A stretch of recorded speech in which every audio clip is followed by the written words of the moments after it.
Welcome, everybody, to the Killer Main podcast series. Today's episode, we have the Dredge and my guest, if they would like to introduce themselves. Hello. My name is Gaming Athlete. I create content on the Dredge, and I've been making content for just over 12 months now. How long has Dredge been out? 2 years. Okay. I was doing the math in my head. Yeah. Only 12 months. Yeah, no, his anniversary was last month for 2 years, and our streaming anniversary was on the 28th of last month as well. So, not even just streaming, just YouTube as well. Yeah. That's you are where you are in a year is insane. Yeah. It's been a blessing. Yeah, I mean that with like the utmost respect. I'm just saying. No, I appreciate that. I've had many people tell me that. Yeah, it's I knew someone on Twitter who got like 20K followers in like 2 months, and they were like, "Oh, it doesn't seem like that big of a deal." Are you kidding me? That's My girlfriend might interject here, but I think I don't remember if I did this or not, but I think I made an agreement to shave my head at 15K. So yeah, 20K. I don't know if I want that right now. I shaved my beard for less. Oh God, no, I'm not. No. I can't touch my beard. No. So 1 year of content, but how long have you been playing Dead by Daylight though as a whole? Since 2019, I started playing right as the Pig chapter came out. I remember me and my friends in high school, we saw that it came out, saw Dead by Daylight. I was like, oh, this is pretty cool. By the way, I'm 20 years old. A lot of people don't realize how young I am. It's crazy. Go ahead. Sorry. Yeah, no, it's just we got Dead by Daylight as a party game, and it was one of those things where everybody's like, "Oh, let's buy this game, play it," and they played it once and never played with me again. So I just figured, you know what, I like this game, so we're gonna keep playing, and here we are. Was Pig the reason you got in, or was it just convenient? No, just because my friends got it. That's literally the only reason I touched Dead by Daylight. 2019, when Pig releases, when a lot of people say for some, I don't know what it is about that year in specific, but it's like the year like half the people I bring on here Did Ghostface come out that year? That was year 4, I think. No, that was year 3. I can't remember. Yeah, that was year 3. Yeah, I can't remember. Ghostface did bring a lot of people in though. Pyramid Head was year 4 anniversary. I think Ghosty might have been 4. I'm not sure. He was early though. Really early. It was right after Legion. It was Ghostface. Oh God, wait. That might be year 3. Hold on. I think it's year 3. Yeah, Ghostface was right after Legion. Was it? Wow, that's funny. Yeah, I only remember that because of a Pixel Bush video where he says that Legion is basically what Ghostface in the movies is. Ghostface was 2019. Yeah, 2019. Yeah. So there you go. Yeah, about the same time. Yeah. I was about to say, because I remember him coming out too, I think. And I was like, wow, wait, I'm going to stick with this game. And I bought him. And he was my first main. Actually, no, Myers was, but then I mained Ghostface like shortly after. But, everyone mained Ghostface. I know. It's why people get the game, I feel like, in 2019. I need to make a list. I think anytime I ask someone this question, like who did they main before like their main, almost everyone says Ghostface. I don't know what it is about that character. I mean, he's cool. I mean, to be fair, I might be an outlier. I did main Myers for a while, so I mean, he's actually the only character I have a Legacy Prestige 3 banner on. So I don't really have him Prestige. He's only P15, so I kind of need to give him some more love. But yeah, mine are just random because I didn't start playing until 2020 or 2021. Okay, gotcha. Okay, but so the big question, and I'm sure you could ask this a lot, but why Dredge? Because I hate myself. I'm just kidding. No. Dredge. So when Dredge came out, I remember actually being super disappointed as I watched Art Starva react to the leaks, and I was like, wow, this killer looks stupid, right? I thought he looked really goofy, and I did not want anything to do with the character when he came out until I played him on the PTB, because I remember playing the PTB, and back then it wasn't Nightfall, it was Brightfall. I got the character because he was scary, right? And there's a bit of a trend with my mains, Myers, Ghostface. I got the character because I thought, oh well, he's scary. I like that. I want to spook people. Let's give him a try. And for a while, it was literally just playing Dredge as everybody else did, just running around like Sadako basically.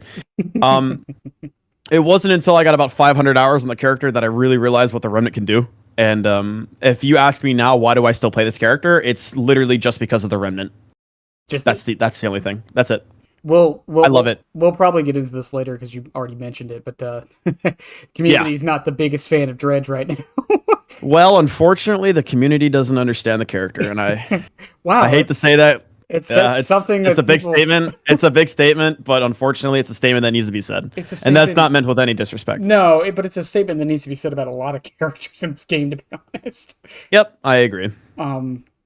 Did you once again we'll get more into this later, but did you see Tofu's video the other day? I did. I intend to address that on my live streams, but I love Tofu to death. I remember playing against Tofu back in 2019, and I freaked out because I was like, "Oh my god, it's my idol." Because back then, I think Tofu was the person I watched the most. A lot of people will say they watched Ots back then, but I mean, I love Ots too. Every single time I've talked to him, he's been absolutely kind and absolutely wonderful. Yeah, no, I love Tofu. Don't get me wrong. Unfortunately, I think it's, and I'm sure we'll talk about this, but I unfortunately think his view of the character, as many others, are unfortunately, I mean, incorrect due to lack of experience, and there's nothing wrong with that. No. Because not one person is capable of being qualified on every single thing in the entire game. There's 36 killers. Dredge is the only character I can even open my mouth about. That's it. I won't ever open my mouth about anybody else. I did a reaction to Otz's add-on thing he did the other day, yesterday, and and I was like, even at the beginning of that video, I was like, a prelude was listen, Otz can't know everything. Like, like he's gonna make some mistakes here and there. He's gonna have differing opinions. It's not like he's playing like Chucky like non-stop all day like I am, right? And same with like a lot of the other killers. Otz plays like every killer I'd say pretty evenly for the most part. Yeah, I'd say that's I mean, as he should. I mean, he's devoted the past 7 years to Dead by Daylight, and he is just a perfect example of a content creator. He's absolutely amazing, and I have the utmost respect and love for him. And again, he's just been absolutely kind and respectful every time I've talked to him. And I helped him out with the add-on rankings in that video. But yeah, no, I mean, it's like, that's like expecting an Olympic athlete who swims to lift like 800 pounds, like, right, you know, right, like they're still talented and you can respect it, but like that's not necessarily their expertise. And Ozdarva is the Olympic athlete of content for Dead by Daylight. So yeah, and then, you know, as far as Tofu goes, I think a lot of people pointed it out. I think he was looking at it too much from a more competitive, like a more, what's the word I'm looking for? Like a more super high end on both sides of the spectrum. And as anyone who's played this game long enough can tell you, that's usually not how you can look at things. You have to give and take both sides. And it can make it can make a lot of the views skewed, especially on killers and killers you don't see very often. Yep, totally agree. But with the why out of the way, I think the other question I have here with the community thoughts on Dredge, are there any changes you would make to Dredge? And this shocks people when I say it, but I try to give the best example or explanation whenever I do say this on my live streams. I think Dredge is one of the most balanced killers in this entire game the correct way. I think that the devs knew what they wanted with this killer, and unfortunately the community just hasn't seen it. I think that they took almost everything into account. I think that the reason why certain things are long and the reason why certain things are short is due to the fact that I think the devs anticipated Dredge to be played in the way that I play him. I really do not personally believe in any major changes, aside from very minute number changes for certain very specific things. Right. I think the largest thing that I would advocate for change for on Dredge is dropping his 12-second remnant cooldown to 10 seconds at most. That is it. Not to mention the go ahead. I was gonna say, how long is it the journal or the calendar? Automarian writing will decrease it by 4 seconds, okay. So it goes from 12 to 8. Okay, just curious. Yeah, and aside from that, I really would not change any numerical values about any other parts of his kit or his add-ons. A lot of people like to say he's too slow and he moves with his remnant. He moves at 3.68. The most I would ever advocate for an increase in that is 3.8. So that's what Nurse is. I'm sure we'll talk about that later, why, but really I only really have 3 or 4 changes in my head, and they're not even, one of them is like major, and then the other 3 or 2 are just random, like maybe don't make him sound like a washer machine at 26 meters. Is one of them the double lock thing? No, I think that's perfect. I think that's fine. Really? Yes. Oh, I have your list of questions, and later on, it's counters for Dredge. I don't want to spoil too much with that, but that does tie it into his reasonable counters. I'm pretty firm on that stance. Okay, fair enough. I mean, I it's one of those things where I find it more annoying than like. Oh yeah, absolutely. But there should be annoying things about every single killer in this game. Yeah, fair enough. Yeah. So no changes to any of the, even like the bad ones, quote unquote bad ones. Bad ones, what? Bad add-ons. No changes to those. For the most part, so Dredge's add-ons in terms of strength, it's really weird. On the low end, they're not as great. On the high end, they're not as great. And in the middle, in rarity, they're amazing. Dredge's best add-on is a green. Right. His second and third are purple, and it goes from green, yellow, basically. I think they're fine. I think the iridescents are really bad, but I mean, do they need to be super amazing when all the other add-ons can hold their own? Probably not. I think, but I haven't played, like, I main Dredge for main is a strong word. I played a lot of Dredge about 2 months after he came out, and I think the one change I wanted to any of the add-ons was, is it the plank of wood, the iridescent that exposes?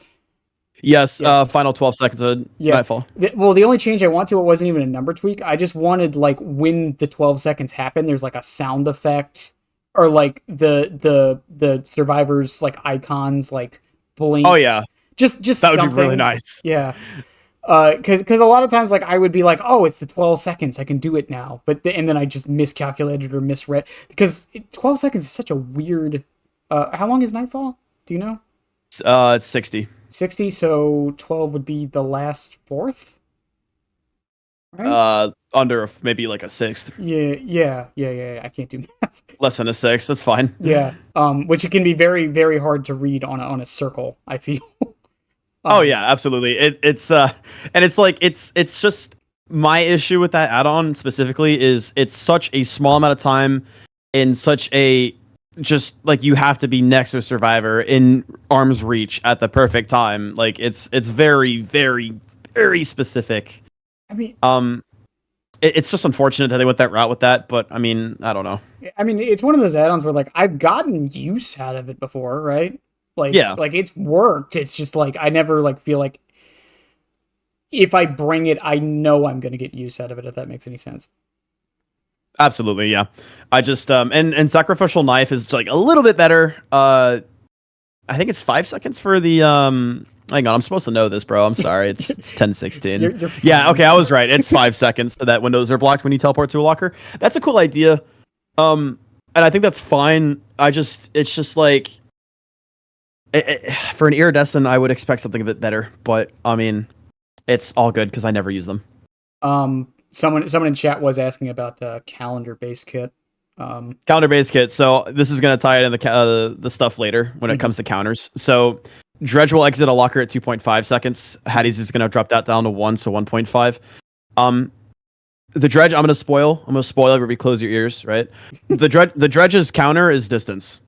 When you take away the survivor's ability to consistently get that distance, you create a power imbalance. If you can consistently get out of a locker at 1.5 seconds instead of 2.5, that removes like a fourth or even a third, and sometimes half of the distance that survivor would have. And Dredge is not a killer that typically you can loop normally. Right. Your counter is distance, and if you don't have that distance, your counter is mind games. So taking away that ability for the survivor to equally counterplay you as you can counterplay them with your remnants, I think that's very unhealthy. Mm-hmm. I can see it. I've never wanted the base kit personally, either. Now, speaking of distance, it was about 1.5 years ago now. I don't know. The PTSD is still there. How was the made for this meta for Dredge? How was the what? The made for this meta. Like just how does Dredge feel? The current meta? How did he feel during that meta, if you can recall?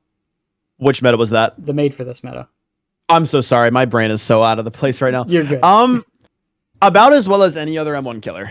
So it was tough. Obviously, survivors are much faster than the game is designed for them to be. This game, a lot of people forget how important movement is in this game. When people are typically learning or teaching about this game, their focus is how to run this tile and use this perk and this build and do this with this power and don't do that with this one. People do not realize, they just forget how important having optimal movement is, right? And having like very, very pinpoint movement. Movement's a very important thing in this game. When this game is designed around movement speeds, so 100% speed, 115, stuff like that. And then all the loops are designed around that as well. And then you give survivors more speed when they're not supposed to have that. That creates a power imbalance, which is unhealthy for the game. And that's what that was. Like everybody can agree on that. Made for this, and in that current state was bad. It was really bad. So he performed as well as every other killer. It wasn't like abysmal. It wasn't horrible because you as a killer did have mobility. But when it came to just standard looping and stuff like that, with just no powers, nothing like that incorporated in that stuff, like it was very average. I think my biggest issue during the made for this meta with Dredge was just because especially as someone who's like not as experienced, was a lot of times I would put a remnant in a loop and they would just leave, and because of made for this, it would take me forever to even attempt to catch back up to them. Yeah, absolutely. With remnants and that kind of play style, it's a really, really important thing to make sure that you're placing them correctly. A lot of people love, and I'm guilty of doing this habit too. If I'm like not in the mood or I'm not warmed up or I'm just not thinking, I'll just place it as soon as I can, and I'll play off of that. Remnants need to be placed in a specific orientation in a specific location on every single loop. It's very specific because if you place it on a corner or away from a window and pallet, or if you give them a window to transition to another loop, they're going to take that. Like, people are not stupid, right? It really just comes into remnant placement when it comes to that kind of play style. But absolutely no, when somebody would just get distance on you with made for this, it was just not fun. But yeah. So that's so base Dredge you really wouldn't change too much, if anything, really. You think he's perfect? Perfect? No, absolutely not. No. No, I really wouldn't change too much. Just the major thing I would change is dropping his 12-second cooldown to 10. And then I know a lot of people firmly believe that he's too slow with Remnant. I think he's fine, actually. I think that he's well intended to be there. 3.68 is a very weird number. I agree with that. And I would be open to the idea of 3.8. Just understand that that's less reaction time for Survivor to make a decision. So we really don't want to go to 4. And a lot of people, I think, forget how important small increments are in this game. Like, they're massive. 2 seconds is humongous. 0.2 seconds is big, right? It's a big deal. So, not much. Yeah, and I always bring this one up just because it's fun to talk about. Dredge's Teachables. Yeah. Septic Touch. It's a great one. Darkness Revealed. What is now? That one's kind of goated. It is getting buffed. What is his last one? It's Dissolution. Okay, that one's actually not that bad. Yeah. That's okay. Disillusion, I think, is fine. I don't know your opinions on it. If you run it on any killers, or if you legitimately just don't even think about it half the time. On my live stream, I do killer requests for channel points and bits, and aside from that, I don't think I've equipped that perk on ironically in over a year on any killer. I think Clown uses it decently and Plague uses it decently. That's about it. Both of those killers, I feel like Blood Favor Loki kind of carries, but yeah. Absolutely, it'll work for them too. Darkness Revealed, I think, is fine and honestly underrated. I think so. I mean, it's getting buffed in 5 days. Yeah. Almost 4 days. Yeah. What are they doing? The cooldown, right? Yes, 5 to 7 seconds or 8. It's either 7 or 8 seconds. Yeah, it's actually like, I know everyone like runs it on like Trickster and Huntress, but it's actually low key like really. I might start using it on Dredge. Actually, believe it or not. yeah, with that buff, it actually might be worth using on Dredge, and I'll see how I'll experiment with it. Maybe make a video on it. But yeah, no, I've been thinking about that a lot recently, and buffed Darkness Revealed on Dredge is probably gonna be good. Yeah, I could see it. I mean, because you can just jump into a locker normally, right? You don't have to use your power. Well, you just open it and then teleport, Yeah. and if you have boat key, I mean, pretty good tracking. And then It's on the demand. the forgotten one, that Septic Touch, Yeah. arguably the worst perk in the game. So I don't know how we're gonna disrespect overwhelming presence. I'm just kidding. Overwhelming presence is also really bad. But oh yeah, At least it does something. I mean, actually, I had a killer do that against me recently, and I was really pissed off because I lost my flashlight. But I was clicking at them. Yeah, because I don't think Septic Touch, like, I think it was a cool idea. The thing is, the way I would buff it is making it genetic limits. Oh yeah, absolutely. Like the fact that it's only when they're in your terror radius and it lasts for 10 seconds after. I mean, I can't think of how many times I'm gonna get. I mean, yeah, you're gonna get value from that. There was a creator on YouTube that made a Dredge video with Septic Touch recently, which was pretty good. Mm-hmm. But obviously, we as YouTubers, we cherry pick our games. I absolutely do. I'm absolutely guilty. Oh my god, all the time. Never done that. I think I typically record about 15 games per video, maybe 20. But yeah, no, Septic is a cool idea, but I it's abysmal. It's really bad. Yeah, there is a buff they could do to it, but I don't think it'll ever happen. If it went on cooldown when it activated, that would be the tiniest thing, just so you know it did something, and that's it. But yeah, that too. I mean, all they have to do is maybe bump it to 30 seconds. That survivor's exhausted for 30 seconds more after they're done healing, or it stops. Yeah, I could see something like that. Even then, I don't think it would be that great. But I mean, it would do something, and it would separate it a bit from genetic limits, which is, I just find it funny that they release two perks that basically do the same thing. Yeah, I mean, yeah, genetic limits is like the Overwatch 2, but not cryptocurrency. But our cryptocurrency. I'm sorry, microtransaction. I'm sorry, wrong word.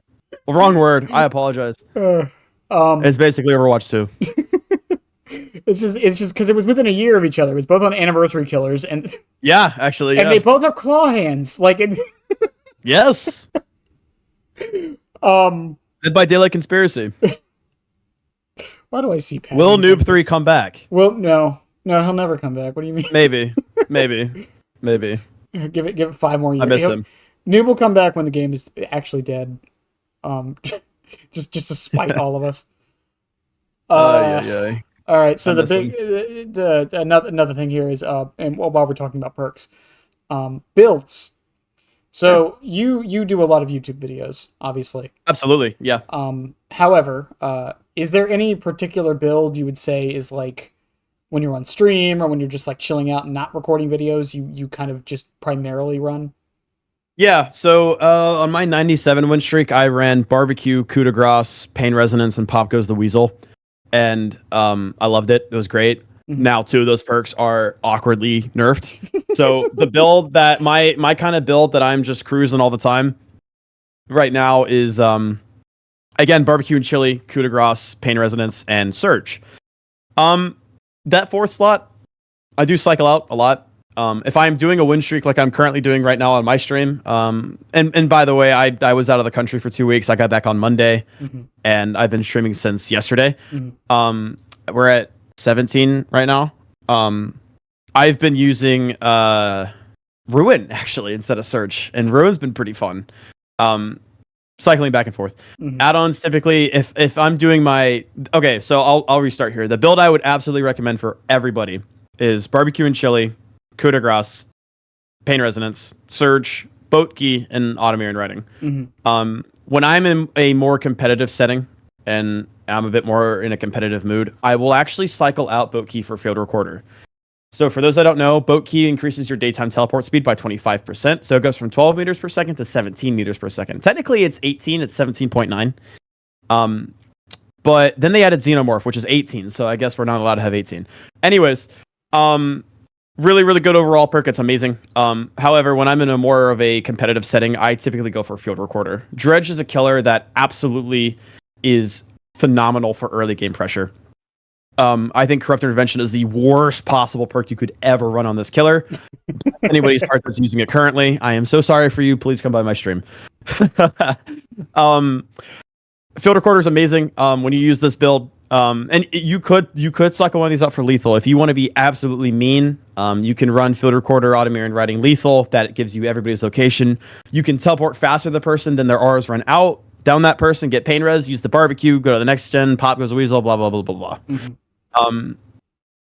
But overall, though, the build typically stays the same. That is the build I've been using for about 6 months now. I love it. It's overall really amazing.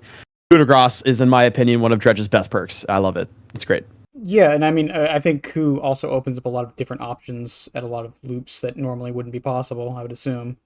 Dredge is a killer that makes loops that are not normally possible. I use Coup as an insurance policy when I whiff. Okay, fair enough. Yeah. And then pop pain res, I know the nerf happened, but I mean, Dredge is probably one of the better killers that can use pop, even with its nerf state right now. Oh, absolutely. Just because of the map mobility and pain res. I mean, every killer can use pain res. So. Yeah. No. Yeah, absolutely. And then same with barbecue. The map mobility obviously makes it good. Boat key is one. I don't know what it is about boat key. I don't run it whenever I play Dredge. I don't know why. Honestly speaking. What do you run? You don't want to know my. Here's my Dredge build. You're gonna hate this. Make your choice. Nope, that's good. That's amazing. I'm not gonna hate that at all. Devour. Yeah, I love Devour. Friends to the ends. That's okay. Lethal Pursuer. Yep. The writing. Okay. And microphone. Do you see the what I'm going for with that? I'm kidding. I don't hate microphone. I just don't love it. Yeah, I'm kidding. I love aura reading. That's all. Well, the basic idea is, lethal, find somebody, down them, put them on a hook, teleport away, and figure out where the closest person is with the microphone. Chase them. The moment you hear the scream, you teleport back to the hook. Use the microphone aura reading to find the person you unhooked. Down them because of make your choice, and then repeat the process until you get all 3 stacks of Devour. Oh yeah, no, I love Devour on this killer. I think honestly, Devour Hope might be the most used perk on my channel. Really? In general. One of my most successful YouTube videos is a Devour Hope video. I play Devour all the time on stream. I love it. When I'm playing, for example, while I was win streaking earlier today on stream, I was like, I don't know what was wrong with me. I just could not focus. I couldn't play well. I took a Devour break. I mean, that's what I do. I love Devour Hope. Devour break? I think it's yeah, Devour break. It's genuinely one of the most refreshing perks in this game. I feel like it's for both sides. Yeah, honestly, I've said this before. I think Devour Hope is the best design perk in the entire game. I really would not disagree with that. It discourages people from camping. It discourages tunneling to a degree. Survivors have plenty of counterplay against it and time to find it. There's enough tells. It's generally slowdown because the moment that 3rd stack happens, it's like I always call it the oh shit moment. Yeah, absolutely. Where everyone stops everything they're doing to find it. I've played probably over 500 games of Devour Hope in the past year, so I get it absolutely. Yeah, I wish we had more perks like Devour, with basically all those qualifiers. But yeah, that's a whole thing. Yeah, I'm unfortunately a little cruel with it because I bring a very specific build and a very specific map, which is borderline unfair. Mm-hmm. But yeah, no, I love it. It's great. What map do you bring? So let me rub my hands together because this is evil. Dead Dog is arguably probably the best map to bring totems on. It is. Swamp is people will be quick to say Swamp. I can't tell you how many times I've cried tears. Just kidding. Not really. Because my totems spawned in the middle of the mud, basically. Mm-hmm. Dead Dog consistently has the best totem spawns in the entire game. The grass is very tall. The spots are very hidden. There's some really nasty spots on that map, which I people typically never find. Use Dead Dog. I am actually almost out of Dead Dog offerings on the Dredge. I think I have around 300 to 400 map offerings for every other map, and then Dead Dog, let me check right now. 23. You're the rare killer that brings map offerings. Yeah, I have 23 shattered bottles for what do you call it? Dead Dog, and I have 25 Midwich offerings left. Jeez. Meanwhile, I have 234 Ormans. You know what I mean? So Yeah. Uh, yeah, I do. I was doing actually a totem fishing stream a couple weeks ago, and I got Dead Dog, and the totems are so well hidden on that map that no one even attempted to come near any of them. They couldn't find them. yeah, no, and I've got 3 totems that I bring. So It's sometimes I get lucky. yeah, it's just Thrill the Hunt is just incredibly underrated when it oh, comes to Devour Hope. I think people don't run it as much as they should. I mean, there's the do you know Pixel Bush's subtweet build?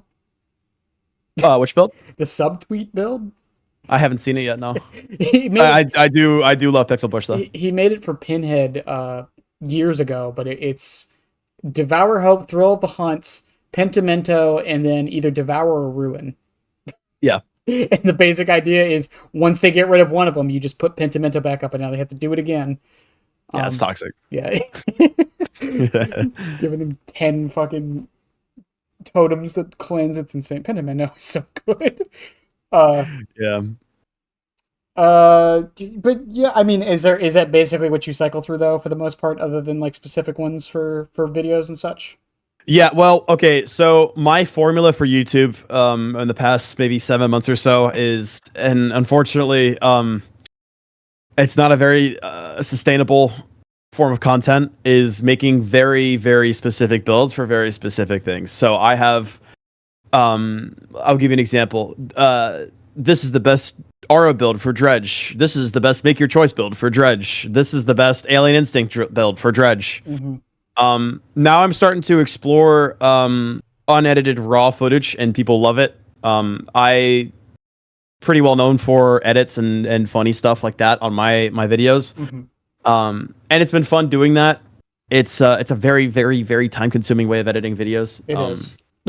Takes me about a week to do one video, Yeah. but maybe more. Video I've got coming out soon has had a lot of complications as well, but I mean that's aside the point.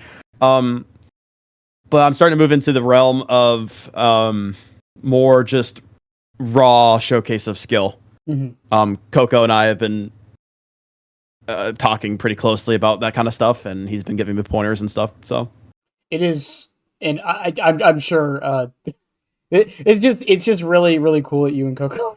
If I'm honest oh with yeah, no, yeah. It's just Oh, go ahead. I'm sorry. I was gonna say just the parallels with the killer and such. It's just. Oh yeah. It's like a funny convenience in that way. I don't know why. He DM'd me like an hour ago asking like the most random question ever. So I mean, I would say I'm friends with most creators. Honestly, I mean everybody I've talked to in this community. I don't think I've talked to a single person I didn't like that's a content creator. Like I maintain pretty good relationships with every single content creator I've ever interacted with, I'd say. And yeah, everybody's been amazing. Like you were on Puff's video, weren't you? Yeah, I did a collab with Puff. Yeah, I've got something with another. I have something with another creator on Saturday. And yeah, no, I mean, I'm like I said, I mean, everybody I've ever interacted with that's a content creator, amazing, Yeah, absolutely amazing people. yeah. I mean, I bring on all kinds here: big, small, known, not known, killers. Soon, survivors. I'm going to branch out to survivors soon. I swear. I'm sure Puff would like to do something. And it's yeah. I mean, I don't keep in touch with everyone as much as I would like to because I've got my own life, unfortunately. Yeah. But you know, everyone's been nice, kind. If I ever need a follow up for something, almost everyone gets back to me whenever as soon as they can. It's just incredible. And as far as like, you know, the YouTube side of things, you know, editing versus, you know, just raw footage, my channel is mostly discussion stuff, so I really don't need too much editing for that. And Yeah. then every now and again I do edited videos, and even then, like, I don't go too hard with it. But I believe me when I say I understand the what's the word I'm looking for? The trials and tribulations of editing anything. Oh yes. Oh yes. Oh yeah. Like, don't get me wrong, I love the end product. I love doing it. It's fun. in the moment though, it's sometimes it's just like, why am I doing all this? Yeah, and I think what a lot of people overlook is just like getting recording, right? Mm-hmm. Getting the stuff exported, and then you start editing. You're like, I really do not like what I have recorded here. Like this is the issue I'm having with my video right now. I'm working on the footage I have right now. I do not think is good enough, and unfortunately, I hold myself to a very, very strict schedule of you must upload on Friday at 12. You must do it. Right. So, yeah, I don't know if it's gonna happen tomorrow at 12. Just because it's like I don't know. I'm very, very critical of my own stuff. Like I said, it takes me about 15 to 20 games per video to get the 2 games that I use, sometimes 3. And my videos, I love them. I love doing them. I think the last one I regretted was actually my most viewed video of all time. I actually regret that video. I regret the footage I used. And that video has taught me a lesson of you do not post this until you're happy with it, because regardless, I mean, it will do as good as it'll do good if it is good, right? Right. The video that I'm talking about is an outlier. I don't know why that video has as many views as it does, but because I don't think it's a good video. I hate that video. It's the best thing. I love that. I love it when that happens. Like literally my this is what a P100 Dredge looks like video with like 117,000 views. I hate that video. I hate it. I literally hate that video. I did a discussion video about Quick Gambit where I was like, how it's the worst design perk in the game and there's no fixing it. I was like, okay, I don't really know what to talk about today. Let's talk about this perk. I no one really talks about it. Why not? That is one of my most viewed videos of all time. That's what happens, man. So yeah, no, I am gonna take my time and release my video when I want. You know what I mean? Because it'll get the views. It's just I'm not making that mistake again. And that was like the most rushed video ever too, because I was just like, oh well, here that's Friday.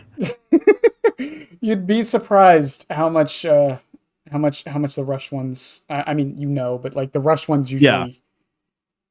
It really sucks. I hate it, but at the same time, it's like whatever, I guess. But yeah, I don't know. I mean, even with the exporting and stuff. I mean, like I said, I had one of these was 8 hours long. Oh my god. So okay, it was 7 hours and 50 minutes, 8 hours long. And the exporting took. Turning it into an MP4 after the editing took, I think it was 4 hours.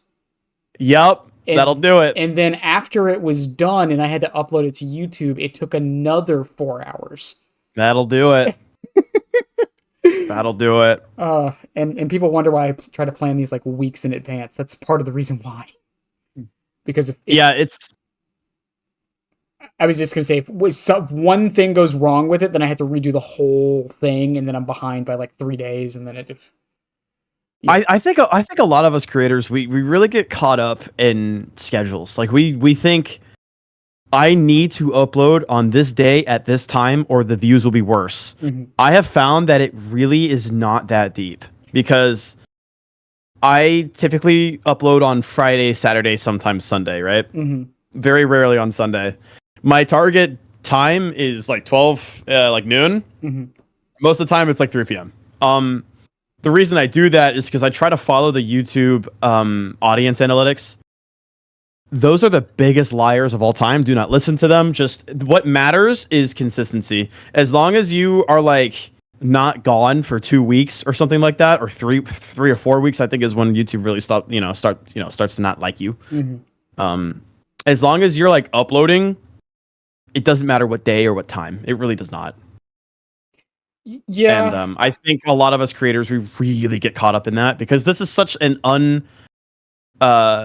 unconventional thing, right, where nothing else is comparable. I just give myself a deadline, just because if I don't, I won't do it. That's why. Yeah, fair enough. Like these podcasts, they come out. It used to be Tuesday, but I moved them to Wednesdays. But it was they come out Tuesday at noon or Wednesday at noon every week, once a week. And if I didn't do that, I probably would not schedule these as often as I do, and I would kind of feel bad, and I would probably never end up doing them, honestly, if I didn't have that set time frame. Yeah, I got you. But the daily videos, I mean, I try to get them out at noon every day. I usually record a batch of them here and there. And it's the same reason, because if I didn't have a timeline for myself, I probably would never get them done. Yeah, fair enough. But, different strokes for different folks. I mean, I think for the most part, consistency is the important part. But I think when people say consistency, I think they misconstrued it for absolutely the same all the time. Yeah, that's it right there. That's exactly it. And I still struggle with that. Like, if I don't upload, if I like decide, okay, well, I'm moving this to tomorrow, I feel so bad. Or it's like, I have the opportunity to upload multiple videos on the same day or like within days of each other. That's also not the best idea. No. Like, at all. No, it's horrible. That's a bad idea. Dead by Daylight is one of the hardest games to make content on, I swear to God. This game is legitimately, especially as a killer main for killer content on YouTube. I don't know how I'm at where I'm at. I don't deserve it. I really do not deserve what I have. But I wouldn't say that. Because it's like it's so hard to make content on killer content in this game, because I'm really starting to get to a content drought, I feel like. I'm not there yet. I still have plenty of videos planned. I have about 4 videos planned in advance right now. And every week I come up with a new one, and I've got some big ones planned. I want to do a hot sauce challenge with the Hot Ones pack for like $120. That's it's like, I have all these cool ideas. I just don't know how to do it because it's Dead by Daylight. Like, how do you do a hot sauce challenge in Dead by Daylight as a killer man? I mean, it's definitely. I mean, like, because my channel is mostly discussion stuff, but once a week I do a Chucky video. I do like a guide or a tier list or something like that. So some kind of discussion about Chucky in particular. And I think that was the way I managed, because people ask me like how I managed to have video ideas as much as I do, and that's mostly how, because one day is set in stone for this, one day is set in stone for Chucky, one day is usually a reaction video of some kind, and the rest of it's discussion video. So I really only have to come up with like 3 or 4 videos a week. Yeah, exactly. Yeah. And I think once you get into that flow and, people understand what your content is and what they're there for, I think, once again, like you said, as long as you're not gone for like a month. Yeah, that's really where YouTube it works against you. Like, YouTube will work against you. And if you are gone for more than 2 weeks. To any aspiring content creators out there, once again, I'm relatively small in the grand scheme of things, but my one advice is find something you like, make it work. That's it. That's all I can say. I know it's dumb cliche advice, but it really does work. And for myself, and I've only been doing YouTube for a year, and I'm also not very large. I've got like 12K. Something that I have learned is you cannot compare your content to someone else's. Oh, no. Right? No. That is the biggest mistake people make, is they references are great, right? It's amazing to reference somebody else's content to give you an idea.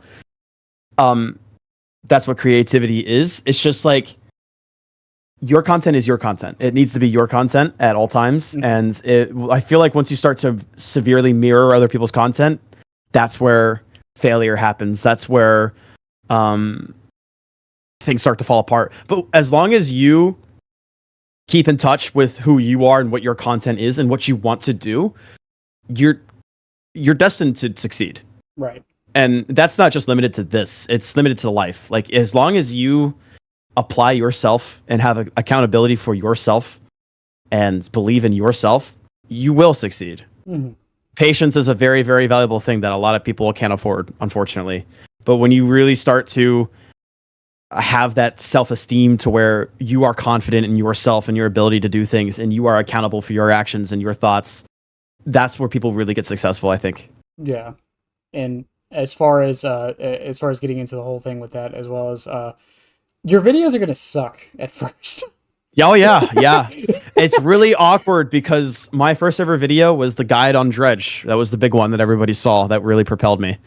My next 2 videos are the crappiest quality stream highlights. I do not know why they have so many views. It's embarrassing. It's really embarrassing. Listen, my videos are some of the most, and I'm self-aware enough to know this, and I don't mind because of my lifestyle, but my videos are some of the most low effort, non-edited stuff there is. And I'm well aware but people of that. like that though. Yeah. People like that. Um, Coco Latte, I think he's the absolute master of giving people what they want without adding anything that people don't want. Like, I have never ever seen a complaint about a Coco Latte video, and he is so successful with his videos. I'm so blessed and lucky to be even friends with him because he is such a great teacher when it comes to that stuff. He and I talk all the time about it. We'll just shoot each other messages. Like, we don't like, like hang out in like calls or gaming or anything like that, but like we'll text each other all the time, and just like his thought process when he plans videos and how he does videos is just it's amazing, and I've learned so much about him. In my opinion as well, like Puffalope is the best example as well of just the best upcoming content creator. Oh my god, Coco Latte and Puffalope. Yeah, Perfect. Puff has been blowing up. Oh yeah, and once again, I mean that with the utmost respect. For how little content Puff has and how relatively new they are, it's insane. Yeah, Puff got like 20K subs this year. I got 12, but he got 20. Yeah, he got 20. It's nuts. It is insane, and he absolutely deserves every ounce of it because the quality of content, excuse me, the quality of his content is phenomenal. His ideas are incredibly unique, and his series right now with Learning from the Best is just the absolute best series of content on DBD YouTube right now. I think it was the Dredge episode when he put that one out. I got 4 or 5 DMs from people I've never met or seen in my entire life who are like, Puff stole your idea. No, he didn't. What? No, like he was like, oh, he has some of the same people you've had on. He's talking to Killer Mate. Like, okay, like he did something different with it. Like and he absolutely deserves everything. Yeah, and he deserves more. This is the new generation of Dead by Daylight content creation. It's people like Coco Latte. It's people like Puffalope. I hope that these people get to Otstarva Tofu levels of exposure. Like, they absolutely deserve it. Yeah, and I'm glad to see they are for them. I mean, like I think Puff is becoming like a household name. Absolutely, in the Dead by Daylight community. Yeah, absolutely. I think once Hens came on, it really started to get serious. They got Hens. I'm sure we'll see some other faces soon here too. I may or may not. There's only 2 people I know of that are actually that he's gonna have on for Blight, and both of them would be amazing. Yeah. For example, I mean, that's just one. I mean, he put a coconut video out today. Yeah. With RTS. Yeah. That was today. And that guy's amazing. I may or may not know who he's having on for some of them. Anyways, once again, like I know people joke about some people have joked about how our that content is like the same as this, which it's not. There's one is because we're about to get into like the main point of this is talking about the game as a whole, but one is just us chatting, the other is actually trying to improve gameplay from those people, right? Absolutely. And yeah, but because we kind of run in like a similar sphere, I actually kind of know who he's getting on for a few killers already. Let's just say get ready for the Freddy one, because I might be helping him find the Freddy main for that. I think the only P100 Freddy I've ever seen in my entire life was a guy I saw on Twitch with 7 viewers about 8 months ago. I know who the main Freddy, or quote main Freddy main is. Oh my god, wait, I lied. I actually me and my girlfriend got slugged out by a P100 Freddy like a month ago. Never mind. I just remembered that. It wasn't him. I doubt it was him. I don't know, but he was kind of crazy. You know who I should really get on is the Wraith main who runs Knockout in EU West. Or NA West. I forget their name. I'm so sorry. That would be the best. Moving on a bit from the YouTube talk though, like I did just mention. So, state of the game. We're in a weird place, I feel, with the game at the moment. Because Lara Croft is coming out. She'll be out by the time this video comes out. But she's coming out. We know Dracula's coming soon. Oh yeah. Oh my god. We just got confirmation that they're doing basically another 6.1 again, which is insane. Oh really? Yeah, they like said, a meta shakeup. Oh nice. Well, they didn't say meta shakeup. They just said there's going to be a patch at the end of the summer that's going to have 20 perks that are all getting buffed. Okay, that's. They said there's not a single nerf on the list. They're everything. All 20 perks are getting buffed. Okay. Gotcha. I'm a little worried about some of those. If it's I think I know what that means. Yeah, if it's anything like the babysitter buff, I'm here. Yeah, I was literally about to mention babysitter. Is that still going to be 30 seconds? Yeah. Have they changed that? They haven't released the patch notes yet, but I think it's staying 30 seconds. That's going to be a top perk. People don't realize it yet. That perk is insane at 30. Babysitter is the way I describe babysitter. Babysitter is an anti-tunnel perk for your teammates. Yeah, no, it's great. It's like reassurance. Yeah. It's reassurance babysitter is, oh my god. It's so good. It's so good. And if you're the person who doesn't like to get chased after unhooking someone, you know what? Sure, don't run it. But everyone else, please run it. It's so good. In its current state, I mean, it's usable. Like, even right now, it's usable. It's 7 seconds, I think. I think it's just one of those perks that gets overlooked a lot. I think breakdowns... I'm going to get so much crap for saying this. I think because with the changes they're doing to the hooks, I think breakdown might start becoming meta in a few months. What's the cooldown on breakdown currently? Is it 60? What, the cooldown or the how long does it keep the hook? I'm sorry, how long the hook is down? That's what I meant to say. Is it 60 or 80? 3 minutes. Okay, dude. I didn't even realize that. Wow. That's because I never see it. Exactly. I never see it. No, I tell every people time I hear the noise, I freak out. Yeah, it's 3 minutes. Like every time I hear breakout, it's like a phasmophobia jump scare. Like I'm like, wow, Jesus. People are always like, oh well, it didn't do anything like in this match. No, not in this match, but it does a few things that I think people don't realize. It throws off killer momentum, because they're expecting the hook to still be there. My hot take about the Dead by Daylight community is that so many of us are so bad. If every survivor stopped running adrenaline not made for this dead hard bond, like, you know, all these the YouTuber perks essentially. If people started running will make it, bonding knowledge, bonds, all these other perks, babysitter upcoming, it would be significantly harder to play killer in this game if everybody was on the same page for what perks are good and bad. Because everybody assumes that the chase perks are amazing for Survivor. What's really, really, really, really good for Survivor are the perks that support and advance the game in a rapid rate. Yeah, because Deja Vu is 4%. 6, I believe, right? 6. I'm sorry. Yeah. I'm sorry. No, you're good. 6%. That is an amazing perk. I don't think I've taken it off of my Survivor in forever. I mean, even like my crutch perk on Survivor is Bond. It's great. Yeah, it's amazing. And I don't understand why I don't ever see it.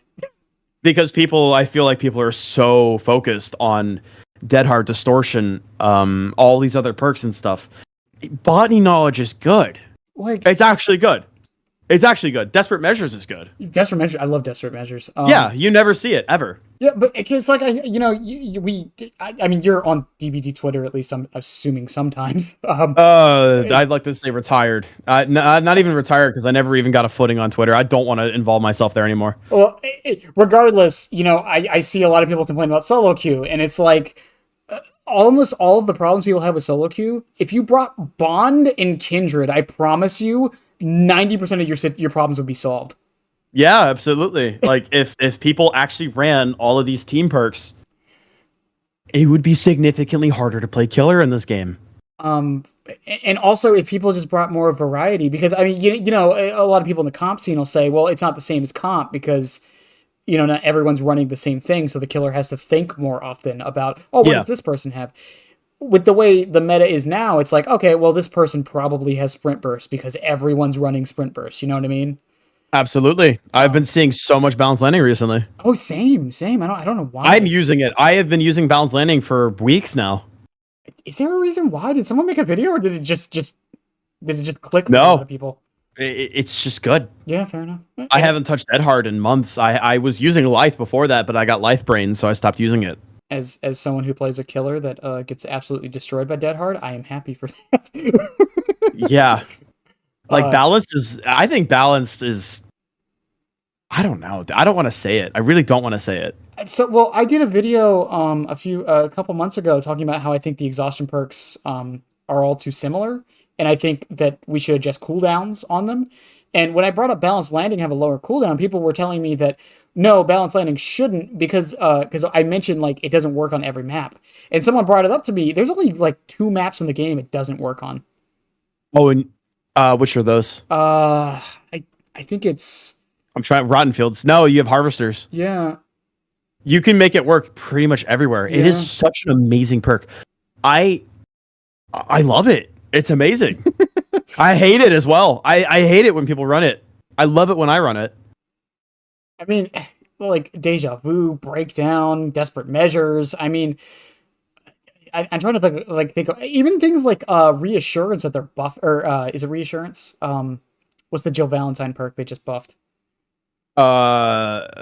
Resurgence. Yeah, Resurgence. Like Resurgence is actually 75%. Yeah, that's amazing. Yeah, great. I've been running don't judge me until I finish the build. Yeah, go for it. Autodidact, Deadline, Solidarity, and Bond. That'll do it. Yeah, that's toxic. Like because you get 2 heals. Yeah, it's great. Immediately. It's insane. I'm so thankful that the majority of the player base has not realized how strong fast resets are. Yeah, it's for a lot of killers. They rely on the time wasting of it. I know, like people hate healing, but we're so lucky as killer mains to not for just the majority of survivor solo queue people to not realize how strong fast resetting times are. If you can get a heal off considerably slower than what it is normally, that is phenomenally good. It is really, really, really good to have really fast reset times. It's phenomenal. Healing takes so much time right now without any add-ons, any items, any perks. But when you start running botany knowledge desperate measures, or will make it with botany knowledge, or if you start stacking med kits, like I get nervous when I see 4 med kits. I'll bring Franklin's. There is one perk that and I made a tweet about this today. So the new perk specialist, which don't give me that can of worms, but there is a perk combined with it that I think might become a problem if people start realizing it. If you combine that with pharmacy, what does that perk do? Not pharmacy, the other specialist, one. Remind me. When you search a chest or rummage a chest, you get a stack. They just buffed it to 6. If you get a great skill check on it, it permanently regresses the gen. Yeah. Oh god, I just remember that. And it's like you can't really counter that because it's like you'll bring cut coin and you'll see 4 shiny coin. I don't know why they buffed it.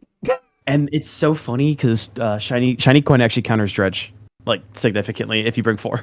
It's kind of funny. It makes less lock response. Yeah, less lock response. The chance to. I said significantly. Moderately. I apologize. I said significantly. It has the chance to. Yes, it's actually it's a really unknown dredge counter, which is really, really funny. If you know you're going against a dredge, bring 4 shiny coin. If you're on a map like Shelter Woods, it's actually like considerable. But I made the tweet though talking about how if you combine specialist with pharmacy, think about it. You're going around the map opening all these chests, and now you just have like 6 green med kits lying around.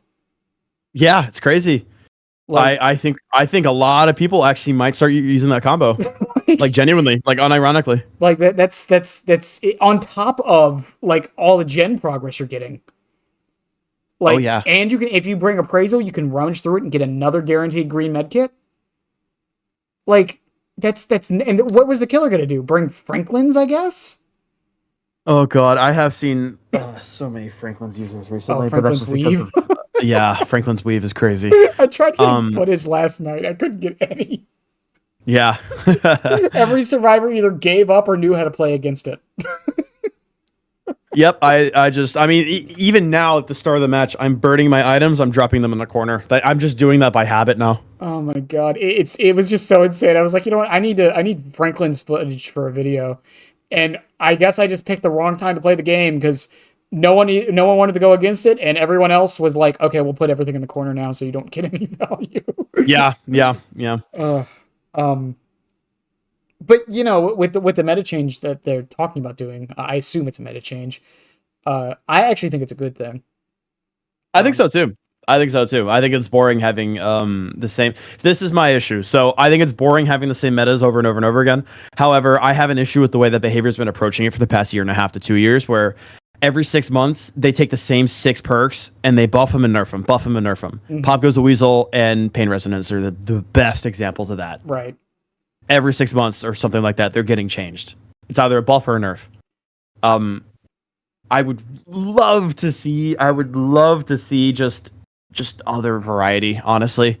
If maybe we could shy away from relying on gen perks like this and getting more unique stuff, that'd be awesome.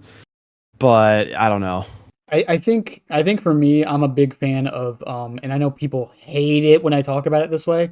I'm a big fan of throw stuff at the wall and see what works kind of balancing. Like, don't get me wrong, it gets chaotic, it gets insane, some things get super overpowered or underpowered from it, but I think it's more interesting most of the time. Which was part of the reason why when 6.1 happened, I was like, I praised it. I thought it was great, amazing, and I really wish they did it more often, but it didn't really happen. I think go ahead, I'm sorry. I was just gonna say, like I think there's also a happy medium with it, but like, I mean, like, what if one patch they just like buffed any means necessary? It made it insane. No, please, God, no. Bad example, but you get my point though, right? Like, yes, no, I'm joking with you. What was I gonna say? I do think that having the cheese stick to the walls is a very effective way to do things and a very effective way to siphon through stuff. Unfortunately, I think that this community has a very, very, very misguided perception of this game needs to be competitive at all times. I'm a very guilty person when it comes to this. Mm-hmm. I think in the past year or two, this community has absolutely seen the mentality of balance above all at all times, right? Because the comp scene's getting bigger. And unfortunately, some people who shouldn't have loud mouths have loud mouths, and it absolutely creates this mentality in the community. And I'm absolutely a victim of it. I would love a competitive ranked mode. I think it'd be cool. I don't think that this game is necessarily a party game anymore, but it's not a competitive game yet. So there really is no reason why behavior can't experiment. I think that it's healthy, and I think that it's the most effective way to do it. Although it's subjective, right? All this stuff is subjective. It's just, unfortunately, I don't know, this community probably won't really well receive that kind of approach, unfortunately. But I also think that that's unjustified. Well, I think because in my mind, I've watched a lot of game devs talk about stuff like this. There's like realistically, there's 3 ways to balance a game or try to balance a game. You have the way I prefer, which is the throw stuff and see what sticks. You got the horseshoe method, which is what a lot of game devs do. They release something really strong or really weak. They then either overbuff it or overnerf it the other direction. They keep doing that until it fits that perfect spot, which is kind of what they're doing with Pop, I feel, right now. Yeah, I don't know why we're back at 20. I don't like that method. I never have. It works. It's just, it's disheartening. Like a little bit. Like, because like you go from like, oh, it was really good to now it's really bad. Oh, now it's good again. Now it's bad again. Yeah, absolutely. And I've never personally been a fan of that. I think Sadako kind of went through that too with all the reworks. She's still going through it. I honestly don't like her right now.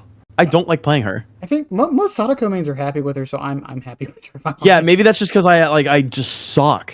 But like, no, I know what the issue is. I was heavy into Sadako in the rework, the original one, and then I stopped playing her, and I did not touch her at all in the current version. And I think that's my issue. I'm a person that does not open my mouth about the things I'm not qualified to talk about. And obviously, I just said I don't like her right now, but that's just me being a very uneducated person, but very ignorant about the character. I'm pretty good friends with One Pump Willie, and I need to. Is he still? I need to shut my mouth. Is he still playing Sadako nowadays? I thought he switched. Here and there. I mean, he maintains multiple different killers for content. Fair enough. But yeah, and then the last method is the fine point where they just it's the wait and see method, which is release something. Doesn't matter if it's broken or not. Let it sit for like a year and then fix it if need be. Yeah, which that's is circular healing. also something behavior is a which, don't get me wrong, I think that's okay for some things, but I think if something is obviously an outlier, it needs to be addressed as soon as possible. I think, yeah, no, and I don't think that we should have ever had to deal with the unfortunate tragedy of circular healing for a year. But I think it's generally okay where it is. I am a person that does not like the fact that survivors can reset their totem super quickly. Mm-hmm. I think that when a killer snuffs a boon, I think that totem goes bye-bye. Because at the same time, I mean, you are, and it's not pensiable. It's it's negative for both sides, I guess, removing a totem like that if the killer does it. I don't know.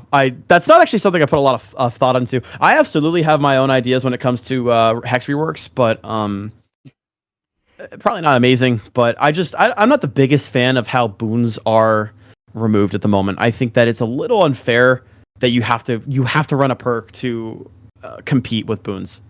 I think because of how boons aren't doing too hot right now, I think it's fine. And they're not. Yeah, they're not. It's like it's also not a problem because they're just not really like prevalent.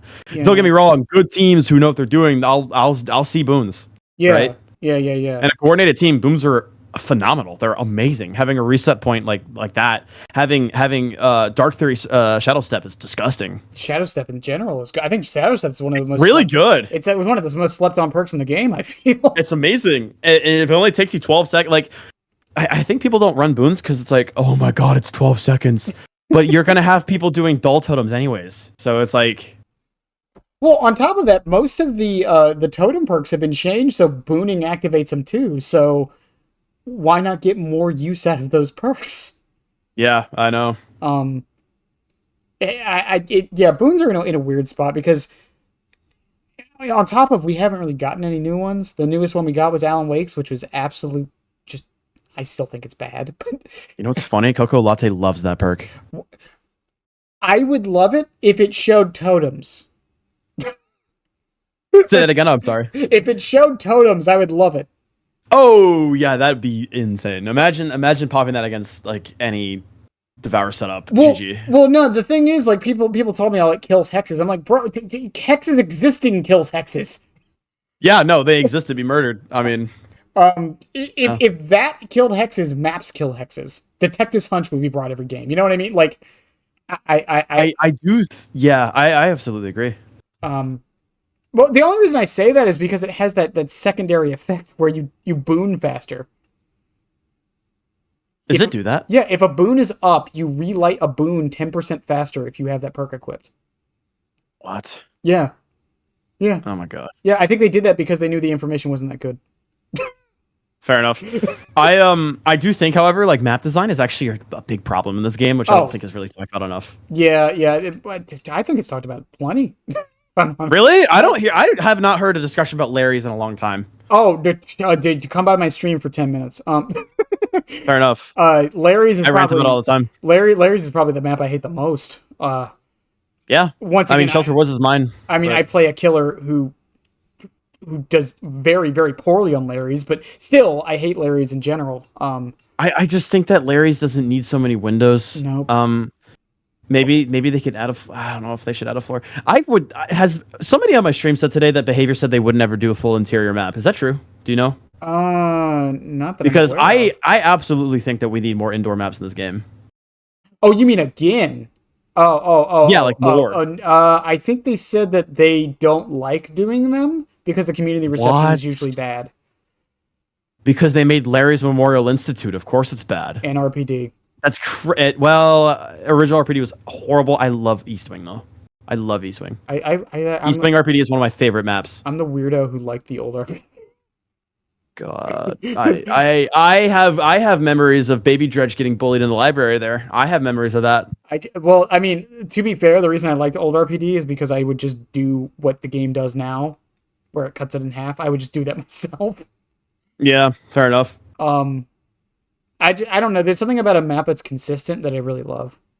I just really, really want more interior. I think that their best, like, aesthetically pleasing maps are interior ones, honestly. I think the outdoor environments in this game, just because it's very, very outdated graphics. Mm-hmm. Not graphics, just models. It's just like, I don't know. I have a really big pet peeve of the environment needs to also look really good. in terms of like in addition to gameplay, right? Yeah. Our grass doesn't move, the trees don't move. The corn does. It's slightly. Yeah. Well, no. Did you know the corn has actually good physics? Really? Oh, yeah, where I get lifted up in the air as well because I think the bases are broken right now in the models. Yeah. Yeah. Okay, fair enough. I was gonna bring up the fun fact that Victor and Chucky actually make the corn move more because they're short. You know what? That's not something I've ever actually really even thought about. That's really cool. Yeah. But I bring this up in like every episode. It's like, of all the things they could have done attention to detail and made right, it's the corn physics. Really? Yeah. Yeah. I just like even just looking at the background footage right now, like the grass on Ormond is just in this variation is just so bad. What grass? Fair enough. I mean, it just looks really bad. I don't know. That is the most unimportant, most just dumb thing I've ever said in my life that I've ever complained about for a video game. I don't know. I like the environments and just immersion in general. Like, believe it or not, that's possible for this game. I think just having a realistic environment. But I mean, that is the absolute most not important thing right now. Yeah, but I think in general the map design is just, and I think behavior is even starting to understand finally with how many reworks they're doing, good or bad reworks regardless, but they're still trying at the least. I think Haddonfield's great right now. I like Haddonfield. I haven't played New Haddonfield enough to really. It's one of my favorite maps on Dredge right now. Really? I love Haddonfield on Dredge. I liked it before. I was literally like big into saying like, guys, it's not that deep on Haddonfield. People don't know how to run the houses with Dredge. Mm. I mean, there are some things they missed out. Like, I feel like some of the houses of Pain right now, not the House of Pain, I'm sorry, just the normal houses on the opposite side of Maine. Mm-hmm. I don't like how they are basically the same as they were. It's just there's a part where servers can drop out into the vault. They're still pretty strong, but yeah. I really hate when the environment has these long, humongous walls, which are stronger. They are quite literally stronger. The Batum chain links are stronger than most of the loops on Batum. Yeah. Dredge is like one of the only killers in this game that actually counters it phenomenally. As a someone who mains a 110 non-range killer. Yeah. That's so funny. That's so unfortunate. I forgot Chucky was 110. Yeah, a lot of people do. A lot of people want him 115. Don't do that, by the way. I dislike going against Chucky so much because he's so hard to track. The thing I tell everybody is junk loops destroy him. Okay, yeah. Junk loops destroy him. When he's in Haddie Ho and you know he's in Haddie Ho, the laugh is directional, so you can pinpoint his exact location. Okay. And the other big one I tell everyone is, if you're in a loop and you can't see Chucky, stop moving. Really? You don't even have to hold a spot. Just stop moving. Yeah, I played a Chucky request. God, was this before or after Canada? Dude, the amount of times in one game where people just walked into me in chase because I didn't know where the fuck I was. Just, like, if you are in a chase with Chucky and you do not see him, you lose line of sight of him in any way. Stop moving. Really? I promise you, all he's doing is waiting for you to run into him. And if you stop, if you can't see him, he can't see you. Fair enough. And 9 times out of 10, if you just stop moving, he's wasting his time just waiting for you. Gotcha. And hold. I also tell people this one. It's the same thing with. I think it's Wesker you do this against. Take the loops wide instead of tight. Okay. Because if you take them tight, it's easier to land a slice and dice. If you take them wide, you have more room to dodge, and he has to account for 3 directions instead of just 2. So go wide against Chucky. Yes. Okay, fair enough. He's 110. He's not catching up to you. Fair enough. Yeah. I'm guilty of that. Like I just hug, dude, and I'm just like, oh, I'll dodge his slice and dice. I'm just goated. It's habit. You know? Like, that's the thing I tell people about Chucky. A lot of Chucky's, quote, counterplay, a lot of it is just doing what you don't do against every other killer. Yeah, fair enough. And that's the problem. People make the same exact mistake with Demogorgon. Yeah. 4 years later. Mm-hmm. Or was it 5? 4? How many years ago? 2020, right? Or 2021? It was 2020, yeah. Yeah. people still do not go wide against a Demogorgon. You have to go wide. He's my second main right now. I'm nowhere near qualified to speak about him. I'm still learning. I've got him about P60 right now. I was supposed to get him P100 during the anniversary. I chose Steve instead. It's just like, yeah, it's people don't go wide against demo. That's what you're supposed to do. Because instead of the demo already pre-aiming you wide and guaranteeing a hit, there's two directions he has to account for. So he has to go wide to account for that. But he loses distance if he does that. Right. If you're on a shack, right, and you're on the non-window side and you're wide as a survivor, he has to. I mean, if he wants to guarantee the hit, he needs to be wide because you could either crouch tech on the wall or you could just go left, right? Right. But people, they always hug. So when Demogorgons, they aim left, you just run straight into them, or that you just get hit anyways. It's funny because like Unknown people picked up to hold loops wide quick and still do. It's just weird that for like the other killers you're supposed to do it against, people don't do it. I think the player base, unfortunately, is all like, I want every single killer to loop me the exact same, you know? Yeah. I feel like a lot of people feel that way. They get upset if they have to. They get upset if they have to play differently. People get upset. And I remember when people were so mad, like maybe 1 or 2 metas ago for Sadako, when Willie was really showcasing Condemned. Like, it's not the same. Like, yeah, of course not. Of course it isn't. It's just funny when you say it that way. It's not the same. I don't like this. I know. It's just that, it's the conundrum of every video game, right? It's like people want things to be different, but also exactly the same. Yeah. No, it's like it's like people. I almost just laughed because I'm watching the background footage, and what just happened is like one of my favorite editing moments ever. I love what I did there. It was super funny. Stupid ass sound effects. God, what was I saying? It's just like people where they tell you, I want you to do this, but oh wait, no, don't do that because now we can't do this. Like what? Well, I mean, like it's a very similar thing with like because like people. I think another thing with it is because like Billy got buffed, right? Yeah, and people are mad at Billy. People hate Billy now. It's like I thought Billy was y'all's favorite character. Yeah, when I could loop him. Yeah, exactly. So Billy was one of the most loved characters of this game because he was terrible. Because he was one of the worst. I'm sure people love Freddy. No, actually, no, they don't. No, most people hate Freddy. Never mind. Let me take that back. I like Freddy. I actually like playing Freddy. I think he's fun. I enjoy playing Freddy. Freddy, in my mind, like if I try to get something into this game, I think Freddy is the killer. I tell people to play the most. I recommend people Demogorgon first killer. I usually say Freddy. Freddy is the bare fundamentals. Yeah, no, one thing that I've actually been considering making a 2024 or 2025 new player guide because there hasn't been a general new player guide in I think over a year from anybody on YouTube. That's like actually notable. Right. There hasn't been a new player guide at all for killer. And I've actually really been considering, and unfortunately I don't feel like I'm qualified enough to make it, so I don't make it. You'd be surprised. I really, really, really want to make it. I have great ideas on how to structure it. But I don't do it, and I don't want to do it because I don't feel like I should do it. There's so many people who are more qualified than I am. Yeah, but I just feel like it'd be a disservice if I did it. If the more qualified people aren't doing it, then do it. Fair enough. It's just one of those things. I know. I mean, once again, I have like over 1,000 games on Chucky, and even I felt like I wasn't qualified to make the guides I make on him. Fair enough. Like it's just one of those like we sometimes we just gotta get out of our own heads.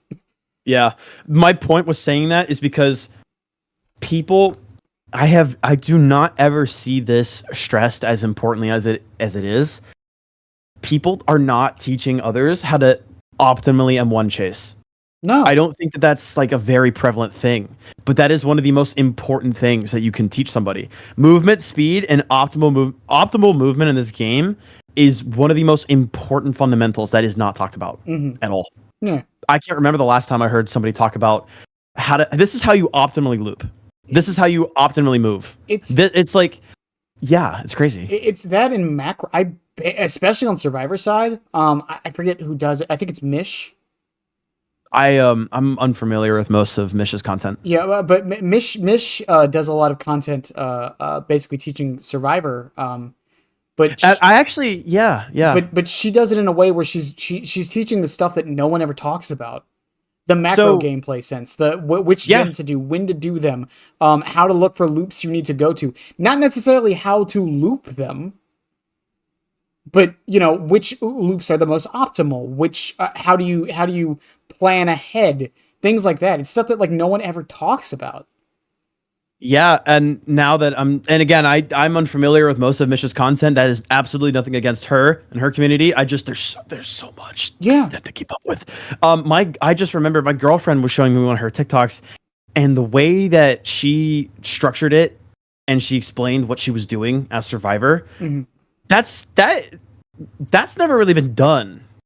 Yeah, by anybody. No. And that's something against Survivor content. It's just most of the time, most Survivor content is, here's a loop, I'm going to loop it. Yeah, pretty much.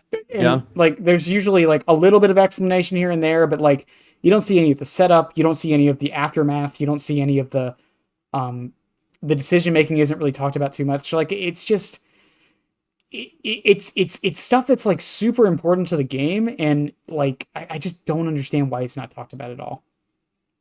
Because there's probably more things that, everybody perks, it's unfortunately this is going to go for everything and everywhere. Some of the most important things are going to be some of the least known. Right. And that's just due to people wanting quick, fast, easy knowledge.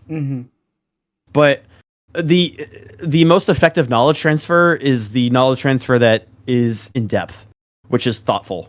And people are more impatient than ever in life. So they are going to seek information that is very, very quick and very easy to get versus the lesser known, lesser talked about stuff, right? And I feel like creators, they know that too. It's like, well, instead of focusing on and taking the risk on this lesser known thing, I'm just going to piggyback on the more well-known thing, right? So. Well, I mean, because and I know I bring up Chucky a lot. He's my main killer, of course I do. But, I was talking in the video, I did a guide, was it last week or the week before? Whenever it was, I did a guide on the camera. Because I even said it in the video, I think it's the least talked about thing about that character. And I think it's the most powerful tool he has. Like, the ability to peek a corner without the other person knowing you're peeking it. You can actually corner peek third person with Chucky? Yeah. Really? Yeah. Okay. You didn't know that? The behavior is like, you guys can't do it. Yeah. But that's awesome. That's really cool. Yeah, you can do it easily. You can even hide your red stain. There's a thing called a chuck spot. A chuck spot. Yeah. It's a check spotting, but for killer. Okay, fair enough. You hide if you hide your red stain at a 45-degree angle on the corner you're looking through, unless a survivor is looking directly at you, which they never do, even if they're holding a check spot because they're looking at both sides, they won't see your footprints. Is that how those work? Yes. I did a whole video. I have always thought to myself, I've always thought to myself, wow, these are really inconsistent. Good job, behavior. Because I always thought you're supposed to see his footsteps always in chase. No, I always thought that. No. Okay. Here's the logic to the footsteps. I'll do a quick crash. Yeah, go ahead. If he's within 16 meters of you, and I want you to think of Chucky and imagine him the same height as the survivor. Okay. If he can lock eyes with you, you'll see the footsteps. Okay. That's how it works. Is it work through objects? Like if you just track him, you as a survivor you need to track him through objects. Well, no, okay. Not through objects. So if there's like a hole or a gap in the wall, it will work. But if it's like a solid like wall, you will not see it. No. Does it linger? No. It's actually delayed. Okay. It's delayed by, I haven't done the exact math testing, but a rough estimate, it's like 0.2 seconds delayed. So it's not exact. Okay. Not insane. Yeah, it's nothing insane. Like you can still generally track him with it, but yeah, it's enough to make it so it will throw people off even if they know what they're doing with it. Fair enough. But it's funny too, moonwalking. If Chucky moonwalks, the footsteps don't change direction. So he can't moonwalk. Okay. Because they'll see the footsteps going backwards, but facing forwards. Wow. Okay. Fair enough. That's why I tell people, like, if you want to counter Chucky, go to a junk loop because you can see his footsteps at all times. Unfortunately, we don't have those on every map, though. Yeah, yeah, that is true. But yeah, that's why I say Area Crows is one of his best maps. I know Really? it just popped up on the thing. Yeah, I think as long as you cut off one of the corners, Area Crows, I think, is one of Chucky's best maps. Midwich, possibly. No, Midwich sucks. Really? Midwich is one of his worst maps. Really? Even the fact that it's Midwich, just remove the whole looping part of it. Even still. Yeah, because okay. All right, think of it this way. You go into a classroom. He can't slice and dice any of those loops because there's stuff in the way. Yeah. Let's say he does manage to slice and dice and he's about to hit you. Just take the window. Why do I always lose against Chucky on Midwich? Always. Why? And then if he's in the middle of a slice and dice animation and you can make it, just run out into the hallway. He's 110. What's he gonna do? I always I don't know why I always forget he's 110, man. Yeah, he's 110. What's he gonna do? Was he 4-6 on PTB? No, he's always been 110. Really? Yeah. I thought he was. Yeah, I even did a killer concept like a month before he came out and was announced, and I even said he should be 110. It just makes sense. Yeah. You don't want him 115, by the way. I know a lot of people suggest it. You do not want him 115. You know how annoying it would be if a 115 killer that you couldn't see could just pop out of nowhere? Yeah, no. I already like, I'm like, oh, it's Chucky? I'm dead. Yeah, I think Midwich is one of his worst maps. Larry's is his worst map, but okay, fair enough. Yeah. Hawkins? I actually haven't played on Hawkins too much to have a So it's like the loops on Hawkins that they're condensed in rooms, but it's like they don't really have a lot of stuff in the way. I feel like I hate Hawkins. I hate that map on every killer. I don't think there's a single killer in this game that I actually like Hawkins on. I think the one thing Hawkins has going for it is the same thing RPD does. And that is slight consistency, so you can cut people off if you know what you're doing. Yeah, I don't know. I feel like Hawkins is one of the most like problematic maps right now. Just the palette generation is just absurd. Oh yeah. I just mean like the map structure as a whole though is consistent. Oh, okay, fair enough. Yeah, there you go. Yeah. The only changes I'd make to that map is honestly opening up the long walls. Like they don't need to be that long. Oh no, for sure. And I think a lot of the doors could stay to be opened at all times. Honestly. Yeah.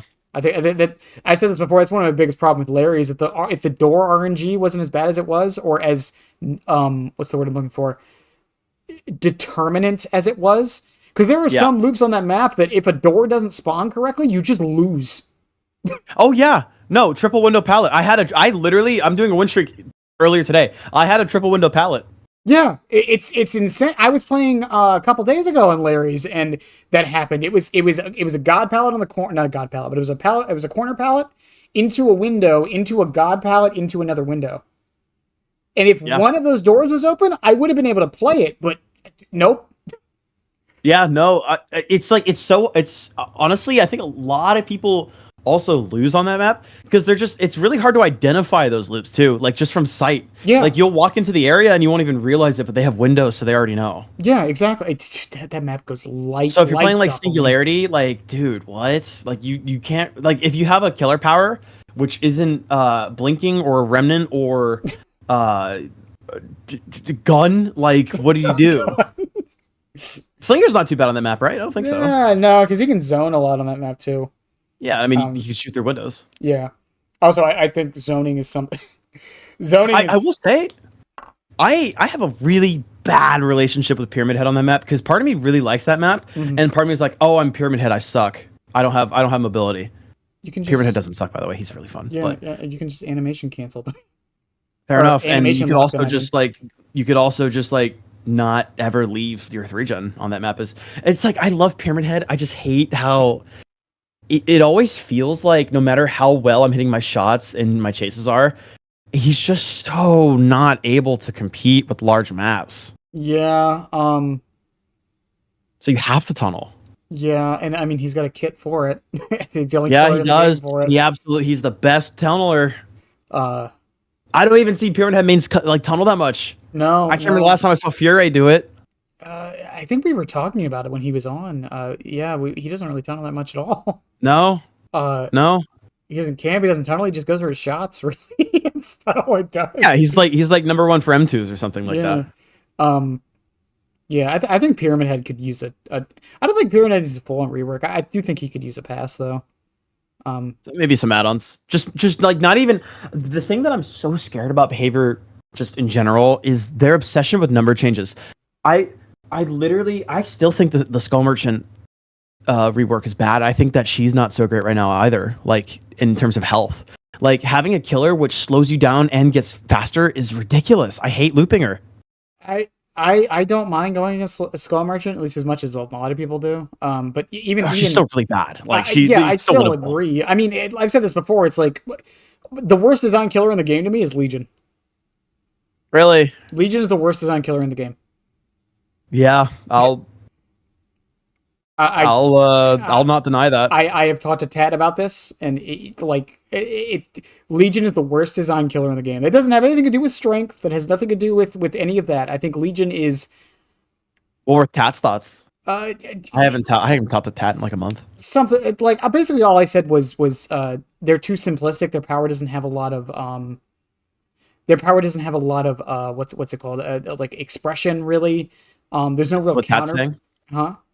This is what Tat is saying? No, this is what he was agreeing with most of it, though. Okay, go ahead. And the biggest thing for me is, like, you can't, like, if you're taking a microscope, you can tell the difference between a good Legion and a bad Legion, but for the most part, you can't. Like, yeah, I haven't said hi to Tat. I need to say hi to Tat before I go to bed tonight, because I kind of forgot to say hi to him. But yeah, like, I think Legion is one of the, and there's there's technically no counterplay to Legion.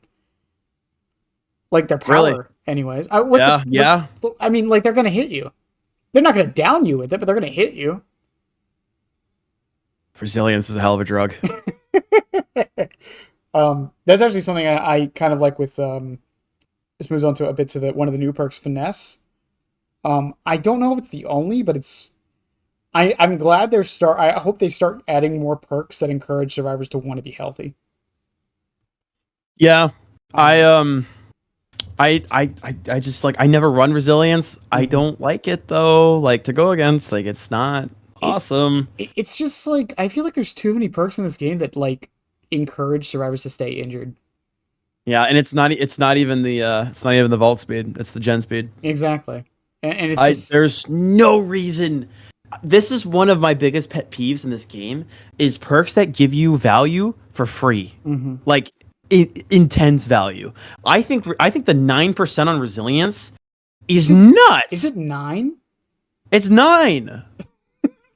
I'm pretty sure. Let me check. Hold on, I got DVD open. I thought it was 6. If I'm wrong, I'm so sorry. It's 9, I think. It probably is 9. 9%. Oh my god. Why? So stack that. It's 15%.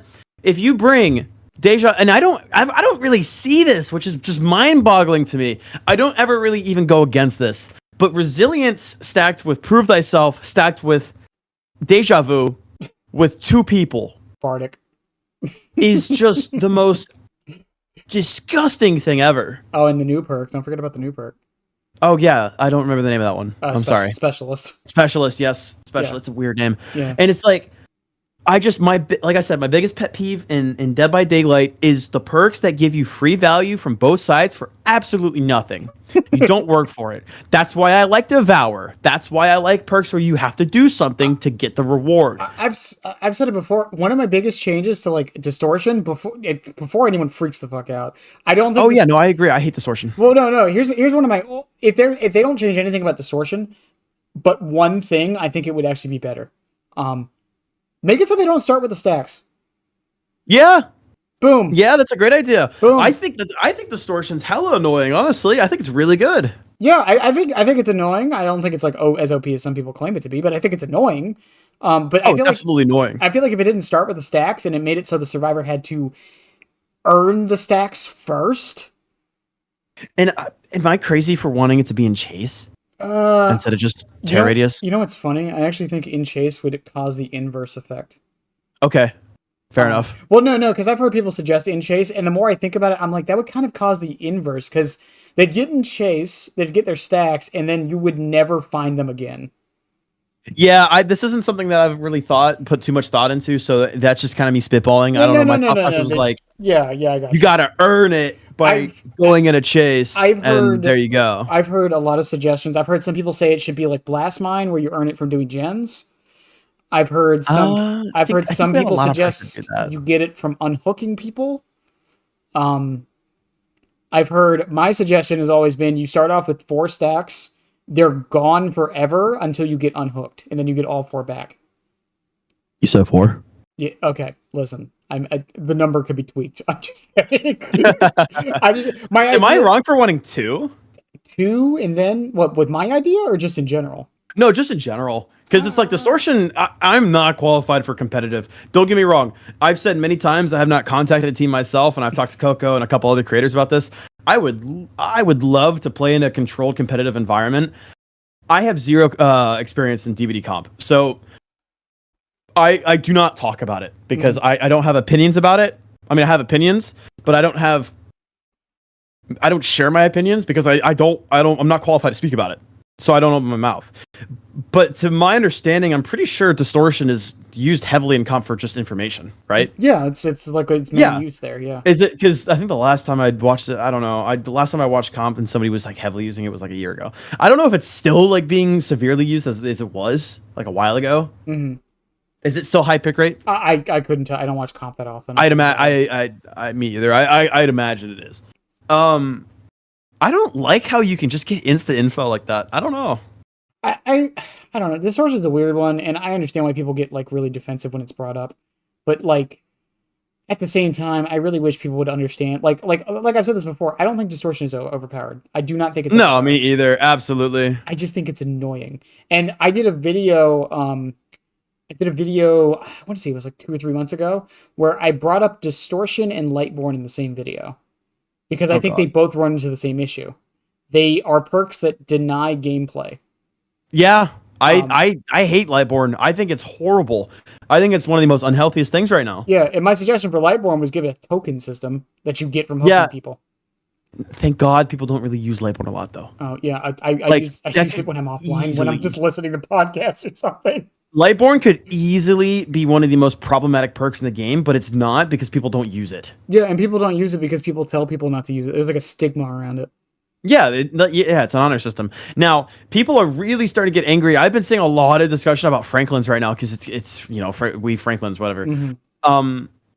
I don't know, dude. It's just such a convoluted conversation, but like, I really think Lightborn's really unhealthy. Oh, I do. I agree. Once again, and people will be like, "But you run it." Yeah, that doesn't mean I don't agree it's unhealthy. I can't remember the last time I used it, honestly. Well, like I said, I run it a lot off stream when like I'm like listening to music or something when I'm playing the game. Because it's like, oh, it's one less thing I had to think about. Yeah, I played. I think I stream 5 days a week. I think I use Lightborn maybe 2 to 3 times a week, and it's just Lightborn Shadowborn on my streams. It doesn't work. Viewer request. Yeah, it's a viewer request. Well, no, does that work? No, it doesn't. Oh, okay. I was gonna say. I was like, that's the point. Like, it's like Shadowborn, Lightborn with like spies and unrelenting or something. Yeah. Shadowborn, by the way, run it on Myers one day on its own. Really? You would be surprised. I will give it a try. I still like to play Myers from time to time. I enjoy him still. Yeah, you would be surprised how often someone will come up and try to blind you at a pallet when you're in tier 3, and now you're running at them at Mach 10. Oh yeah, I'm surprised at how like I don't know, like Myers is one of the worst killers in the game, but I win so often with him. Same thing with Freddy. I win a lot with Freddy. I think it comes back to that somehow this came back around. It comes back to the idea they're very simple in the sense of they're just the fundamentals of the game. There's not really much to mess up. Yeah, fair enough. Like with Dredge or Chucky or Huntress, Deathslinger, you can miss. You can misplay a lot. It costs you. Can't really misplay with Myers and Freddy. And I think Myers absolutely has the whole like fear of the unknown going for him, where it's like, okay, does he have infinite? Does he have tombstone? This is a really long tier 2. It's taking him a long time to get tier 2. What's going on here? Does he have infinite? Does he have tombstone? We go into a locker. Oh, he's got infinite. Whoops, I didn't need to do that. But even still, like just like normal Myers, just Memorial and whatever. I mean, it works. Like I'm surprised at how fun it is. Mm-hmm. It's like he's just like very mentally oppressive mentally. Yeah, and I think the other thing with it, and this is something with like Legion, I think also happens a lot, is you're not really thinking too much when you're playing them either, because they are just the bare fundamentals. So it's like that frees up your mental for like other like the macro gameplay and things like that. So you're kind of playing that a little bit better than you normally would. Yeah, I don't know why, but with Legion, I always like I don't know I I don't know what my problem is. I like never sleep pills because I just I want to hit my stuff, but it's like without them, I don't feel like Legion can get a 4 down, right, or a 4 hit. They can if the opponent decides to mend Yeah, during it. well, yes, yeah. I I don't. guess it's also Matt. Like, it's like I don't know. I don't think I've ever gotten a 4 hit on Dead Dog. No, I don't. I sometimes I get the 4 hits with regular Legion without never sleep pills. It's just not as often as I would like it to be. I don't know what Ted's opinions on Never Sleep is. Oh, he hates but them. I'm sure. He fucking hates them. I'm sure. He runs them, but he hates them. Oh, so he just hates the idea of them, or he just Yeah. doesn't like going slow? He thinks they're really really badly designed. Unhealthy. Yeah. Yeah, I agree. Yeah. Once again, and this is the weird thing because as someone who does discussion content, people are always like, "Oh, but you use it. Why? Like that doesn't mean I don't think it's bad." Like, Yeah. I'm not like, yeah. Could I like honor system it? It's just like with Chucky. It's like with manual scamper. Most Chucky players were aware it needed to go. Like we weren't. Oh my god. Yeah. No. Like being able. I am so happy that you're forced into a dash after scampering, right? Yes. Now, yes. So you have to dash and then you can scamper now. That's it. Wait. You can't just dive under a pallet and so. Okay, so you have to do the Yeah. and then go under a pallet. Okay, Yes. okay. I hated it when I would just get like dolphin dived and then immediately like just slapped like 1.5 seconds later. I did a Crazy. terrible montage of the day it got taken out of the game of just me getting scamper hits. Yeah. Just to prove a point. It was so good, and all of us were aware of how good it was, and that it was badly designed, and it needs to be taken out of the game in some way. But people would always be like, "Oh, but you still play them."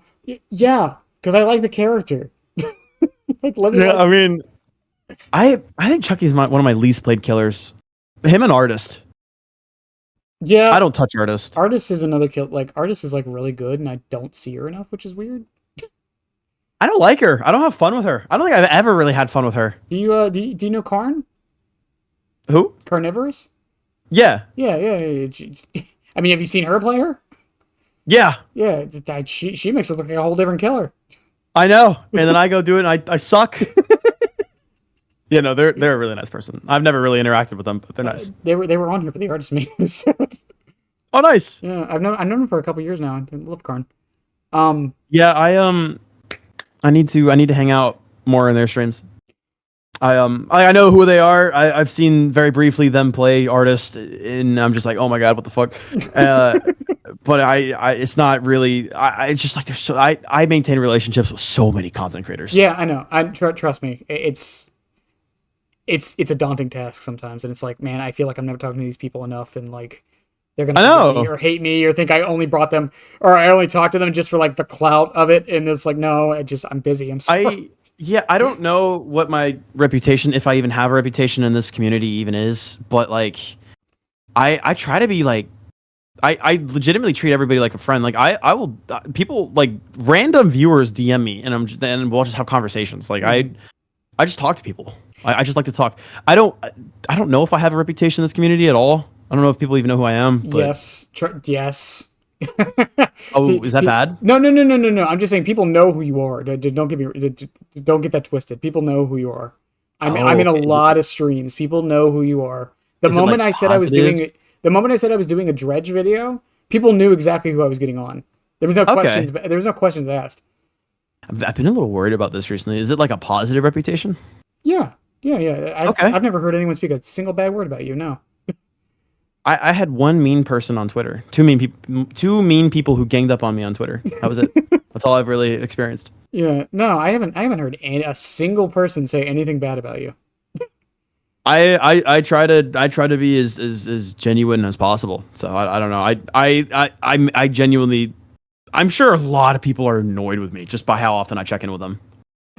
That's my problem with checking in on people. Like, I don't want to bother anybody. I'm like, they're probably busy. They don't want to fucking talk right now. Yeah, I'm like, hi, Scooty, how are you doing? And then tomorrow, Scooty's like, oh, hey, how you doing? I love Scooty so much, dude. Well, I think to get to the behind the scenes of this, I think it was one of my biggest problems with you was like I wanted to like keep checking in because I knew our schedules were lining up. And no, I absolutely apologize with the dude, I can't even like. I used to be so good at texting people back. Mm-hmm. I'm so good at texting people first, Mm-hmm. but these past 2 months, I've been so bad at texting people back. It wasn't that. For me, it was like I didn't want to like you know I would wait a couple days and I'd be like, please, I should probably message him back, but I don't want to be annoying about it. Please do. I think I have like I have conversations with at least like 8 or 10 people a day. Okay, fair enough. Like me and Herman the Doctor talk all the time. Me and Coco talk all the time. Me and Scooty talk a lot. Me and Tormento, who's a very well-known thumbnail maker for many content creators, we talk a lot. I talk to a lot of people. Yeah, Herman's how I got the courage to actually ask you. God bless Herman. Herman's so cool. I love him. Yeah, he's awesome. He's a great friend. He checks it. We literally talk every single day. Yeah, I mean, anytime I'm in his stream, which isn't often because of when he streams, but yeah, he's so kind to me. Oh yeah, no, he's genuine. Yeah. He and I have had many deep conversations. Yeah, it's flattering in a weird way. If that makes any sense. Yeah, he's great. I think that Herman is a staple, and I think that he really needs to be in the next generation of content creation. Yeah, I mean, Herman's been here for a while though, to be honest. Yeah, but there's plenty of people that I think that should be in that next generation. I know I probably won't be here for that, but I love how you're calling it the next generation because that's what I call it too. Yeah. in my League of Legends days, I always talk about how that's how content creators were. It was kind of like there was like a 5-year gap of like these were the content creators, and then like all of them leave, and then like here's the new generation. Yeah, pretty much. And like because of how like the internet's changed over the years, it doesn't really happen anymore. Yeah, and I absolutely am excited for that next generation. Just so people can show what they can do. I don't know if I'm gonna be here for that. I'd like to, but no, we'll see. Time goes fast. You'd be surprised. Yeah, I don't want to be limited to just Dredge. Like my streams are very just like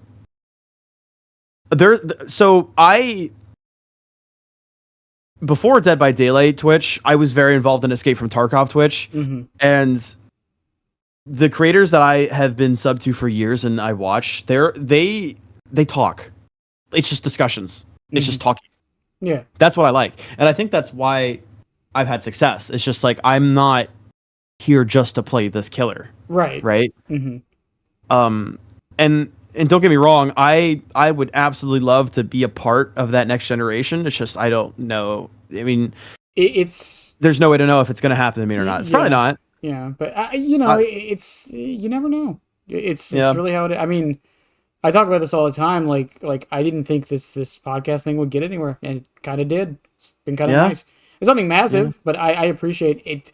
I mean, I'm getting like maybe only a couple thousand views per podcast, but still, considering what this is, it's insane. It's long form content. Yeah, you know that's incredible. Yeah, it's great. And look at long form content, fucking 8 hours. I'm scared to upload a 30-minute video. Don't forget, I do the daily ones too, and those are like 5 minutes. So it's like I have the long form interspersed with the short stuff. Which I know, and on top of my 60-hour job, it's like I don't even know how I manage. There's a lot of stress and anxiety with content creation. Yeah. I've suffered from that a lot recently. Just like I don't know how long I'm going to be here for. I want to be here. I don't know, but yeah. Yeah, but you're doing good. That's all I'm going to say. You're doing good. You're doing very good. My issue is I don't want to slow down. You know, like I'm scared. Yeah. I was having those tech issues for a while, and it scared the shit out of me because I thought it was over. Yeah, I just worry about people being bored of just watching Dredge. So it's like I'm scared to do new killers. I'm scared to do different content. So I think people hang around just because of the conversations we have, honestly. Yeah. And that's how successful streamers are. I think it's just like, I don't know, like and I'm guilty of this early on in this, and even recently, it's just like I see something that I don't expect, or something I expect a stream to have this many people, Mm-hmm. and then it has less than that. I'm like, oh shit, I'm falling off. Oh shit, I'm burning out. Oh shit, I'm not gonna see year two. You know what I mean? Yeah. That is like the worst thing a content creator could ever have, because you will if you have that mentality. And it's easy for me to say here, give advice and say these things, but in the moment when you just allow yourself to have that anxiety, like anxiety is the most potent emotion a person can have, Mm-hmm. but it is the most temporary one. Yeah, of course, of course. I mean, it's the fear of what will, not what is. Yeah, Right. yeah. Being a It's person that's like, if you are a person that is absolutely affected by stress and anxiety, it seems almost impossible that there is a life without it. yeah. And for the first time in my life, my life isn't dictated by that. Mm-hmm. So doesn't mean I don't have it. I do, but Oh, but it doesn't. It will not affect my resolve. right, right. It shouldn't, but we're all human. Yeah, Um, I think honestly, those emotions are the hardest things a human can overcome. yeah, and Like streaming. fully, I am not done with that. That is something people get in their later lives, right? Mhm. When that is when people are truly happy, when they are overcome those feelings. But God, I have a long road, but I've come very far. Not to stress you out too much, I'm a decade older than you, and it doesn't stop for a No, man, I know. I was just gonna say with because my streams aren't anything super big. Which I say that, but if you look at the statistics, I'm actually still decently. Anyways, my point is like I am blessed to have a community that is willing to be here whenever I do things that aren't Dead by Daylight, which isn't Oh yeah, often. But when it does happen, like my numbers really don't change, and I am blessed for that. And I know I'm not going to name any names specifically, but I know there's a lot of creators who definitely feel like or have seen that they can't move at yeah. all. I feel the same way. I won't do any variety until I hit Twitch partner, which is soon. I'm 81% of the way done. Oh, fair, good shit. It's actually going down because I had like a 30 average yesterday, but I had like a 90 average today. So Yeah, yeah. actually, I do have advice for people that are starting streaming, Yeah, go ahead, which go nobody ever talks about. It's like, oh my God, I just forgot it. Holy shit. ahead. Say something so I can think. Okay. I love this dredge skin. It's actually pretty cool. I hate this one. Fuck. Oh no. God. 42. But So, you're the answer to life, and you just forgot it. oh, okay. So what you said about having community that's always going to be there. Mm-hmm. So every single person, no matter where you're at in your content journey, right? Mm-hmm. You're going to have a group of people that will be there no matter what. For me, that's 40 or 45 viewers, right? Mm-hmm. At the start of my streaming journey, I got affiliated my first like 3 days. Right. I got rated by the first, who's a Wesker main Mm-hmm. content creator, and just immediately stuck. And I've been with 50 average viewers on the minimum since. Mm-hmm. Just absurd. I have an average about 60 to 70 for the past 2 months. Mm-hmm. And it's an amazing feeling having that. It's awesome. When I was starting out in the first maybe 3 to 4 months, I didn't appreciate how dedicated people were. Mm-hmm. If it was 45 instead of 55, extreme effect on my mental, because I thought I was doing something wrong. And at the time, I didn't realize, and I didn't appreciate that these 45 people are going to be here at all times. Mm-hmm. I've never had a stream below that, you know? Like, that's not something, and I am so guilty about this every single day. I see myself as being as genuine and as there for people as possible, as redemption for that, because it's not something I've appreciated until now. Mm-hmm. And even still, I have my moments where I'm stressed out about the viewer count. Turn that shit off, dude. Yeah. You got to turn it off. Turn it off. turn it off. I look at it maybe once a month on my analytics, but I try not to pay attention to it. I look at it every 10 minutes, even still. I can't turn it off. But I've learned to cope with it. It's like if you are struggling with your mental where you don't have the viewers that you want, but you have viewers, right? You're not going to gain any viewers by being sad. No. So turn that shit off. Get used to. Don't even have it on in the first place. I started with Streamlabs OBS, unfortunately. So it's built in. It's going to be there no matter what. I hate Streamlabs. Horrible. I hate it too. I don't use it anymore. Horrible company. Absolute scummy company. I made the swap to OBS about 3 to 4 months ago. I have the option to turn it off, but I won't do it because I've had it, right? But my point here is, if you are a person that is doing content, whether you're starting or you're where I'm at, you're farther than I am, and you're still struggling with your mental, understand that you will have a guaranteed number at all times. And these are people that are with you. The first time, like, the fact that you even have that many people is enough for you to keep going. The fact that you even made $100 is enough to keep going. That was my mentality when I started. I was like, wow, I made $100. I'm going to keep going. You know what I mean? Yeah, I mean, I think the other thing with it, and we talked about it a little bit earlier with like the whole comparison thing. Because once again, I'm not that big of a streamer, but the way I always look at it, because my average is about, I don't really talk about my numbers too often, but my average is about 15 to 20 people, right? I'll talk about mine right now. In my 30-day average, I have 62 out of 75. Which and I went down from 68 recently, and that while I was gone, and that really hurt my mental a little bit. But I mean, the way I always look at it, because I don't do this for a job, this is a hobby at this point, but the way I always look at it is like, okay, if 4 people are watching me, that's a living room of people. If 8 people are watching me, it's a bus stop. Yeah, that's the best explanation I've ever heard, ever. 15 people are watching you, that's a classroom. Yeah. Could you imagine just playing a video game to a classroom of people and they're they're engaged and watching you? Yeah, dude. That's insane. There's a lot of streamers that have like 50 average viewers.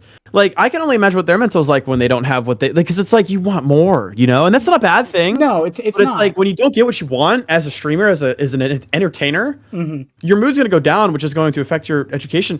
Like, dude, 40 people is a lot of people, man. It's like half an auditorium. Yeah, it's a big deal.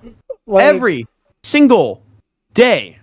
Yeah. Same people. Yeah, and always. I think that the problem with it, and once again we talked about it earlier, it's just I think comparison is the thief of joy. Like, it's a very common saying for a good reason, because it's like if you're like looking at like I don't know XQC or like one of the really big streamers, it's like, well, he's got like 10,000 people watching him, 15 people watching me. That's nothing. Like, I'm just bad at this, I guess.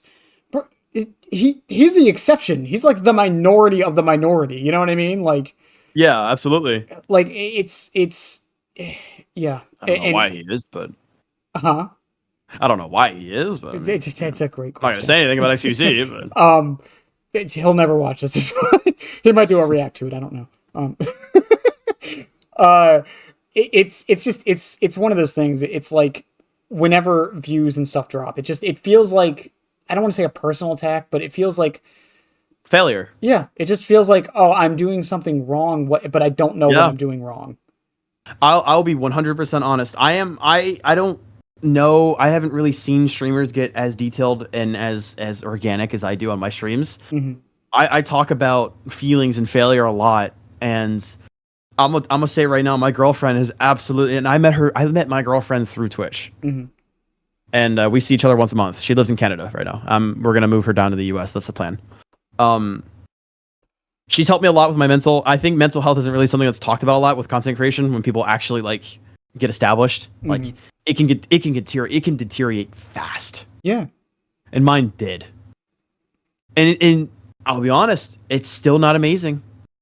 And I have made so many comparisons throughout these 12 months where I just wish I didn't do it, and I still do it. But my girlfriend has absolutely helped me mitigate it and cope and learn from it. But mental health is not something that's talked about a lot. I'll compare myself to my friends that are content creators a lot. Oh yeah, I do that all the time. I will be 100% honest. I'm not embarrassed to say it, and I'm a person that owns the things that I feel and think. I am still guilty of opening my phone while I am streaming. Oh man, he's got more. I did it today. I don't mean to laugh at that. Like, I'm not laughing at you. It's just no, it's fine. Yeah. And I will always and I don't know if that's necessarily like an evil thing or like a negative thing, but like envy is it might not be the correct word, but envy, comparison, whatever you want to call it. Sure. It's a perfectly natural human emotion. People feeling envy is never a bad thing. I'll own it. It's what you do with it that's the bad thing, right? And unfortunately, I was just gonna say, in my opinion, as long as you're not malicious with it, or vindictive about it, and you can internalize the emotions properly and use them to better yourself and your content and stuff. Wow, I just had to end stuff in a philosophical rant. You're fine. You're good. It's a perfectly normal thing to feel, and yeah, go on. I'm so sorry. I'm so sorry. Discord delay. You're good. You're good. Go on. What were you gonna say? I was just gonna say, and unfortunately for me, it was self-destructive. It can be, unfortunately. Yeah, absolutely. But yeah, no, I'm doing so much better about it, and it's just my advice to anybody starting out where I'm at, ahead of me, 10 years down the road than me, whatever. If you, and again, I'm not qualified for the things that I say. I'm just a dude, and if you want to listen to me, sure. If not, cool. I'm just sharing what I've learned as a 20-year-old that's been doing this for 12 months. Mm-hmm. You said my line. Everybody will get what they deserve when it happens, and nobody is ever going to be the same. And that's a good thing, because if everybody was the same, there'd be no value in anything. Yeah, boring as shit, honestly. Yeah. No, I was just saying, you were saying that I say this all the time, and I know I shouldn't do it, but I read like almost all of my comments on my videos. Oh yeah, I heart everything on my YouTube. I literally, when I wake up in the mornings, I call my girlfriend, and then she goes into work. I'll get to the shower, and in the shower, I hold my fucking phone. I go through YouTube comments, and I heart every single one, even the hate comments. I'll heart it. I'll like it. I'll say the dumbest shit ever if somebody's ever saying anything like mean or bad to me. I'll just say the dumbest thing ever. I mean, my thing is, like, I'll read the comments, right? And one of my most common things is, because once again, I do discussion videos, so it's a lot of opinions. And what I tell everyone almost all the time is, like, at the end of the day, guys, I'm just some idiot online who turned a microphone on. Yeah. You don't have to take my word as gospel. I'm not even saying anyone should. I'm just putting my points out there, and the whole point of these videos is to hear, to put my thoughts out there and to hear what people think about my thoughts. I don't even know why I'm here. Why do people watch me? I'm just a dude. Like, people treat like high-end content creators as like Jesus. Yeah. And it's weird, because it's like I don't know why people even watch me. Like, I'm just a dude that plays the most unplayed, unliked character in this game. I don't know. Just like I don't even know why I'm here. When we started this call, I'd never thought this is where I was gonna go. I probably shouldn't be here. I don't know. This is weird, man. You're fine. You deserve to be here. I don't know. I play Dead by Daylight. Like, oh my god! Imagine if I had content on a different game. Don't do the domino thing, man. I call it the degrees of separation. If you start going down the line of how you ended up in the exact position you are, all you're gonna feel is regrets and like complete wondering of how anything in the world works. I have existential crises like every week. I've been very honest about this, and part of it is because I do the degrees of separation. I'm like, if I didn't make this one decision 20 years ago, I wouldn't be in the spot I am right now. I know. I'm just a dude, bro. I'm just here. All we can do I make shitty YouTube videos. we can wake up Like every day, we can do what we do, and just hope we're somehow doing the right thing. That's all we can do. yeah, pretty much. Yeah, I mean, like I've talked about. Someone asked me like how the podcast even started. Like I've done the dominoes on how it started, and it's like if I didn't like legitimately, if 4 years ago I wasn't part of a League of Legends Discord server for a character that wasn't very popular, and I didn't meet an artist through that, I wouldn't have met Gummy Peach Rings, who is Oh wow. yeah. And if I didn't meet Yeah. Gummy, this whole thing wouldn't have started because I wouldn't have known who to get on for the first guest. Fair enough. Like once again, if you keep doing that crap in your head, it doesn't end well. I mean, dude, imagine like me and my girlfriend, like this is the girl that I'm spending the rest of my life with, and I know that. Mm-hmm. And I've known that since the first day. It's a good we know feeling. each other through Twitch. Like, imagine. She literally said, "I found you through recommended one day, just because I decided to scroll." Like, yeah, it's yeah. And I mean, if you really really want to get into it, it's like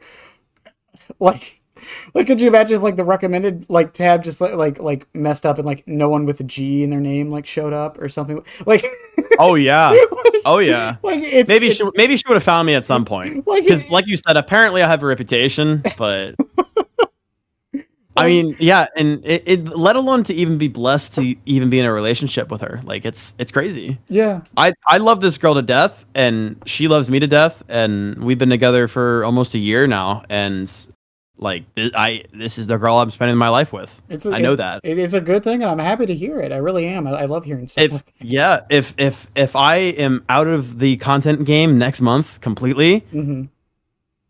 I'll have her. Yeah. I'm a lonely hermit, so I can't sympathize, but I really do love to hear it. Yeah, I'm blessed. I really am. So Dead by Daylight. Sure. Yeah. God, that was. I mean this in the kindest way possible. That is legitimately not where I thought this was going. Fair enough. Yeah. So Dredge's power level. B tier. So I was just gonna say, I know we talked earlier that the community has been what's the word I'm looking for? I don't even know if it's the community. I think it's just people with bigger voices. I think, I mean, it's always a trickle down for the most part, but I think and it's not even necessarily unfortunately, and there's nothing wrong with anything I'm about to mention. Mm-hmm. It's just like I think people place too much faith. I don't even know if it's too much faith. They just assume that like one person is God. It's called it's expertise bias. Yeah, exactly. It's like you go to a doctor and he tells you something's wrong with you, and you're like, you take him in his word because he's a doctor. But you know, he's still a person. Yep. Or like I know. Or like you read a paper that was like written by like a botanist, right? And you're like, oh well, he knows he's talking about flowers. He's a botanist, of course he does. And he didn't do any research on that paper. He just kind of wrote it off the top of his head and got like 90% of it wrong. But no one's gonna question it because he's a botanist. Yeah. But yeah, I think it's definitely a trickle down effect. But and I think the other thing, because I was talking, someone was asking or saying this about the Odd video with the add-on tier list with a lot of the killers, how a lot of like mains of the killers were like not very happy with a lot of what he had to say. Yeah. And I think the thing I started to realize was Odds was speaking from the perspective of the average player, ironically. Of like, okay, you're not really like an expert at this character, so here is what I would say about these add-ons in that case, right? And as a result, the people who are kind of like experts, for lack of a better word, on these characters are like, no, a lot of what you just said was wrong, and we often like can't pull ourselves back from that expertise in our own sense, if that makes any sense. Yeah, exactly. I would love, and I think this is the healthiest way to go about this. Mm-hmm. I would love if somebody organized a tier list or something like that of multiple people I have tried. instead of one. Tried. Unfortunately, the community will only listen if it's by a select few people. The problem, the bigger problem with it, because I've talked about this before, because like the Huntress episode is one I've been very scared to do for this, because no matter who I get, people are going to be mad. Do you have any ideas? I have like four or five. I have four or five. I actually know who I want now, but the problem, like I said, though, it's not even the creators themselves. They won't be mad, but it's their fans that will be. I don't have this problem. But yeah, absolutely. I think some people, it's really sad to see this, because it's like people don't realize that all of us content creators are friends. Most of us are. I'm not gonna say all, but most of us, yeah. People for a very specific video talking about a specific killer with 3 specific different mains that all have very large bases. People are like, oh, well, what about this guy? But it's like, it doesn't matter at the end of the day, because everybody, like, they're all qualified to speak on it. So why does it matter? Well, I mean, the other thing with it is, like, I've thought about it before. It's like, okay, well, for the Huntress video, why don't I get like 3 Huntress mains in one call? One, that would be chaos. Oh yeah, no, because like imagine okay, imagine me. No, okay. One Pump Willie, Coco Latte, and Harry Potter. I love all 3 of these dudes, and they are all my friends, and they're amazing, and they are so fucking smart about Singularity. But if we had, like, they're all qualified, right?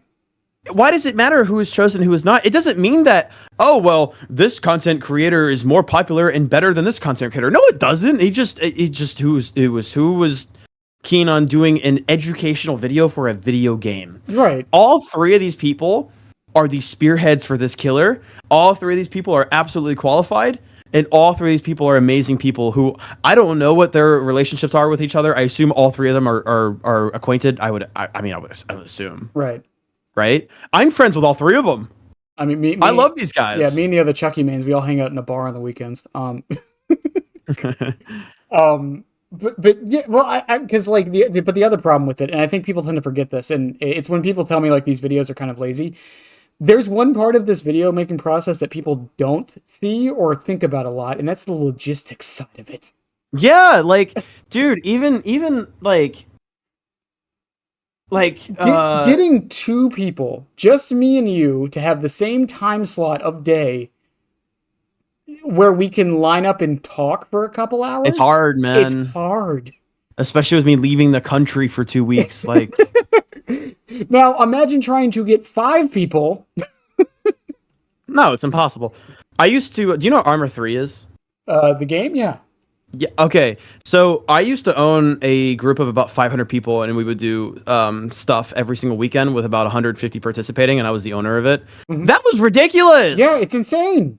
It was horrible. I do logistics for a living, and I think it's difficult. Like, it's. I don't know how much you know about Armor 3. When I was in the army, they actually used it as a simulator. So. Oh, what was the name? What was the name of the actual simulator they used? It was. I couldn't. It's years from now. I don't remember. Yeah. I owned a very notable Milsim community, and very, very, very, very huge on TikTok. I had millions of views on that, and I owned it. It was all me. And I cannot fucking tell you how difficult it is to herd people like sheep. It's so goddamn hard. And this was a very active Milsim group for a year. I actually owned, I co-owned one, and I owned my first, and then I co-owned another one. They both lasted about a year, and it ended with me leaving because I couldn't do it. It's I mean, like, I play Destiny, and you know, Destiny's not like raids. Raids are, and I know there's some like hardcores would be like, no, raids are actually pretty easy. Do you know how hard it is to get 6 people on at the same time for a couple hours and have them coordinate properly? Imagine an Armor 3 Milsim setting where you have 150 people, where there's like 2 platoons, 3 squads, company HQ squad, vehicle crews, all this kind of stuff. I had to do that shit in real life. Trust me, I know. Yeah, and then it's like they're 16-year-olds too. There's like 16-year-olds in the mix. God. And oh shit, dinner. Ah, shit, I forgot. Oh man, I would fucking. And then we're using like TFAR and Acre and all kinds of stuff, and it's just like, oh my god. I swear, if in my real army days, I was like setting up a squad or a platoon, and I heard someone was like, I actually had to go to dinner. Fucking lose my mind. Oh yeah, dude. But yeah, I mean that's always been part of the problem with this, and I've tried to do it. I've done it before with there was a patch note that came out. It had Hag. God, I can't remember. It was Hag, Demogorgon, and I think Huntress was in it. No. Oh my god, who else was in it? Whatever. It was Hag. I'm gonna feel so bad for not remembering. It was Hag, Demogorgon, and someone else in the patch. And I was like, you know what? I had 3 people come on for these killers already. Why not, instead of me reading the patch notes by myself like I always do, what if I had them come on and give their input at the same time? And I got lucky enough to have them all on, right? Yeah, and it fair was enough. I mean, dude. Yeah, it was cool. It was really cool that I was able to do that, and I've been wanting to do that again. Like when the night changes and the singularity changes happen, I wanted to get Pixie and Phoenix, who I did the interview for the singularity video. I wanted to get them on in the call, but Pixie was busy, so she couldn't do it, and Phoenix was also busy, so she couldn't do it. And it's like, well, we can't do it in like 2 days because then it's kind of like irrelevant, and then it's like.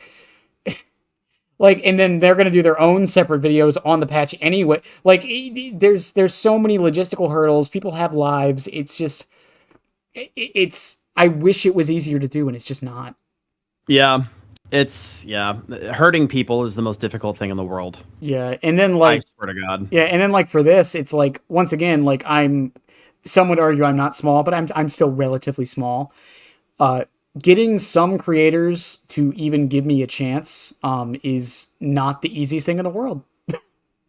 It's unfortunate. It sucks. Like and again, I am so goddamn sorry that I have not been the best communicator. It's just like, well, no, and I feel for you on the other end of things too, because it's like I understand that. It's not even like a malicious thing for a lot of them. It's just like Twitter DMs are a very good example. That's how I get to a lot of people. The problem is the way Twitter DMs work is that if they've never DM'd you before, they don't get a notification. Really? Yeah. So I just have to pray that they get a notification from somebody else and happen to see my message.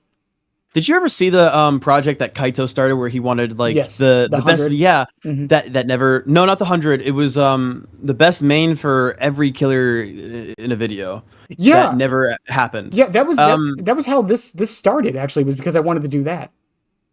Yeah, that never actually happens. But like, I was my DMs and comments were never read for Dredge. Now I don't know what happened with that because everybody else who I've talked to that was on that, like they also don't really know. Mm-hmm. I think Kaito gave that to the king because I did that with the king.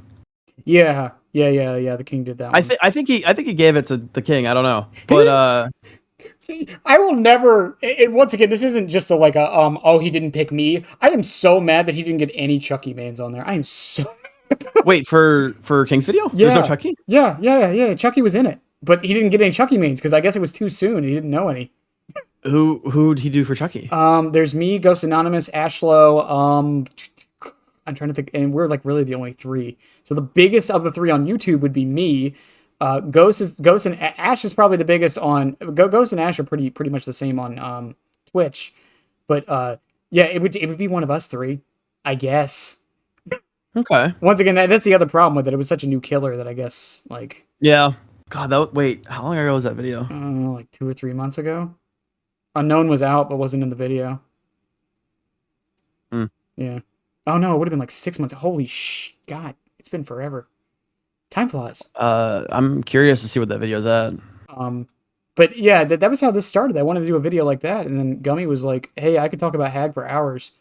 And I was like, "You know what? Why? Fuck it, let's do it." And then then it snowballed. And Gummy just did it with Puffalo. Yeah, he did. Yeah, Gummy's great. I've known Gummy for years. But ironically, I met him through his wife. That's how I met him. Really? Yeah, his wife was a big League of Legends player, an artist, and I was in a I was in a Discord for it, and we were doing an art contest, and his wife won like 2 times in a row. I was the treasurer at the time, quote unquote. So I was the one who handled distribution of the prizes. So I got to talk to his wife a lot, and then I met Gummy through that. Fair enough. Yeah. Once again, it's funny how the dominoes fall like that. It is nuts. It is crazy how things work out. 72,000 views 2 months ago, by the way. I would kind of pretty well off video. Yeah, I was kind of hoping to be higher, to be honest. DVD educational content is necessary, but it's not really well done. So I did a Remnant guide, which is my most important and most highly edited video of all time. 7.7 thousand views. I did the camera. It's only been out for like a week, but it's at 2K right now. But it was like one of my most requested videos for people wanting me to make. I mean, compared to my other stuff, it's like in the middle, but I mean, this isn't me being ungrateful. I need to make that very clear. But it didn't do as good as I was kind of hoping. But it's an esoteric thing too. Especially for that. And then for the Remnant, it's like, if someone sees a video that says like the Remnant guide or Ultimate Remnant Guide for Dredge versus the Ultimate Dredge Guide, you know what I mean? Like, yeah, people don't really realize how important the smaller thing is. Mm-hmm. And I mean, I love educational stuff. I don't ever see it as profit ever. No, I see it as profit, as in knowledge transfer. Yeah, yeah, that video gets 7,000 views in 2 months, and then this other random video, which took like 30 minutes to edit, gets 60K. It's like whatever. I will say that once I put out the explaining Chucky's footsteps video, I did notice quite a lot of people starting to do it correctly. Yeah. Oh yeah. It made me mad, but you don't proud. think that the videos are doing well, but like, it's not even just like. What's awesome about it is my Remnant video does not have a lot of views, but because the people who watch the video are doing it and talking about it, that transfer occurs outside of it, and that's all that matters to me. I don't really give a shit about if I make $15 or $50 off the video. I don't really care, you know. I want that knowledge transfer. Yeah, it's like I said, it's just funny because like Chuck spotting, right? I talked about that earlier. We still don't know who coined the phrase, but a lot of people say I did, which I didn't. I'm just the one who said it. I've never heard of it before. I've never heard of it before. You've never heard Chuck spotting? I saw Theresta, who is a really funny person. They're in my stream. There are other people's streams too. I saw they said that in chat earlier. I was like, oh, that's just a funny coincidence, I guess. Yeah, but Chucky's funny with text, quote unquote text. We just add Chuck to everything. There's a Chuck slide, Chuck spot. There's the dash and the no, it's the slice it. No, the drop and dash. That's what it is. It's just really fucking stupid. It'd be cool if somebody made a video showcasing all the known text for certain. I love Demogorgon. He's a P60 for me. He's my next P100 killer. After that, I'm doing Nemi or something. I don't really know like all of the text for demo. Like movement stuff, sure, but like there's certain things you can do with shreds that like I don't even know. Like I know they're out there, I just don't know what they are. I think the problem for it is, especially like for people who main the character, a lot of stuff is like, what is technically a tech, and what is just something you should like. Wesker's really the only killer that I feel like qualifies for that, because it's like hug teching. Really, I don't even know if that was a tech for Blight to an extent. I mean, you have basic hug teching. No, I don't really qualify that as a tech. But then you have like V1 tech, or you have a moon rush, or you have J Flicks. Yeah, V. I could never V1 tech ever. I don't even really understand what it is. It's gone now, but still. Or like Chucky when he used to be able to 180. It's like that was technically a tech, even though I wouldn't count it as one. Isn't it still a thing? There's a guy on TikTok that's doing like okay. There's a guy on TikTok. I won't name names. I think I know who it is. Yes, I'm sure you do. Where you do this weird movement out a window and it like extends your bound in a different direction. Is that a thing? You kind of.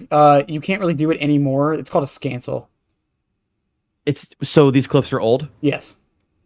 Yeah, really, because they get posted almost every day. Yeah, when they change the cooldown, they fix the you can't scancel anymore. So okay, so he's uploading clips every single day of old. Okay, weird. Okay, got it. Well, maybe. I mean, I'd have to see them to ignite. There is a way to still do it, but you can't do it at the same speed you used to be able to. Let me see. Hang on, it's really easy to find. If he's Well, I'm not doing it gonna say like anything. super slowly, like also I showed your face. Whoops. That's fine. I do this all the time. It's fine. You can do Um, that one if you want. Um, I'm looking at it right now. You like flick up in the air and then look at the ground and stuff like that. does it turn him around at a window and then he's like moving kind of slowly with the knife still pointed up? I'll send it to you in DMs. Okay. Um, just the first like 3 seconds. Oh shit! I uploaded a minute. It's loading. Anyways, there you go. Yeah, okay, so you can still do it that way. It's very inconsistent though. That's the problem with it now. So is that like a malicious exploit? No. Most people who were doing it before, because it used to be easier and it used to be faster before the changes. It's called a scancel, and Okay. because it's a scamper cancel. Okay. And even people who were like experts on it, like Mr. Smithsonian, he was probably the most popular. Even he would admit it gets use maybe 2% of the time he uses it. Like, Okay. it is that niche of a thing. Got it. So Is it like negative? Like is it like No, I wouldn't like say bad? so. Okay. Yeah, I mean, I'm biased a little bit, but I wouldn't call it negative or anything. I also don't think it's necessary to know. Fair enough. It's not like I don't think it's anything like, and this isn't me speaking ill of Wesker mains, but I don't think it's anything like Wesker's like hug text where like he like darts around a car at like Mach 1,000, you know? I firmly believe that Wesker is the hardest mechanically the hardest killer in the entire game. Oh, I agree. I just wish it was on Yeah, purpose. me too. But I love watching Scooty Booty. Scooty Booty's like I already mentioned Scooty earlier. Like I'm sure you understood who I meant when I said Scooty, right? Oh yeah. I wonder who I'm Yeah, getting for Scooty's Wesker. one of my like best streamer friends ever. I wonder who I'm getting on for Wesker. I thought okay, fair enough. I wonder. I'm yeah, I mean I know pretty much everybody. Yeah. I'm more so friends with certain people. I'd love to be everybody's friend. I love Crumbs. He and I don't talk, but I love him. Like we know each other, we're friends technically, but like I love that guy. I'd love to talk to him all the time. Yeah, see, once again, here's another problem, right? It's like Croms is also a Wesker main, and it's like It's funny as shit. But it's funny because it's like bringing on Scooty. It's like I don't want Croms to think like I wasn't thinking of him. I just yeah, and I think that's yeah. It's one of those things where it's like, man, like it's nothing malicious or like I didn't think of them or anything like that. Yeah, Alrin's super funny. You know, I've said this before. With a lot of these, it's like I try to also be what's the word I'm looking for? Diverse is the wrong word, but it kind of works. Like I try not to discriminate against like my only requirements is you make content about the character. That is my only requirement. That is it. I don't care how big you are, how small you are, how many views you get, how many subs you have. That is my one requirement. I try to get more notable people, but if I can't, and I hate saying it this way because it makes it sound like I'm settling, but I get who is willing to come on, who wants to come on, and who I think would work, as long as they make content for the killer.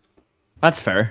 But I feel bad when it's a killer like Huntress or Wesker who have so many mains that when I do eventually get someone on, like I don't want the other ones to feel like I didn't mean anything against it. Yeah. Oh yeah. Who's doing consistent Huntress content other than Coco RTS and Hexty? Squirtle. Okay. Yeah. Got I it. definitely didn't just give away who I'm trying to get.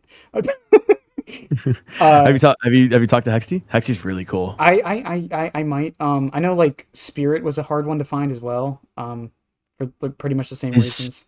Is anybody nobody's making content on Spirit, right? Not much anymore, but there are still a couple. The Spirit video will actually be out next week. Okay. Well, so you've already done it? Yes. I've already done. I'm down to like the last 5 killers. Oh, fair. Yeah. I don't know what order this is coming out for the people listening. Trapper Billy, Plague, Oni, Blights, Wesker, I think that's it. That's it. Yep, that's it. Yeah, the more I think about it, I think that's it. Yeah. And I already have ideas on who I want for most of them. There's one of those that's going to be a little bit more harder than it should be. Starva. No. Well, okay, all right. Otz will never listen to this, so it's fine. I can talk about this. You never know. He's always there. I made a joke on Twitter the other day because I uploaded my Chucky guides. I actually DM'd him about it. And he said he'd take a look at him. I did make a joke though that if I ever get odds on this podcast, it'll be the longest DBD video in history. I'm sure he'd be down for it. I talked with someone about the unknown for 8 hours. Really? Like, could you? Me and Otz in a room, neither of us is gonna shut up. It's like Otz is such a ground to earth, such a awesome person. Like people are so surprised. Like, oh my god, he responded. Yeah, he's a guy, dude. Like, talk to him. He's nice. He's really cool. Yeah, I felt Otz bad. is like. Oz is awesome. Yeah, I felt bad when I added him in that tweet a couple days ago. I was like, "Shit, man, I didn't mean to bother you about it. I didn't think you'd actually." He literally responds to DMs like every day, and he's super fast and he's super nice. Yeah. Like I said, he said he'd give my Chucky guides a look because I think I'm the only one who's actually making any. So. There's no content on Chucky whatsoever. Like no, which is surprising. Same with Wraith. I know there's one Polish streamer, as far as I'm aware of. I don't know anybody else. Yeah. Spirit, same deal. Freddy, Clown is just lefty for Trapper though. Lefty. That I wonder who I'm trying to get for. I wanted to make that joke, but I didn't want to I don't know if it was wrong of me to make a joke like that. The thing is like especially the people I haven't already asked yet. I try not to mention them by name, but I don't want them to feel like they're pressured to come on now. But the problem is, like I've said this before with some content creators, Lefty's probably one of the bigger problems with this. Lefty doesn't have a Twitter. Okay. Doesn't have an email. I don't use Twitter. I have it. I was posting consistently, not anymore though. Yeah, but they don't have an email, and they don't have they have whispers turned off on Twitch. This Lefty has a Discord server now. I might try it that way, but then I feel weird. You had Herman on. Talk to Herman. Herman is like Lefty's best friend. Oh yeah, fair enough. But I feel weird about doing it that way because then I feel like I'm using Herman, and I'm like, oh. Herman loves to talk to people. I know. It's. I'll DM. Well, he's asleep right now. I DM him right now, and he'd be like, "Yo." It's one of those things where it's like I get in my own head where it's like I don't want to come off too pushy, and I also don't want people to think I'm using them. When I'm not. No, I've always thought that, but like people really don't feel that way. I know. I mean, it's one of those things. It's like I would never feel that way if someone did something like that for me, and it's like, why do I hold other people to a higher standard than myself? Absolutely. But back to the whole content creators kind of trickling down the ideas of like characters being lower and or higher on tier lists than they probably should be. Once again, I think a big part of it is just their perception of the game versus the average player, right? Right. I think versus the qualified person as well. Right. And I think a lot of, once again, Chucky being an example, it's like Tofu put Chucky in S tier as the third best killer in the game. I thought that was kind of wild. Me and like every Chucky main looked at that and were like, what? Bro, play him on Larry's for like 3 matches and tell me the same thing. And once again though, it's like, but his reasoning made sense. It just didn't. It's like it felt like he was taking out a lot of factors. It's possible. And Tofu's a person that I would love to interact to. Mm-hmm. I don't even know, like, the fact that the time, I mean, the day that I found he has an exclamation point Dredge that links to my channel, I was like, what the fuck? But like, we just haven't really talked. I'd love to talk to him about Dredge or just anything. Like, I love that guy. Yeah, I have been watching him since 2019. But and I don't know if it's similar with Dredge with like the Remnant or whatever. But I know people say it for the lockers, and we'll probably get into that here in a second. But sure. With Chucky, it's like I feel like content creators are the reason I have so many people in my comment sections and sometimes even in chat who are like, "Slice and dice is impossible to dodge. You should never miss a slice and dice ever." That is not true. It's very easy to take someone else's opinion and make it your own. Well, I also think people tend to forget that content creators tend to be hyperbolic. Yeah. Oh yeah. When they say never, they don't mean never. No. Our verbs are very like placeholder. Yeah, because they have to be. Unfortunately, it's just the way things are. It's like when I make a video and the title of it says like most OP thing ever. I don't actually believe that 90% of the time. Hang on a second. Hang on just a moment. It's like, hang on. I probably played it. Dredge is the most underrated killer in Dead by Daylight. Oh, that I haven't watched it. That instead of like, Dredge is pretty good in this game. Yeah, of course, because why? Why? Who are you gonna watch? Because no one's gonna watch that. Dredge is insane on this new map. This map's pretty good for this killer. Yeah, it's just how we have to word it, because if we don't, and once again, it's not us trying to manipulate necessarily. It's just like you have to play the game, or no one's gonna watch it. Oh yeah, unfortunately. The Unknown is the best killer for Devour at Hope, Dead by Daylight. This killer can teleport back to totems pretty quickly. Also, I just looked at my notifications. It's funny. The most consistent comment I ever get across my channel for the past year is the way you look around and move your mouse hurts my eyes. People complain about the way that I aim in this game because I have a huge FPS background and I have a really low sensitivity, so I flick a lot. I never say it out loud, but Coconut, when he does it, fucking it messes with me. I know why he does it, but yeah. I unfortunately, like, I've played competitive shooter games for 8 years, and then now I play Dead by Daylight. Mm-hmm. So, well, now I play Dead by Daylight. I play Dead by Daylight primarily now. I get comments about that when I'm playing Chucky because I point the camera slightly down, because it helps you see farther out because of how the FOV works. Yep. And people are like, "Why do you do that? It's so dumb. Make it so you can see everything." It's like, no, because I want to see this spot better.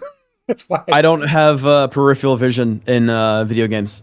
I don't, because I have an absurd amount of time spent in Counter-Strike and Valorant and other competitive games where crosshair placement, and there's even like crosshair placement in this game technically and it's like people like, why don't you just use your eyes to look at your screen? It's like, I don't do that because I've played years and years and years of CSGO and Valorant and whatever else game that I've played that's competitive. Like I have played most major games for more than 300-400 hours. Like how much do I have in CS? Like Rainbow Six, 2K. People, I say this all the time.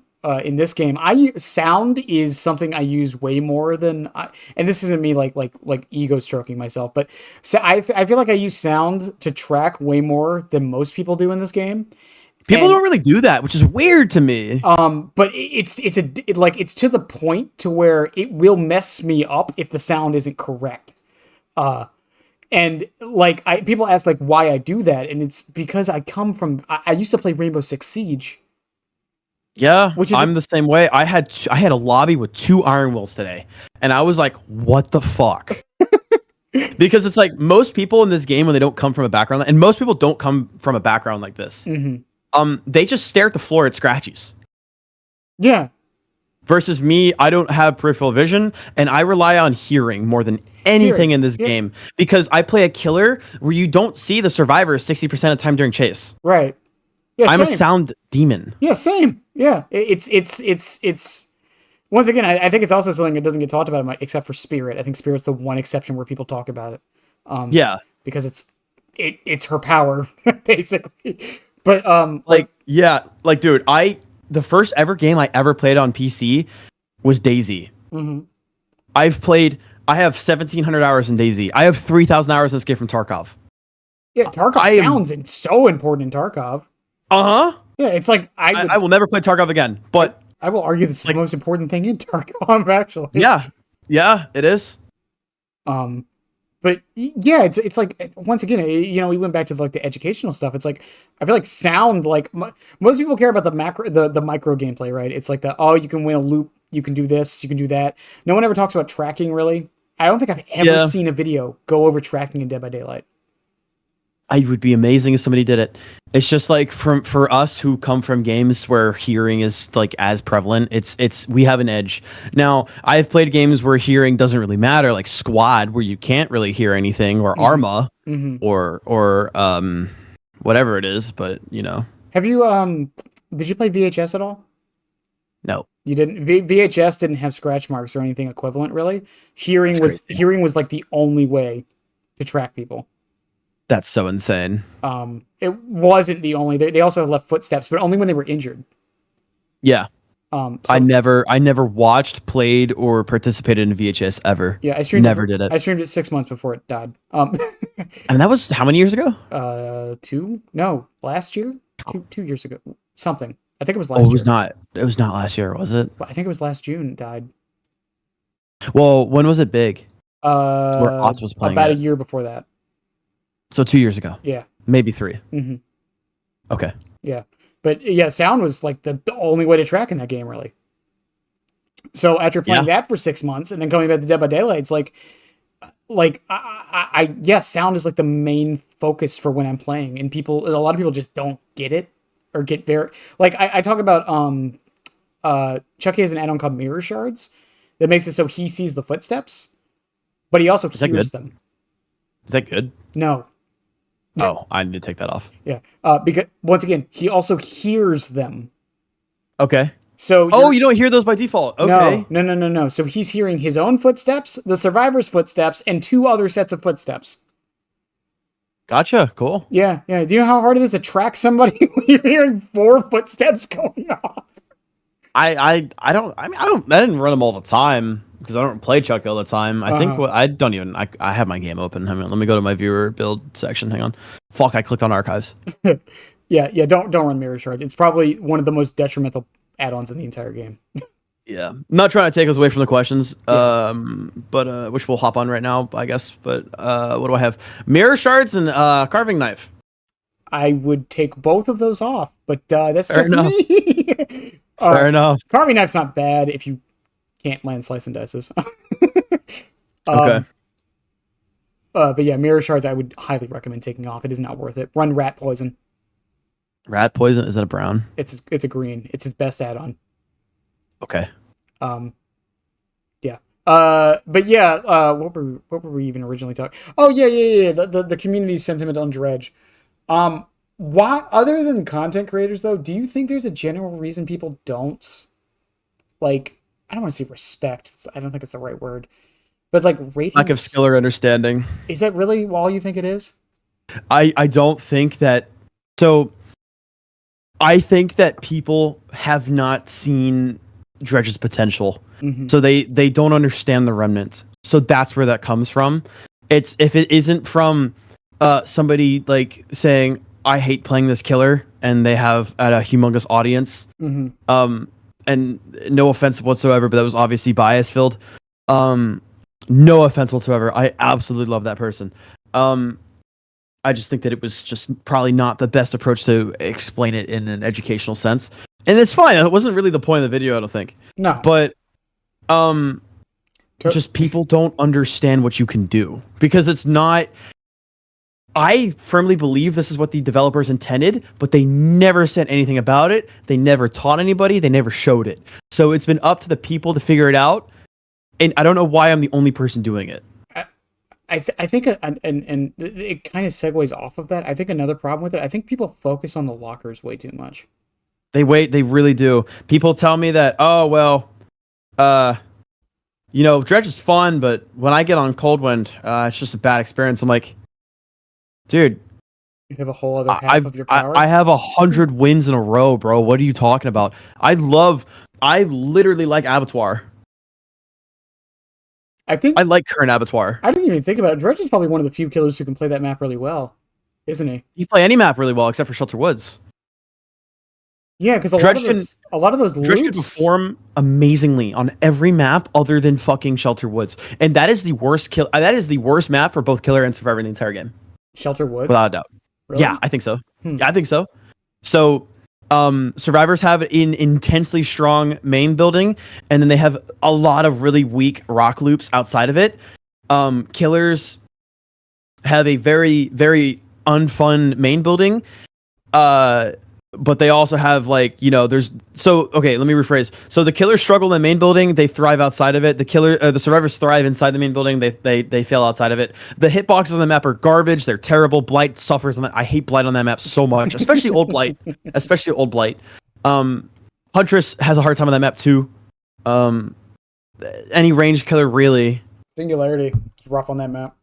Yeah, I've heard Coco fucking scream on that map. Every time I get that map with Singularity, anytime I play him, because he's my secondary, anytime it's just drop pallet, drop pallet, drop pallet, drop pallet. That's all it is. Every single killer except for Nurse in this entire game has something bad about the map. Mm-hmm. So it's the worst. And it's not great for survivors either. They have an amazing main building. They have one of the strongest main buildings in the entire game, because you can see people through the camo net. But like outside of that though, all the loops are short loops or they're 4-lane. Yeah, and the moment the pallets are gone, everything's a dead zone. Yeah. It's I as a survivor, like I don't ever really use 4 lanes outside of any other map than that map. Like I always catch myself in a 4-lane on that map. And that's all I've got. I don't run windows. I haven't ran windows in 2 years. 3 years. It's yeah. I mean, I could see it. I've never really thought about it that way though. It's crazy. Yeah. I don't know about every single killer, but like most killers have a negative aspect about that map, which makes it unbearable. It's got a lot of junk. Huntress can't shoot people. Slinger, Huntress, and Trickster can't shoot people. Dredge doesn't have. Now, and here's the thing: Dredge does not rely on his lockers to have a successful game. Not at all. No, but this map has 8. That's 8 for 7 generators. There's 8. No, I count every game. It's between 8 and 12 or something like that. So, and they're not on gens. So it's like it's like comparable to Sadako having 4 TVs and none of them on gens. Of course, it's gonna be a problem. That sounds so bad. Jesus, it's a bad map. But once again though, like going back to the lockers though, it's like I do think people oversell that is like Dredge's main power is the lockers too much.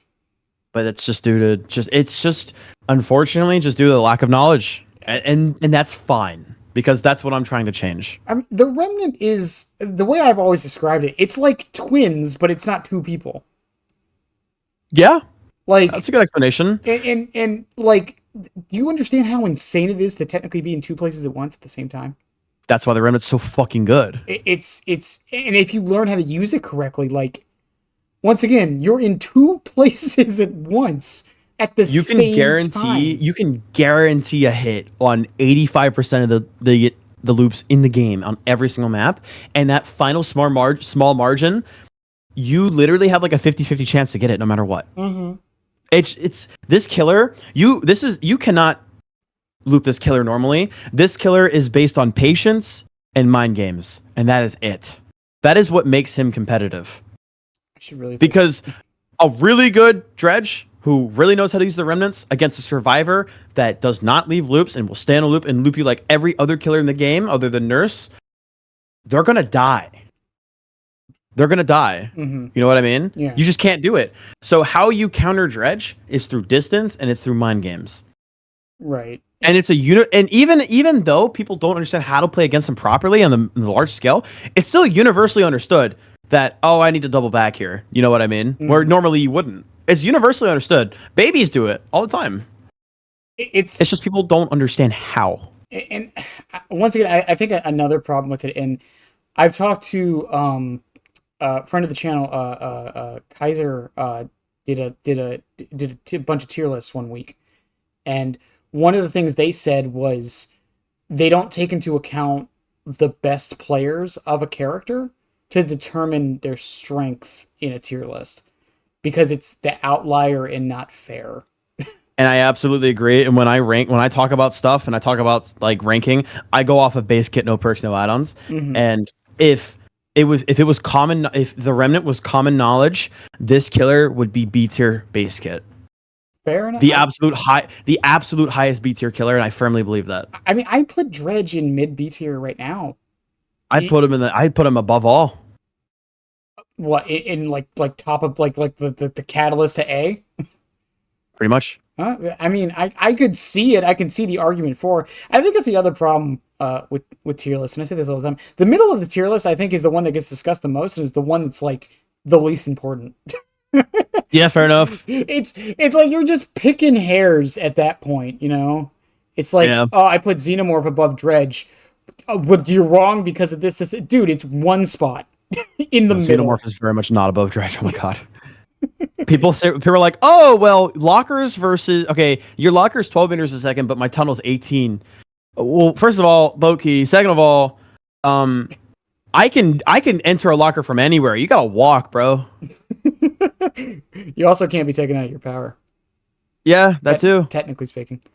I don't want to take us off because it's like almost 1. Yeah. But I don't want to take us off schedule. But I would love if Xenomorph stood up more because oh my god, my most anticipated. Oh my god, I just realized how thin the doorway is on the background footage. The most anticipated license for me, and they fumbled the biggie bag. Like it was bad.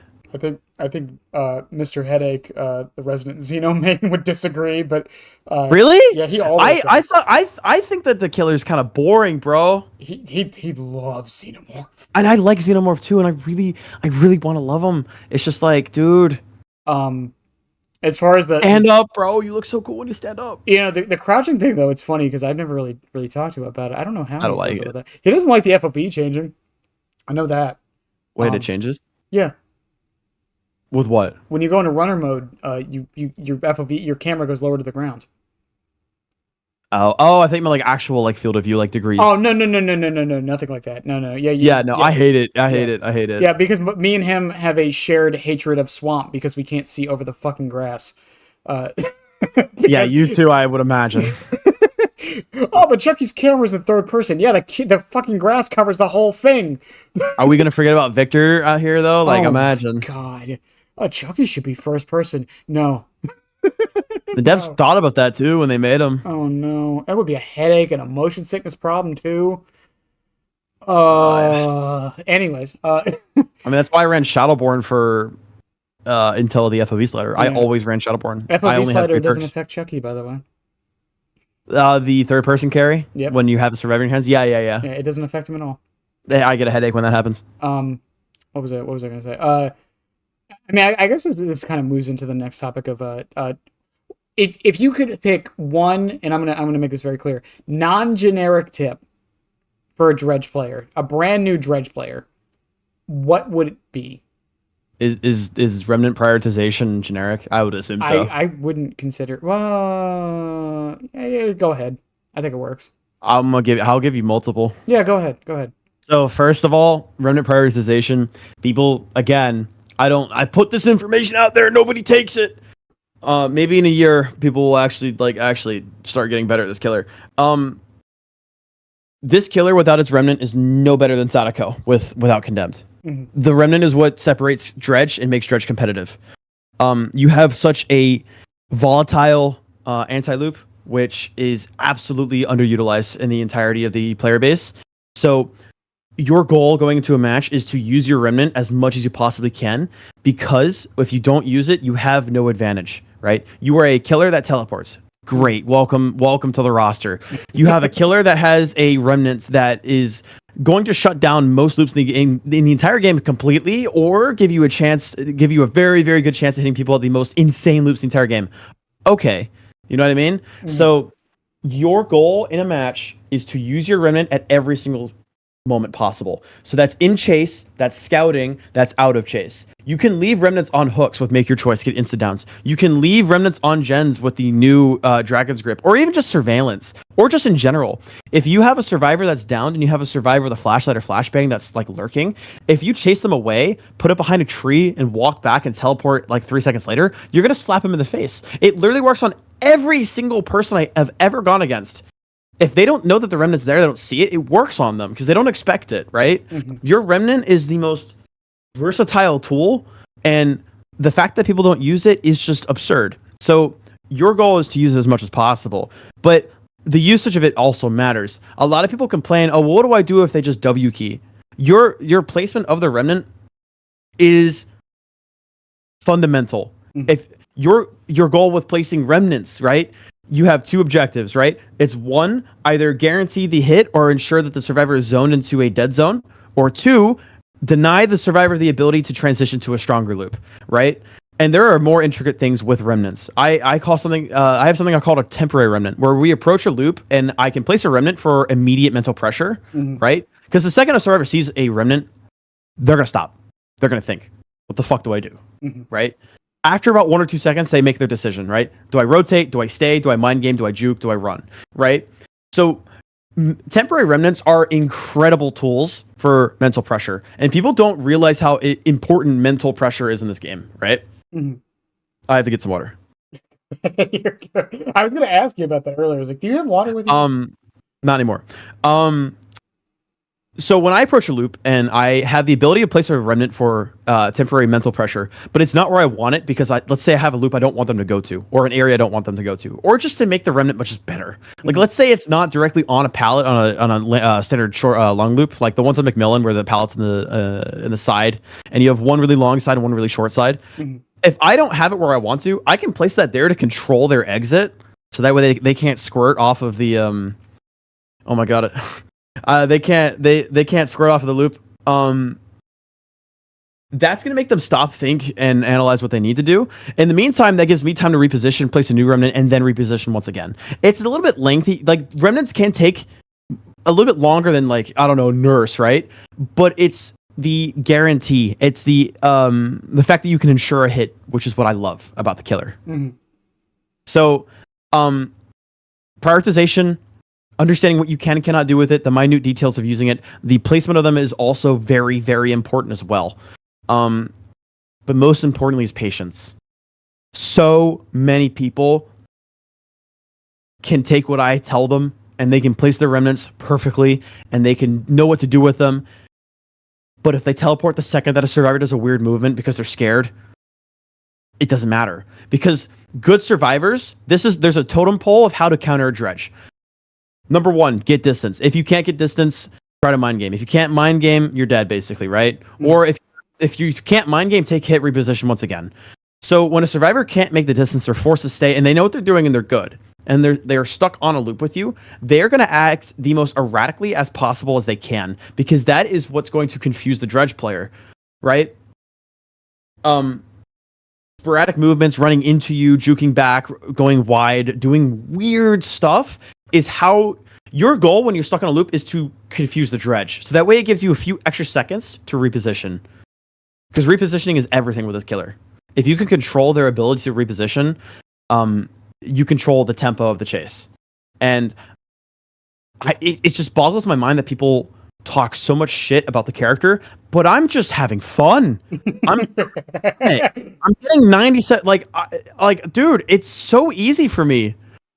I lose my win streaks because I'm playing too nice. I have lost high win streaks because I chose not to tunnel somebody. I chose not to go after somebody. I don't lose because of the Like, I just lose because I decide to lose. I mean, I've talked about this before. People are always like, "Oh, your gameplay is so bad. You suck at check." Ask anyone in my chat if anyone's here right now. The moment my chat's like, "Hey, can you try hard this match?" It's a different switch. And it's like I can't do that on stream because I wouldn't survive 4, 5, 6 hours, 5 days a week, sweating my ass off. No, there's a reason that all the and I'm gonna say something that sounds toxic, but I promise I'm not. There's about 12 or 24 generic quote unquote comp streamers where they have 3 words in their bio, but they always have 200 viewers. Don't ask me why. I don't know why. No hate towards them at all. I just think it's a little goofy and maybe not fair. They sweat their ass off, and the reason that they have the viewers is because they're comp, whatever, quotation marks, but they only stream for 1 or 2 or 3 hours a day. Yeah. It's tiring as hell to sweat your ass off this game.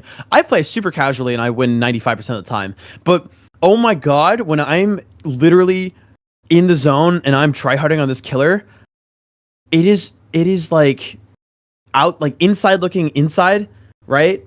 It is like the most in harmony thing ever, and like it's just like 4K 4K4 or 4K3. You know what I mean? Yeah. Against any team. Yeah. Yeah. That's just how I feel. Yeah, Like, I definitely feel. I mean, like I think it's a little off topic with this, but like I think like I say this all the time because people are like, oh, you're just playing against bad people. It's like, bro, I'm like I hate saying this, but like I'm barely trying half the time. a lot of, and I see this in my YouTube videos as well.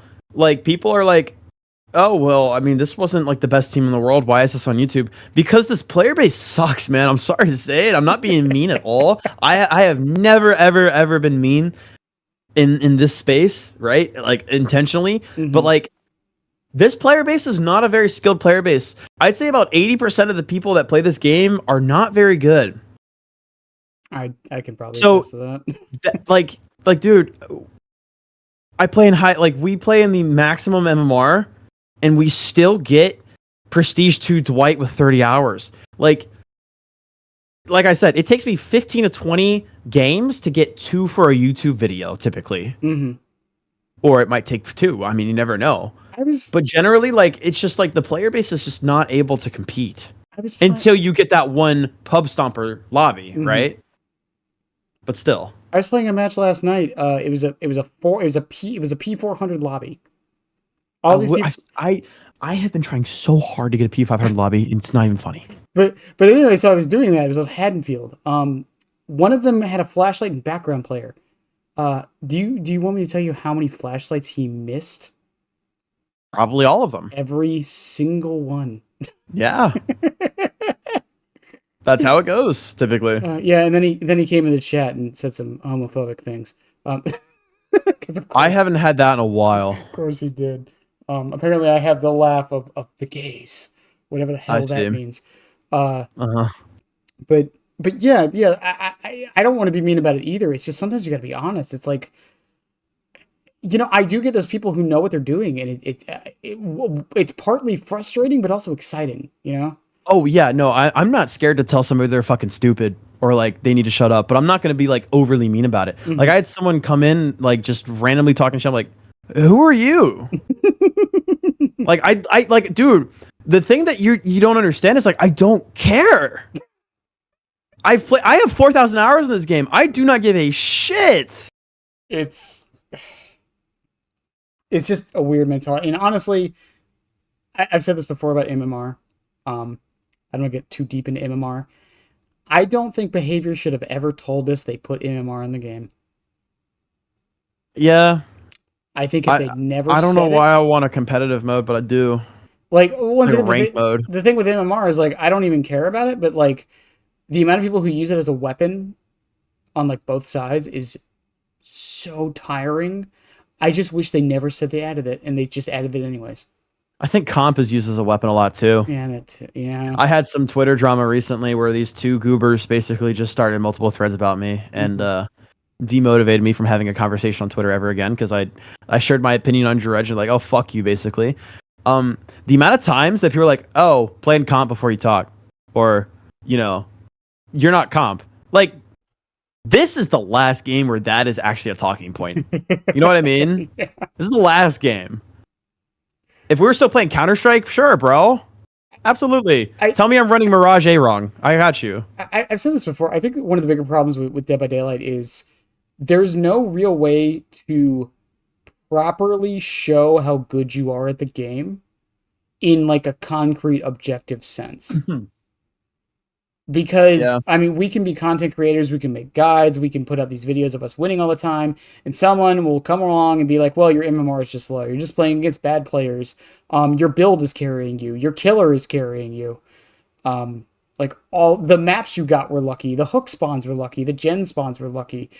Like, there's so many factors that people can use as a weapon against anything you say or anything you're trying to show that you are good at the game, without any objective stance to like prove your point that you are. It like, I feel like MMR and comp are like the only thing people have as a counter argument.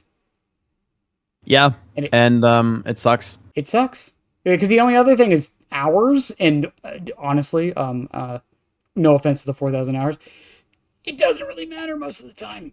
Nope, nope. And it's not even a lot, honestly. People like 4,000 hours is a ridiculous amount of time in a video game. I only have 2K. But I am often regarded as either not qualified enough to speak or just a bitch, I guess. I don't know, because this guy has 8. You know what I mean? I mean, the moment I say I have 2K, like I've had people say they don't believe me. It's not me floating my ego. It's just like people are like, "There's no way you only have 2K hours." What do you mean? It's like it's because there's a stigma where it's like the best players all have 6 or 8,000, but it's like I'm a person who I focused on M1 chasing very early on, and I focused on it for a long time. Mm-hmm. So it's like people are like, "Wait, how many hours do you have?" And I tell them, "Oh, I've got like 3,900," and they're like, "What?" Or they'll go to my Steam page and they're like, "Wait, bro, how do you have this many hours? What's wrong with you?" Or like, "What? Are you cheating? Is this a second account?" You know what my secret is? I never ran gen slowdown. I back in my Ghostface days, like I played Ghostface the wrong way, which was M1 chasing, and eventually I kind of learned how to be optimal, and ever since then. Yeah, I used to run clown with no slowdown. That's how I got, quote, as good as I am. Yeah. It's just because eventually once you handicap yourself that way, you just naturally get better. I have people pay me to play with no perks now, but I used to do that a lot on my stream. I do streaks with no perks. Yeah, it's fun. I did the 50 games, no perks, no add-ons on Chucky, and I got a lot of information. I wasn't trying to win. The whole point of that was to get info. It was like data collecting. Yeah, I should do that. I'm doing a win streak right now, and when that dies, I'm gonna do a no perk win streak with a. Should I do no perks and add-ons, or just no perks but I can use add-ons? I did no perks, no add-ons because I was trying to prove a point. I was just seeing how good Chucky was on his own. Like I said, I wasn't trying. I was trying to win, but like the whole point of it was to go through 50 matches, see how many kills I got, how long the matches were, which maps I had the most problems on, to get the most objective info I could. And then I was gonna do like the best build after that and see how much of a difference it actually made. I never did that second part. But that was the plan. I'm trying to remember exactly what it was. It was like my average kill rate was 2.8. No camping or tunneling, by the way. On purpose. 2.8 average kill rate. Average match length was 11 minutes. Damn, that's quick. Yeah, quick. 11's pretty fast. Most people, when I asked them, they were like, average match must have been like 6 minutes, right? What? Yeah, that's what most people say. 6 to 8 minutes. Yeah, most people say the average match with no slowdown should be about 6 to 8 minutes. Oh, I'm sorry. You said no slowdown. I apologize. Oh yeah. No perks, no add-ons. I thought we were talking about like regular DVD. I'm like, 10 to 15. Yeah. No perks or add-ons. Yeah. Yeah. 11 minutes. 11 minutes was the average. Okay, never mind. I retract my statement. Yeah, I did 30 with the best, and that was like full slowdown. It actually didn't even help that much. Really? The kill rate went up to 3.8. The time though went down to 10.5 minutes. Is that just people giving up? Yeah, pretty much. Okay. But it's once again though, I tell this to everybody, like that's not counting the outliers. So like on that 11-minute average, it's like a couple of those matches were like 3 minutes long. Gotcha. Yeah. But no, that was just data collection. I was just trying to see how good Chucky was at base. That's all it was. Yeah. Because like there's really no like standard most of the time for that kind of stuff. Otz was all like, well, if someone can do a win streak with only yellow add-ons on Dredge, I'd like to see it. And I was like, okay, bet. Do it. Fuck it. Yeah. And I think I got like 30 or 40 or something. Remember, if you don't prove the haters wrong, they weren't hating, they were right. That's true. Best segue of all time. We talked about tips for playing Dredge, and you mentioned it kind of with like trying to confuse. What is the best tip for going against a Dredge, you would say? Distance. 2 words. Distance. 2 words. Okay. So, Dredge's kit, and a lot of people complain just because they don't understand, right? They don't understand why. Why does it take this long to get out of a locker? Why do I move this fast? Because the remnant is really, really complicated. And if you had everything you wanted, then people would be like, wow, I hate this going against this killer. So the Dredge's main counter to the remnant is distance. It's similar to Nurse, right? You need distance against a Nurse because you can't blink across the map. Mm-hmm. because we can't loop the killer normally, what we should do is waste the killer's time by having him chase me across a long distance and then prolonging our time as well past, once we get to our loop. So the reason that Dredge's certain variables and numbers are the way that they are is it allows the survivors to have a chance to get that distance. So it's obviously very, very encouraged by the developers. This is my approach to it. If you are a survivor, you're playing against a Dredge. You counter this killer by being away from this killer. Mm-hmm. So pre-leaving is a very good idea. You have the time to get distance when a Dredge is breaking a lock if you're quick enough. There are measures for survivors to leave early. If you are a survivor and you are looking at the doors of a locker and a Dredge teleports to that locker, they will shake slightly. You will see that. It's a very hard thing to spot if you don't know that it's there. But there are measures to make sure that survivors know you're coming so they can have that distance. Dredge is loud for that reason as well, because if it's Nightfall and they didn't know where he is, like you don't know where he is all the time, well, boom, here he is. Oh god, there's a remnant. You know what I mean? Yeah. There, for every situation against this killer, there is a measure for survivors to use for them to get distance on you. This killer's counter is distance. I'm glad you bring that up because I feel like that's something with especially a lot more recent killers, that people don't appreciate enough. No? Like, Unknown has like 7 different measures to make sure his counterplay is apparent and able to be done. Right? And I think that Dredge is his counterplay is very well thought out. It's just people don't know it because it's not well explained by the developers. So it's up to content creators to do it. Well, it's for some of it, I don't even think it's that people don't know it. I think it's just people don't want to do it. That's also fair. People don't want to pre-leave; they want to greed. I've made this point with Chuggy before. It's like I'll explain the counterplay, right? And a lot of people will be like, "I don't want to do that." Well, yeah. Then tough shit. Yeah, no, I mean, what happens is, oh shit, well, I'm down. Why is the remnant stupid now? I don't like it. It's OP. Let's go ahead and complain. This is going to turn, the tide, what's going to happen, it's going to turn into buff Dredge, and then it's going to turn into nerf Dredge, I feel like. It's almost like we had that for Hillbilly or something. Yeah, but this is what I don't want the behavior to touch Dredge. I don't want them anywhere near him, right? Because I don't want Sadako. I actually don't think they'll ever touch Dredge, really. Not in a considerable way. I don't think they'll ever do it. What's his play rate? Do you know? Really low, but his kill rate's really high. Just because it's really low. He's like 60% kill rate. I'm curious how he does in other regions. About the same, I would assume. There's only one other person that streams Dredge, and he's Japanese. Well, okay. With about 30 average viewers. Yeah. Well, I'm just because like Legion in I think it's Korea is like the #1 killer. Wow. Yeah. Okay. I could be wrong. There's a Korean killer in the game. I could be wrong about the exact country, but like there's a region where Legion is like the #1 killer.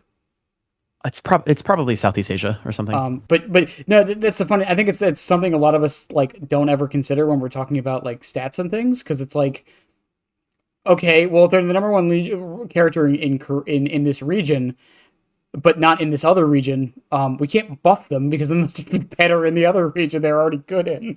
Actually, I think Dredge is really popular in Japan because a lot of the top people in the leaderboards for Nightfall downs for Dredge on DBD Info, they're all Japanese. Thank you, Denali. No, Legion's #1 in Japan. Okay. Well, no, not that I was saying he was #1. He's just popular. Yeah. Like the #1 person for Nightfall downs. I'm not #1, believe it or not. I am #2. I don't even know if it's the same guy I mentioned. I don't know if he's actually legit or not because it's 25,000 downs in Nightfall. I have over 2,000 hours in the killer. I have like 10.1 thousand. There was a I don't know if it's legit. There was a conspiracy with and still is with like xenomorph mains for the #1 spot, because the number is so abysmally high. They're convinced it's just like it's like a cafe with the computer turned on and people just take turns on it. It's possible. Like I actually don't think that this. I don't really want to say it, especially live. But like I don't think it's legit, honestly. But I've talked to the guy and he's nice. Yeah. But it's like at the same time, how do you have less playtime than me and more than double what I have? It's fucking crazy. Well, I think another factor with it is the specific stat that's tracked. Yeah, it's downs during Nightfall. That's what it is. So, Dredge. I mean, there's a lot of factors that can go into that. right? I'll take number 2 in the world though. I'm fine with that. Oh yeah, it's still an accomplishment. It's like when I hear someone say like I'm only number 10 in the world. Yeah. Number 10 in the world. I'm still sad that I'm number 2. Yeah, and at least Dredge's kind of makes sense. I mean, some killers or track stats on killers are I hate them. Yeah, it's unfortunate that it is the way that it is. Yeah. Do you know what twins is? No. It's downs while Victor is on the person. Yeah, that's fucked. Chucky. Excuse my language. Excuse my language. Oh, you're good. I've cussed like 6 times. You're good. Okay, I didn't notice. Chucky is I'll take that as a compliment. Chucky is it's downs 3 seconds after a scamper. No, hits 3 seconds after a scamper. I'm sorry. Wow. Okay. So before the change, it was a dumb stat that no one cared about. After the change, it's almost impossible. Gotcha. Yeah, it's really dumb. How much of a lore head are you? I am unhealthily. Well, I used to be unhealthily into Star Wars canon, but I'm not really into like lore anymore. DVD lore, I'm pretty well versed. Okay. Do you have thoughts on Dredge's lore? I think it's generic, low key. Really? Just for like the standard. Oh well, look, we have. It's like Far Cry level. Like, oh, we have a cult, and they're bad, and yeah, they're just bad. I don't know. I like the idea that Dredge is like a concept. I'm not calling it like totally bland. I'm just saying that part of it's bland. I love Dredge. Don't get me wrong. The fact that I am am I the spearhead for this character? I don't even know. Pretty much. Yeah, I'm blessed because this is like a fucking cool character. I've said this, but I said this kind of earlier. But like when I said I was doing this interview, I try to keep whoever it is a secret until day of. Usually, people already knew. They knew who it was. Yeah. So I would call you spearhead for the killer. I just hope people like, I don't know, they like me. I hope I'm like seen as nice or something. I don't know. Fine. But yeah, no, lore, I mean, it's just I think the cult stuff's pretty generic. I love the tie-ins though, but it's really cool, and I'm excited for the DVD movie because I feel like they can't use licenses, so I feel like they're gonna have like some big bad stuff, and Dredge's kind of behavior is big bad killer, honestly. I think it is basically a baby entity. I think Dredge was like the in a similar boat to Blight, where it's kind of like the culmination of like a bunch of other stories that have finally been able to like have their moment. Is Dredge the Thanos of DVD lore? I think Blight is more the Thanos, honestly. Yeah, fair enough. But yeah, I would put Dredge like kind of in the same vein. Yeah. Do you know what Dredge is based on? Like what? The dev like do you know like what Droony, whatever it's called? No. Dredge. The devs have said this. Dredge is Dead by Daylight's version of the Boogeyman. Yeah. Which is I've always talked. Sorry, I didn't know if you meant like the Droony. I don't even know how to say it. I thought you about that. No. Yeah. Yeah, no, I remember them talking about that in 6th year anniversary. Sure. Yeah, and I've always talked about this. I talked about this a lot in the Unknown episode, where it's like that's such a cool idea. Like I don't know if they consider Dredge the Grim Reaper or not. I don't think they've ever said anything about that. The only one I've ever heard them mention is the Boogeyman was the main inspiration for Dredge. Okay, gotcha. Because the idea is instead of hiding under your bed, he's hiding in the lockers. Yeah. I hope they do like a Grim Reaper style thing. I don't know if Dredge is considered that by the devs. He might be. Maybe. I once again the devs don't really talk about Dredge that much anymore. No, it sucks because it's like it is literally their coolest original character. Yeah, it's like their big bad other than Blight. Well, Blight's not even a big bad. He's kind of like a neutral guy. Yeah. Blight's more like a catalyst for everything else. I feel. I don't even think he's like a bad guy, right? Like he's not considered a villain. It's one of those things. It's like, is Poison Ivy a villain? No, I don't think so. I think she's a really pissed off plant. She's technically an eco-terrorist. She's not a villain. Oh, the character. Oops. Yeah. Who do you think I was talking about? I'm actually not even into like DC or Marvel like at all. No, I'm just making a point. It's like that argument's been going on for decades. Is Poison Ivy a villain? Because all she really does is fight for environmentalism. She just does it in a very like what's the word I'm looking for? Violent way. She kills people? Yeah. But at the end of the day, I mean, mean, like, I didn't realize DC was like violent. Yeah. Wow, boy, to watch some of the, like, the non-kid shows for it. It's like the animated ones, yeah. like Killing Joke. Yeah. I mean, I know of Killing Joke. I don't remember if there's like Or even serious violence in that. yeah, but... or even like the Harley Quinn show. It's a comedy. Oh, the new one. Yeah. Yeah. Yeah. There's like a scene where Poison Ivy's like melting people's faces off. Fair enough. Yeah, but I mean, like, I would call Blight like neutral, I suppose. He doesn't think he's bad, so I think no one does. I mean, he's not. Is he murdering people like in his lore? Didn't he tested on like soldiers or something? Yeah. In like some nation's military. I don't know. Yeah, but at the same time, you could say he was kind of doing that because was that UK? Is that Britain? Yeah, but it was. Wait, I don't know. I'd have to get Turkey. I don't know. I'll ask Turkey. Turkish? No, Turkey. Turkey's a Twitter person. Oh, okay. I'd have to get her on here. I thought he was. Isn't he? I thought he was British. I don't know. I don't know. Chat, help me out, please. Anyways, the next thing is skins, and I think this kind of goes into the whole boogeyman thing because I do want to say Dredge was a killer. That when they showed Dredge off, I was like, this killer looks amazing. I love them. My thoughts were this killer looks fucking stupid. But regardless, though, my thoughts on that, though, after all that was, wow, he's not going to get any skins. Lo and behold, yeah, I didn't think he was going to. So they've said in the past that Plague doesn't get that many skins, not because she isn't popular, but because they don't know what to do without messing. Really? Yeah.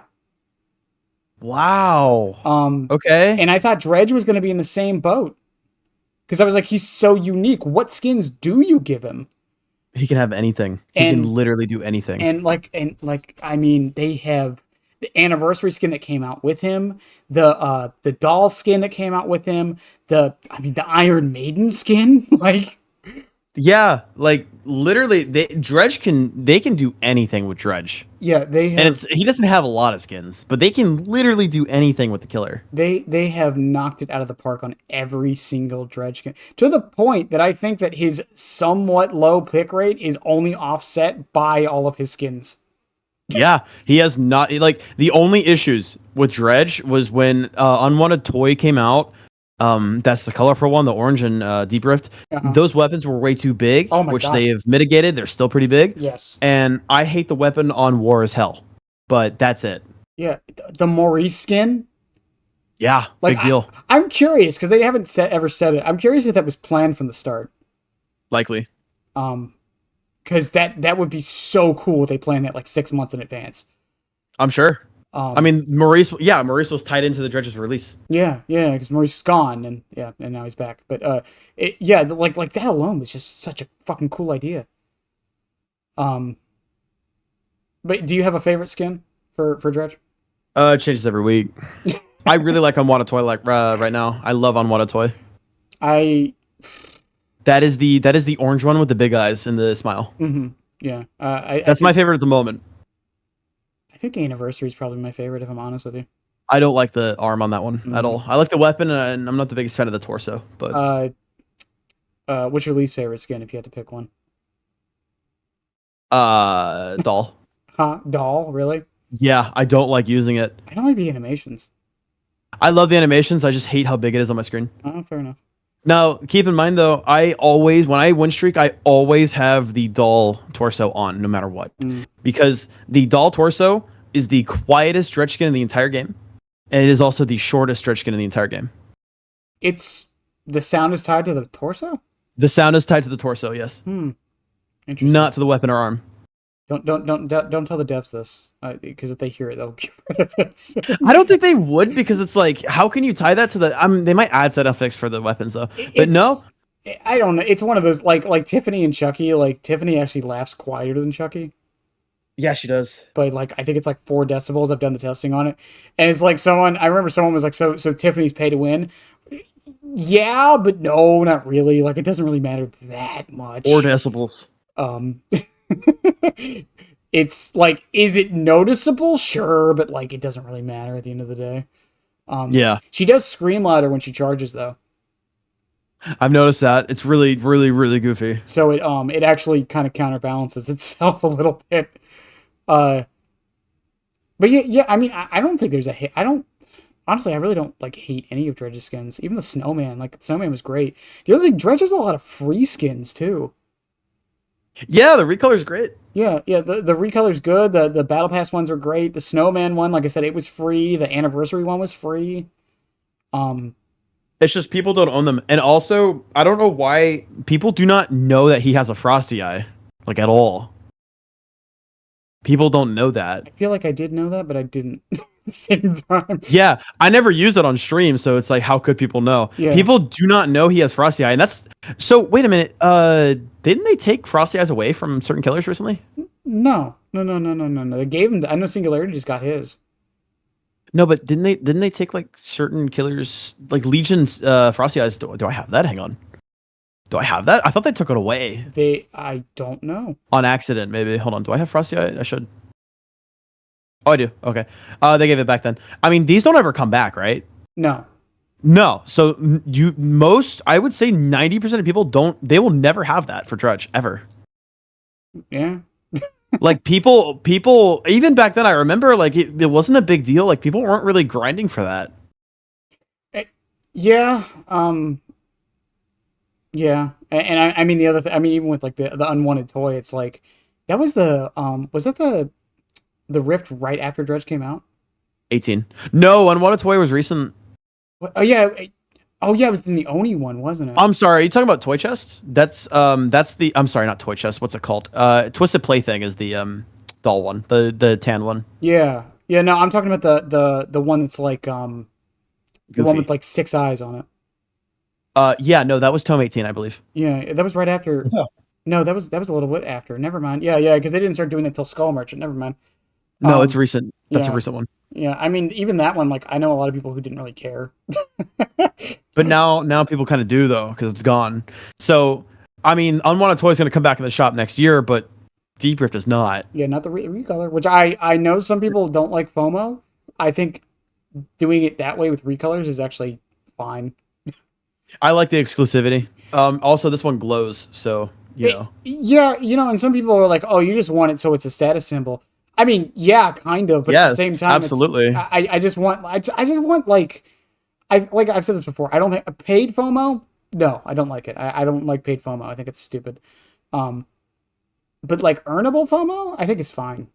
Yeah, I think like people having stuff where like I was there, right? And even if all it is like, okay, you get it, you get this version, and next year people will get the same thing, but it's a different color. I think that's fine too, because I still have a version that shows that I was there when it came out. Absolutely. I mean, there's Dredge charms that nobody has that I have. What? Dredge has 2 charms unique to himself, and he has another charm that's a part of his collection, but it's not really for him. So he has I don't know if your DVD's open. He has one called Looming Shadow, which is literally just like a square and a picture of a silhouette of Dredge. And then he has one called Broken Doll, which is literally like ripped out of the doll skin. I know what they look like because when I played against you on PTP, I saw them. Yeah, I don't have Broken Doll, but I just don't ever use it because I use the Darkest Reveal charm, I use Looming Shadow, and then I use Twitchy Flame because I don't have the Twitch logo yet. Yeah, because I remember I saw the photo of Dredge charm when I was on Ormond, and I was like, who? I've never seen this charm before. I've seen people literally memorize my hooks charms, and they're like, I had somebody I played against that I might let's see, if it's still like highlightable, it'll be in my my big video that I'm planning. They were like, oh my god, is that gaming athlete? I know his charms. I know you. I don't know if you watched back that footage, by the way. There was like a moment in that where I was like, I saw it was Dredge, and I was like, it's not gaming athlete, is it? I watched it. Don't worry. It's like, I watched it. There's no fucking way. Did you judge all my Survivor gameplay and how bad it was? No, of course not. No. What was I saying? We did kind of go over this a little bit. With maps you hated and loved. So I think I'm gonna ask a different question. And it kind of pertains to the lore a bit. Do you have any thoughts on Haddie? I don't really know anything about her, honestly. Okay, fair enough. Moving on. Yeah, I don't really know much about her. Fair. Do you think the whole community's like ironic? Okay, let me phrase this in the proper way. How the community somehow forgets she exists, but is also obsessed with her. Do you have any? Yeah, it's weird. Yeah, trust me, I know. Um, she's like Do you play Pokemon? No. There's a Pokemon called Love Disc, that is often called the most forgettable Pokemon in the game, but because Okay. it's so forgettable, everyone knows it. Okay, fair enough. It's like that. It's just really funny to me. Um, you kind of went over stats, but do you have anything other than second place or second in the world for Nightfall Downs? That's all that it is for Dredge, There's really. no there's nothing That's else. there's nothing else for Dredge. No, I am second in the world. I have I believe almost 11,000 downs in Nightfall, so I'm number 2 in the world. I would love a locker grab one That'd be and cool. one for like hits like 2 seconds after going back to your remnant or something. My current record on Dredge with a 3K win condition with a very relaxed build. It was like barbecue and chili and coup Mm-hmm. with like painters pop is 97. 90. Yeah. Did you knew me just get 1,000 on Billy? Yep. I'm in one of Numi servers where they count it's called Streak Records. Mm-hmm. I mean a bunch of other people in here. Nightlight Willie. Who else is in here? Oh, I saw Alron earlier. I was his 996th win. That's all I know. Wait, really? Yeah. That's so funny. Yeah. He totaled me right off hook like every time and like slid around a car I didn't think he could. That is so funny. That is so funny. The thing is, I did a Twitter thing about it. And I was like, yeah, he tunneled me and whatever, but his flicks were fucking immaculate and his curves were amazing. And then I was like, this. By the way, this is how you're supposed to take a loss in this game. Yeah. Just congratulate the person to move the fuck on. That's all. People in my YouTube comments, they are always like, "Yo, why are you complimenting the survivors?" I'm like, What? I don't know, just cause." Yeah, I say it all the time. I'm like, yeah, good dodge. Like I say that shit all the time. Yeah. Just yeah, win with grace, lose with grace. That's how you're supposed to do it. That's just how I talk, honestly. I mean, Yeah. I did have a few questions from my server. Hang on one second. Let me get those. Okay. All right. It's a little bit of a long question, but sure. why do you think Dredge's mobility is played off as being map dependent because of locker spawns when he's fully capable of walking around the map, same as certain other top tier candidates like Plague, Artist Oni, Wesker, and Chucky? It's just due to the fact that it's killer that's not well known. People don't know what's going on, so they grab the first thing they can see that they think is a problem. Oh, I can't teleport to this gen because this locker's over here, right? But little do they know, lockers are not. That's secondary ability. Yeah, and people are so shocked to hear that. It is quite literally the secondary ability when you hold your right click to charge for a remnant, or I'm sorry, for a teleport. The remnant is what comes out first. right. It is always.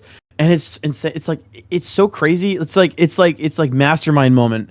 I think I literally guarantee the devs, the way that I play Dredge and I've been exposing people to Dredge, this is what was intended by the developers. But they never told us ever.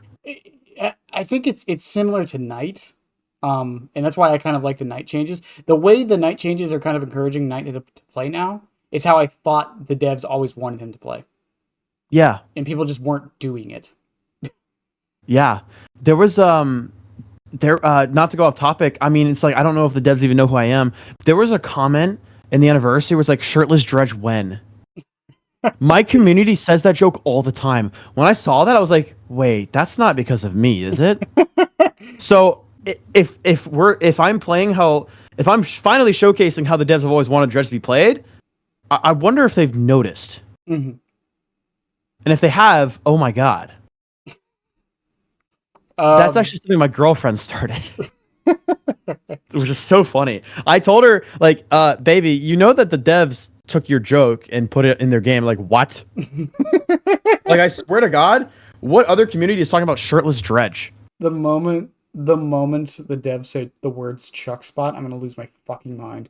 Yeah. It'll What never. what other community is making shirtless jokes? Like my community is like known for that. It's really weird. They Like I watch. have a They thing set up. watch. They watch a lot of streamers. You would be surprised they do. Yeah. I forget God, which. I would love a charm. Just saying. There's one dev, I don't remember their name, who specifically goes around and goes to channels with like 30 viewers or less, and Really? that's their job. It's all they do all day. They don't chat or anything. They just go Really? around watching. So I'm sure I've had devs on my stream before. Oh yeah, they've been in a lot of people's stream. You'd be like I said, you'd be surprised. I wonder if they still go to my streams because I mean, there's been times where I'm just like in a bad mood or Because something. I mod for a few people, and I see devs pop into the streams. Do they typically have their names in a specific way to where you would know? Sometimes they'll have the behavior symbol on their names somehow, because Twitch does allow that How? for some companies. But a Really? lot of times I just recognize the name. Do they have like DVD John? No, no, DVD no. It's just a Jacob? lot of them use the same names they use on the forums. Okay, fair enough. Yeah. So and a lot of them are pretty unique to know. Okay. Like Mandy, I think Mandy is DVD Mandy. I think is her DVD underscore I Mandy. I've been seeing a lot of people with DVD and then like a name in my chat over the past couple months. Like I've had 4 people. Once again, it's not a guarantee, but No. it usually is a pretty decent indicator. I would say at least one of them was probably a dev. Okay, fair enough. I wonder how long it takes for Shirt My Survivor to, because it's like, sure they go out every single month and they choose people, but it's like there's got to be a wait list for that. I don't know, with how it is right now. I don't know how they're doing things. They're redoing it and they're making it much easier to get it. I hope they do the thing that Deep Rock Galactic does, where you just have to submit. Yeah, it'd be great. Yeah. But it'd make it less special. One, it's not even really as special now, and two, it would just mean like people have a chance. No, I think that it should be easier for people who are established content creators to get that stuff. Yeah. Because it's like it's so gatekept right now where you could literally guess who the killer is if they have the charm. Right. If I see a ghost face with that on, oh, it's Spooky Loops or it's the king. I still want some form of it for killer for cosmetic. I still think like if like could you imagine a bloody cosmetic but it's purple? That'd be sick. That would be so cool. That's what. Well, I think Singularity has that, but yeah. Or Chucky. Chucky can literally wear a sweater. Yeah. Anyways, next question is, do you think behavior should remove Undetectable from Nightfall entirely so that they can further buff the other aspects of it? The teleport speed, power recovery, maybe a new effect like exiting lockers faster. If somebody is saying buff Nightfall teleport speed, I'm going to strangle them. Because it's already ridiculous. Dredge is the fastest killer in the game already. Why do you want to buff him? I'm joking aside. No, I think that how Nightfall is right now, okay, so and again, this ties into how behavior structures their undetectable killers. There's always a way to know that they're nearby, no matter if it's built in their kit. Like Mars has breathing, Pick has breathing, Ghostface has robes, Dredge is loud, Skull Merchant has boots, Pinhead you can hear him by walking, stuff like that, right? His breathing as well. Except for Unknown. And for Unknown, yeah, what Unknown just talk. No, Unknown doesn't. Oh, they made an oopsie. Yeah, someone was telling me that talking about this the other day. Yeah, Unknown is one of the only killers in the game who has no tell when they're undetectable. Okay, so they made an oopsie. They need to fix that because they have been on a trend where they've done that for forever. That's the thing. People think it's on purpose. Why? I guess to feed into like the theme of him being like unknown. Yes. Fair enough. I mean, what about Dredge? That's a good question. No, Dredge is no. Then and I think the original question has faded me, but I think it was asking, do we take away Nightfall to buff, or do we take away Undetectable to buff Nightfall? No, we do not, because 4 second remnant recovery is insanely good. Insanely good. Dredge during Nightfall is one of the best killers in the entire game. I kind of wish there was an option somehow, like an add-on that would get rid of the Undetectable, because a lot of times I'll try to think of builds for Dredge, and I'm like, I can't do that because you're undetectable half the time. Yeah, and I made content on the killer, and that's a sacrifice I have to make a lot. Yeah, it's like I would love to run Starstruck on Dredge, but I can't. I still do, and it kind of works. Yeah, it's just sometimes it's just infuriating because it's like, man, I wish Nightfall didn't go off right now. I'm in the perfect spot. Yeah. I don't think they've done an add-on type where it disables parts of your power since like Freddy days. Yeah, it would be nice, but I kind of get why it's not there. Yeah. Yeah, and I agree with you. I think Dredge during Nightfall is insane sometimes, especially if you know what you're doing. Yeah, no, he is one of the absolute best killers in the entire game during Nightfall. It's not even a joke. The cooldown reduction alone. Imagine if you have Destroyed Pillow, which drops your remnant to 1.5 seconds. Yeah, it's fucking insane. It's ridiculous. I have somebody that comes in my chat and they request the same build all the time, and it's like Automarian. By the way, these don't stack. It's not Automarian. I'm sorry. It's what's it called? It's like it's Broken Doll, so 20 seconds more Nightfall with like Destroyed Pillow, and that's like it's so fucking insane when I'm in Nightfall. It's so absurd. Actually, no. What the build is, it's an add-on called Fallen Shingle, and then it's Destroyed Pillow. When Fallen Shingle basically gives you like super speed Nightfall charges when you're inside of a locker or teleporting. Yeah. So the idea is you sit in a locker until Nightfall, and then you just go crazy and sit back in the locker, and then you slug. Yeah.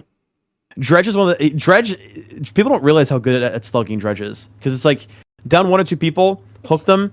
If it's daytime, you leave them on the ground, go back into a locker, wait, go back out when it's Nightfall again. Yeah, it's same thing with Singularity. I think people fail to realize how Singularity is like one of the best slugging killers in the game. I think he's the best.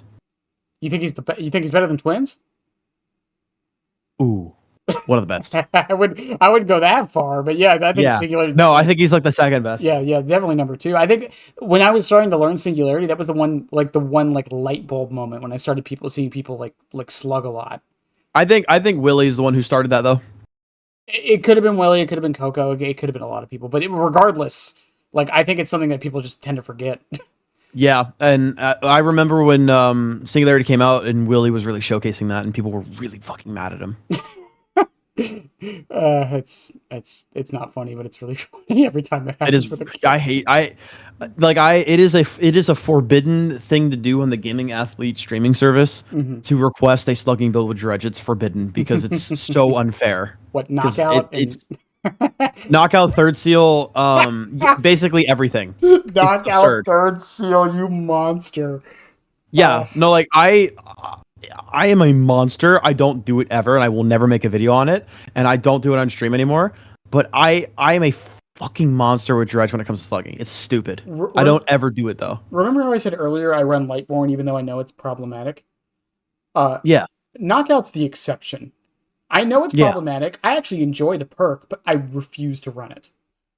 Yeah, I don't either. Yeah, it is. I've made it very clear. I think Knockout is the most unhealthy perk in the game, and the only reason no one talks about it is because no one uses it. Yep. I guarantee the day it becomes meta is the day people start hating the perk. Same with Lightborn. Same with Frankie. Breakdown.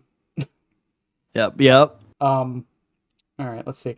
Multiple times throughout stream, you've said mind games are what makes Dredge strong. How do you play against survivors that extend chases to areas that aren't mind gameable / areas that are infinitely favor survivors? So there's really no areas in my, at least that I can think of on the, like just in general that are completely unmind gameable. There's like a few. Generally where mind games aren't going to help you is just open ground when straight line running basically. Teleporting during chase is like the worst thing. Don't ever do that. Never teleport during chase during daytime. Mm-hmm. Never. I mean, there's exceptions, but I will never recommend it ever. There's exceptions, but generally no, never. So and that just ties into correct remnant placement. We had this discussion earlier, where it needs to be placed in the orientation and direction where it does one of two things: it either guarantees a hit or forces the survivor into a weaker area, or prevents the survivor from transitioning to a stronger area no matter what. So if the survivor in this situation is doing what they're doing, that means you failed in that front, and you either need to bail or you need to do better.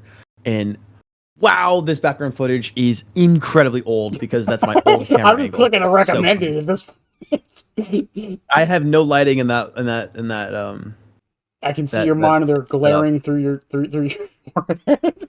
Yeah, and it was the Halloween event, so it was extra blue. Sorry.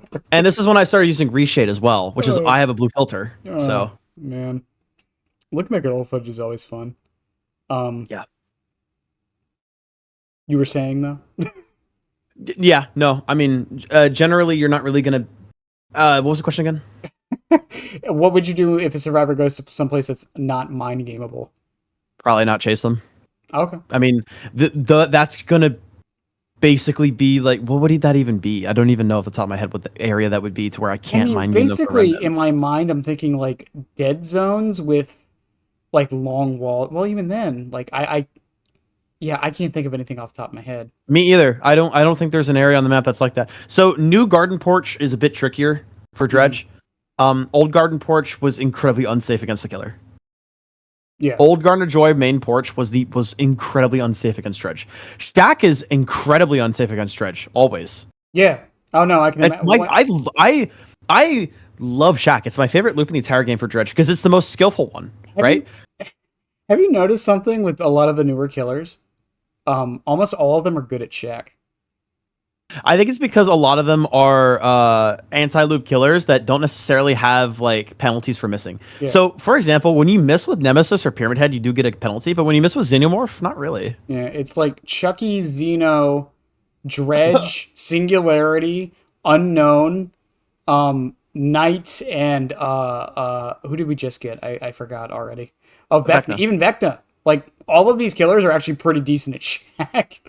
Yeah. I would argue two of them are probably the best killers at Shack. Yeah. I would argue Dredge. I think Dredge is one of the best. Dredge is probably okay. Nurse isn't here, and we're not shooting people through walls. I think Dredge is like top 3 or 2 on Shack. I would say of the list I just said, Dredge and Chucky are probably the 2 best Shack killers in the game. I love Shack. I love when people get so overconfident at Shack because I just eat them. It's just a long wall with a pallet. At the end of the day. And you have a remnant. It's basically twins but better. Yeah, and Chucky, just because of corner checking, he makes it impossible for survivors to do anything. Like it's fun. Yeah, I didn't ever really even thought about that. Yeah, I don't know if it's been on purpose or not, but they've made a lot of killers recently. It's probably not. It's probably not. No, because I mean, unknown depends on if your remnant spawn or your husk spawns. Yeah. Are people? Why are people saying that blurry photo's bad? People are thinking it's a crutch, I believe, because. But like, I haven't even heard that it's a crutch. It's like, oh, don't use it. Why? Oh, I don't know. I won't name names, but like, there were like 1 or 2 people when Unknown came out. It's like, I'm an Unknown main, and I'm in my stream. They come into my chat in front of like 100 people. They're like, hi, I'm an Unknown main. Don't use that. This is right after it went live. I'm like, oh, you're an Unknown main. Oh, really? I am. It's day 1, bro. I think we're all Unknown mains right now. I am friends with a very good Unknown main, and I can tell you right now, he has told me multiple times, run blurry photo. Just do it. Yeah, it's great. You can play it like Dredge. I said that in the PTB. I was like, yo, wait a minute. This is kind of like using a remnant a little bit. Unknown has like 4 good add-ons, and one of them is blurry photo. So your friend that is really good, is he like top Unknown player? No, I wouldn't go that far, but he's one of the few people who's actually made a guide on Unknown. He did it like 2 weeks after release. Okay. Like, and it's actually pretty. It's Unladen Crow for those who don't know. I had him on a couple weeks ago actually. Okay. But yeah, give him a look. Give him a look. His content's really good for Unknown. Sure. What was that? I mean, people are always surprised when they see me in like comment sections. Like I mean, even like on my I'm not like super big, but like at the same time, I mean, I don't know, but like people are like, oh, why are you here? It's like I watch content, bro. When people recognize me in streams and stuff, I always get fucking like I'm like, dude, no, don't recognize me. It's about them, not me. Yeah. Yeah, the add-on thing though, like with blurry photo, it's one of those things too where it's like once again, I think it kind of falls into the Otstarva video that just came out too, where it's like once again, like when we're mains of these characters, we like understand it better. And that's not a shade at anybody. It's just like I understand why this is good, and I get why you're saying what you're saying, but it's not true. I say this all the time with Silk Pillow and Chucky. Like, I think it's one of its most underrated add-ons by the general community. And the reason people don't run it is because it says that it increases the charge time of his dash. It increases it by 50%, by the way, which is 0.25 seconds. So it's I wish we only. Yeah, you'll feel it. By the way, you'll feel it if you play him a lot, but you really won't notice it. Yeah. And it gives you a lower terror radius, is what it does. Okay. Yeah. We got. Go on. I had Oh, sorry. Go ahead. No. I was gonna say go on. No, you're good. Oh no, I was just gonna add on to that conversation. I had like hens on his stream was like, "Oh, hi, Gaming Out There. I love your videos." I was like, I melted. I fucking melted. I was like, "What? Huh?" I forgot. He's like, "Yeah." He's like, "Here's a shout out. Everybody go check out Gaming Out There." I watch his videos. I'm like, "What?" I was watching. You do what now? I forgot whose stream I was in. And once again, this isn't me like boosting my ego. I was in oh my god, who was it? I think it was Spooky Loops. I was in there and I used one of my emotes, and he was like, "Oh, it's fake vanilla. I've seen these videos before." He didn't like shout me out or anything. It was just, "What do you mean you've seen my videos before?" What the fuck? Yeah, I love that dude. He's so fucking cool. But yeah, it's such a surreal feeling when like bigger people like that even recognize you. Oh yeah. Oh yeah. All right, a couple more questions, and then I think we'll wrap it up from there. Cool.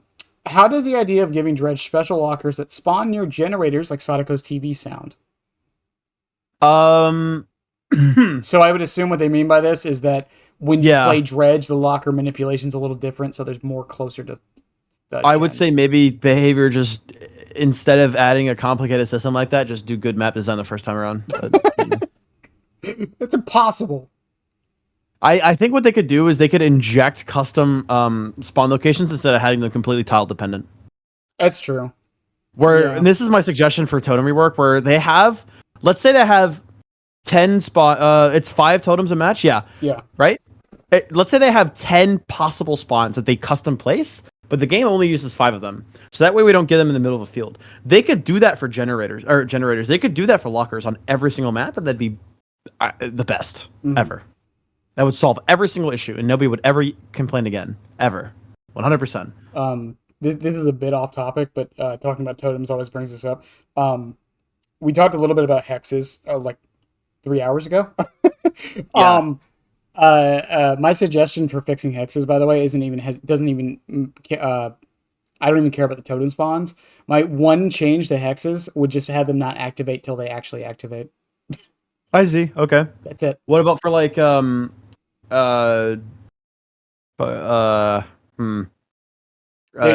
only one totem one hex it wouldn't work with. What's that? Haunted Grounds. Okay, that's what I was thinking of. Yeah. My suggestion for Haunted Grounds is it doesn't light until 30 seconds into the match. Yeah, that's right. Boom. There you go. I just fixed every hex. There you go. That is right. You can do that. So for crowd control, though, like, I mean, how long? So the totem lights for how long after it's like, No. They stay lit.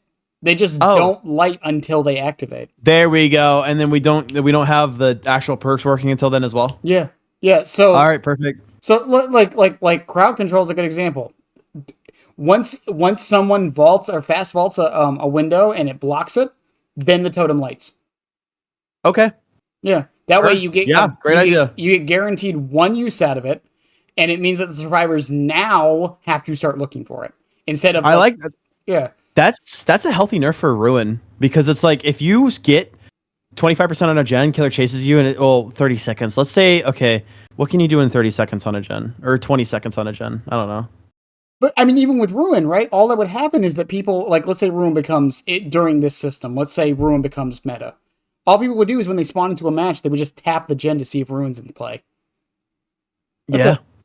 And then for Devour Hope, my suggestion would be like it lights once the first stack goes off. That's a great idea. I can't tell you how many times I've lost it immediately. Yeah, and then I'm just like playing perkless. And then one's like, okay, what about Retribution? Because that's technically a trap one. Once they touch a totem. That's it. Yeah. And then the totem would light. And the only reason I say this is because if you notice with most of the most recent hexes, that's how they've been doing it. Hex 2 can play has a condition. You got to get stunned twice. Oh, that's right. Yeah. Hex Face the Darkness only lights once you injure somebody. And I think Face the Darkness is done very well. It's Also, did you know that 2 can play can reactivate? No. Yeah, I didn't know this until like 2 weeks ago. How does it reactivate? You just get stunned twice again. What? Yeah. Wow. So if they cleanse a totem, let's say you get stunned twice and the totem's up. If they cleanse the totem for 2 can play and you get stunned twice again, another totem lights. They should do that for Ruin, but it completely resets your stack progress. That would actually not be a bad idea. That would be a bad idea? No, I actually kind of like that. That would actually be interesting. Yeah, it's kind of cool. Yeah, like I said, like even like Huntress Lullaby. Like, what if Huntress Lullaby didn't light until 5 stacks? Ooh. Wait, Huntress Lullaby. Oh, I thought Thrill the Hunt for a second. I was like, wait. Yeah. Well, Thrill the Hunt, that's another one. I would just make it so it doesn't activate until, once again, they touch a totem.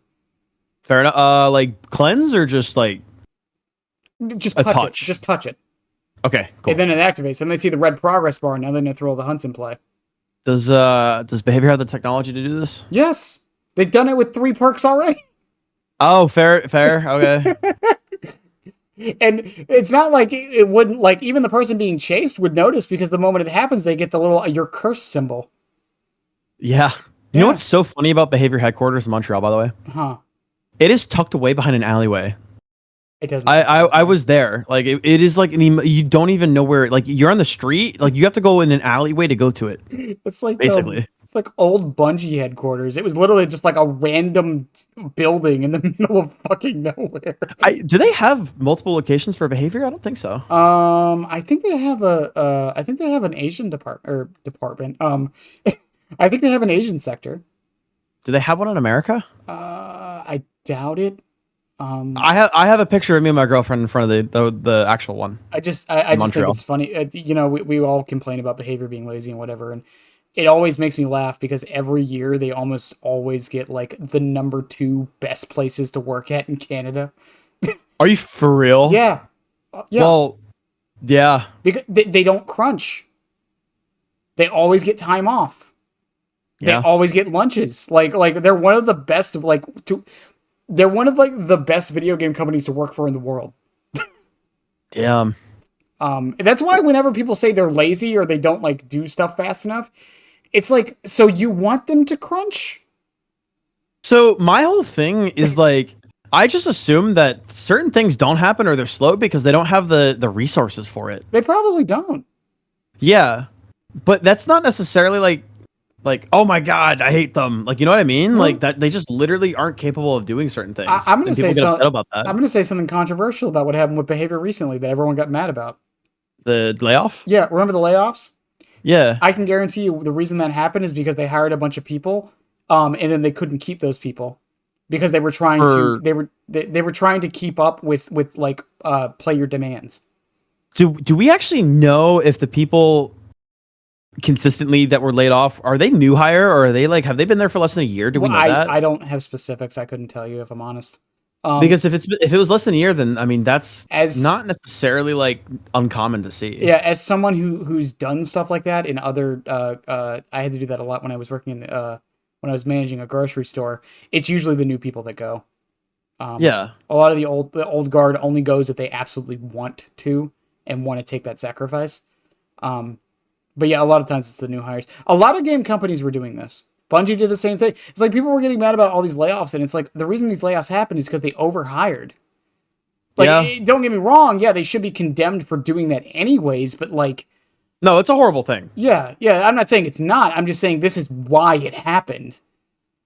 Right? Like, I don't know. A lot of people were painting Behavior out to be villains for it. Like, they were doing it maliciously. It's like 9 times out of 10, it's never malicious.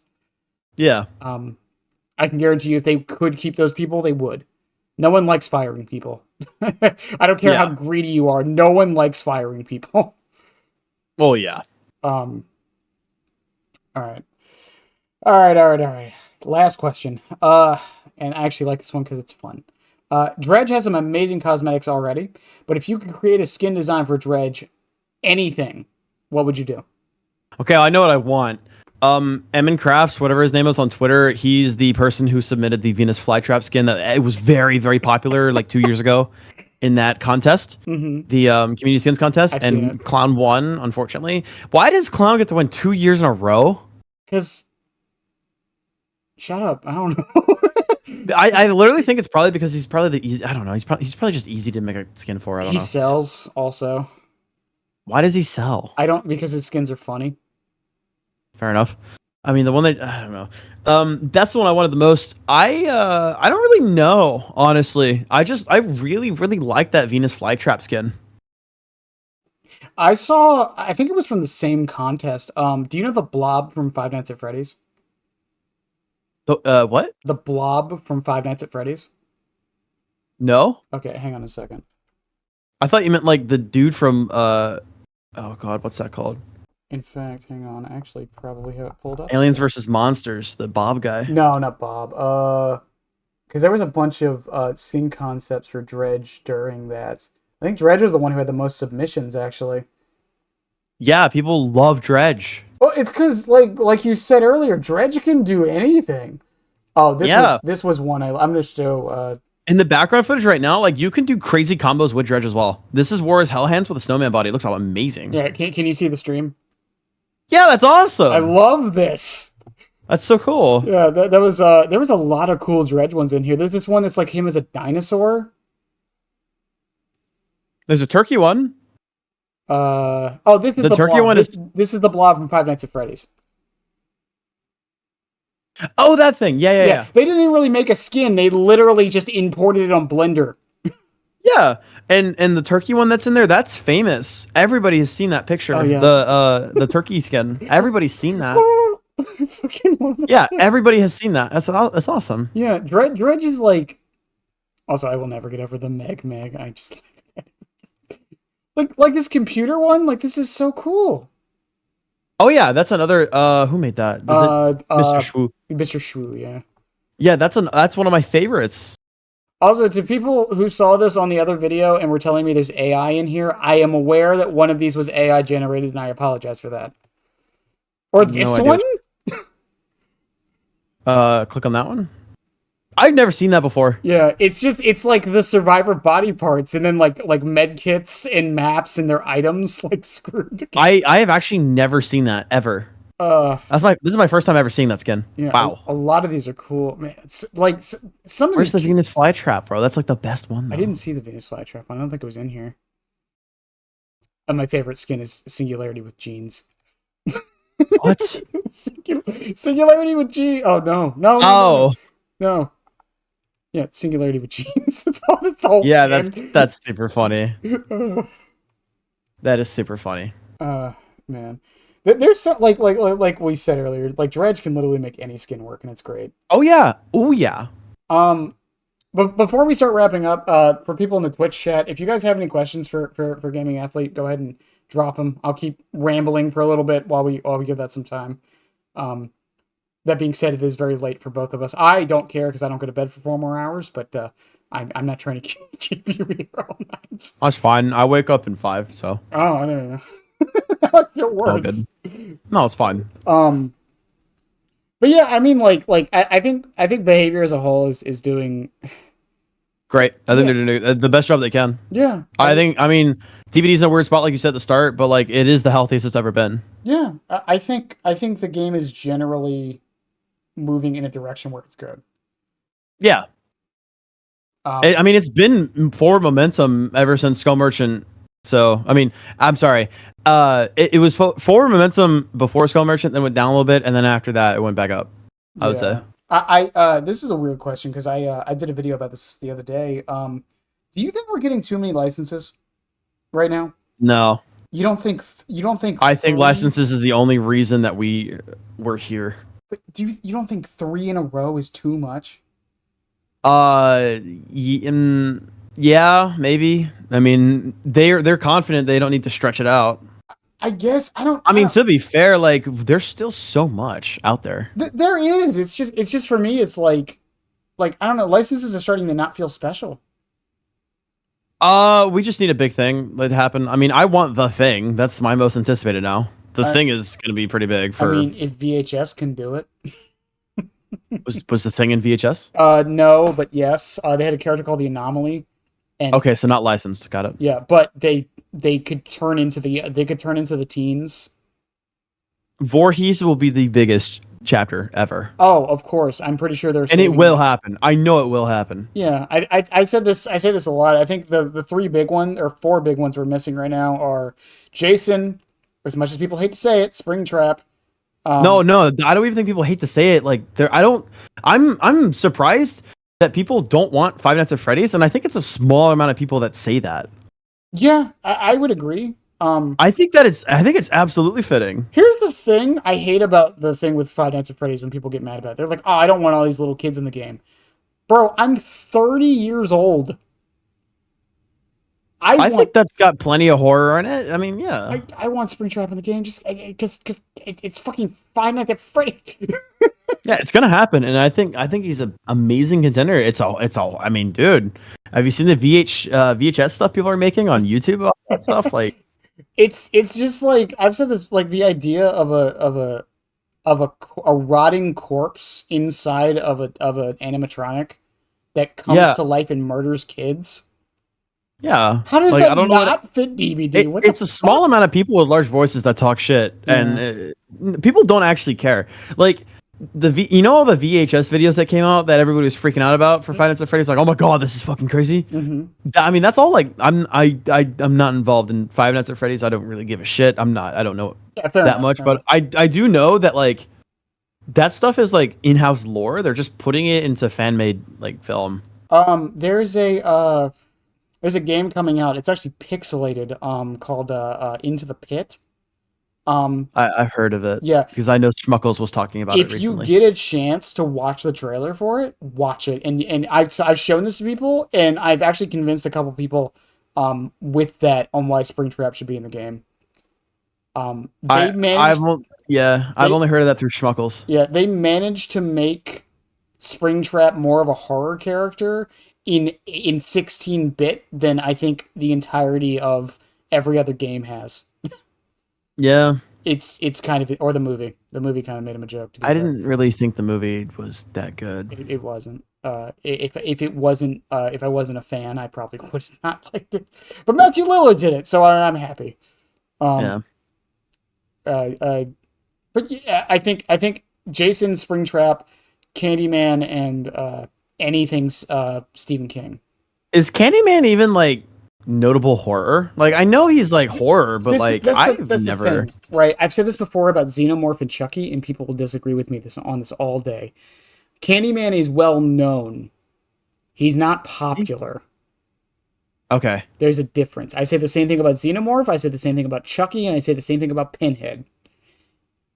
Yeah, definitely for Pinhead. Everyone knows them. Everyone's seen them. But how many people have watched the movies? Yeah, no, I actually, that's not true. I actually watched Candyman with another streamer, the first. Oh, fair enough. But I mean, like the Chucky movies, over a year ago. Like when Chucky came out, the Dead by Daylight, I was surprised to hear how many people haven't watched the movies before. I've never seen a Chucky movie ever. I think Child's Play 1 is free on YouTube right now, actually. Right now or always? I don't know. Right this second, it was for a little bit. I have never watched a single ounce of Chucky. Ever. I would say watch the first two at the very least, and if you enjoy them, then watch the others. Chucky is a TV show. Yeah. Yeah. So does Evil Dead, but people forget. I'd never watched that either. Yeah. Chucky just ended the third season of the TV show like fucking 4 months ago. Are they continuing? It's up in the air right now if it's getting a fourth season. It ended on cliffhanger, and I think they did that on purpose to make sure it might. Don Mancini, the guy who made Chucky, is also talking about making a movie where Chucky goes to space. So I'm surprised. Wait, that should have already happened, though. I feel like they did that for with most horror franchises, yes, but not Chucky. They did that with like Leprechaun or something. Yeah, Leprechaun and Jason. Oh yeah, that's right. Yeah, Jason went to space. Jason X, Uber Jason. But yeah, I think, and then anything Stephen King. It could be Pennywise. It could be Pennywise is huge. That's gonna happen. I feel like. what's her face from Misery. I think that would be the worst option, but I could see it happening. I don't know what that is. Another thing, and I tell people this all the time, I actually kind of wish we got more licensed skins rather than chapters. Because I've said before, like I think Scooby Doo is a perfect candidate for skins. I have literally said that too. So there's people saying, "Oh, I want a Walking Dead chapter," or "I want a Last of Us chapter." Skins. What? Skins. No, you don't. Yeah, skins. Well, like a Scooby Doo skin, not even just like licensed, just like themed. I've even said it before. Like, think about white. Think about this for Last of Us. Felix for Joel. Give him a Joel skin, and then give Hag a clicker skin. And with noises. But here's the thing too: they don't have to do Joel. They can do what they did with Felix, where they give him a Chris themed outfit, but it's still Felix. Yeah. And that honestly, I think that might be better than having Joel. Yeah. Honestly. And like I feel like license, like I mean, because they kind of did it with Resident Evil, right? We had the Hunk skin, we had the I forget his name. William Birkin. Yeah, but those are actually that is actually Hunk and actually Birkin though. Yeah, right? but they didn't make a whole character with a whole different power. Is my point. Yeah. Oh, yeah. Yeah, okay, like they didn't have to make perks. They didn't have to make a power. Like they didn't have to make a map or anything. Like they just like. I'm sure they would have done Birkin if they could. But I still think it worked. Right? Yeah. Like I love that skin. I love it. Like that's the thing, and I kind of wish they did that more. With especially the licenses that like I feel wouldn't work as a full chapter. Yeah. I mean, Lara Croft is coming out. We don't know anything about killer skins yet. Right? For all we know, are they doing killer skins for that? We don't know. That's the thing. For all we know, they're adding like a licensed killer skin from her games. I've never played Tomb Raider, so there's literally an Oni in the first Tomb or the 2013 Tomb Raider game. I wasn't in Uncharted, so yeah. But my point is they could do it. Like there's a lot of they could absolutely. Yeah.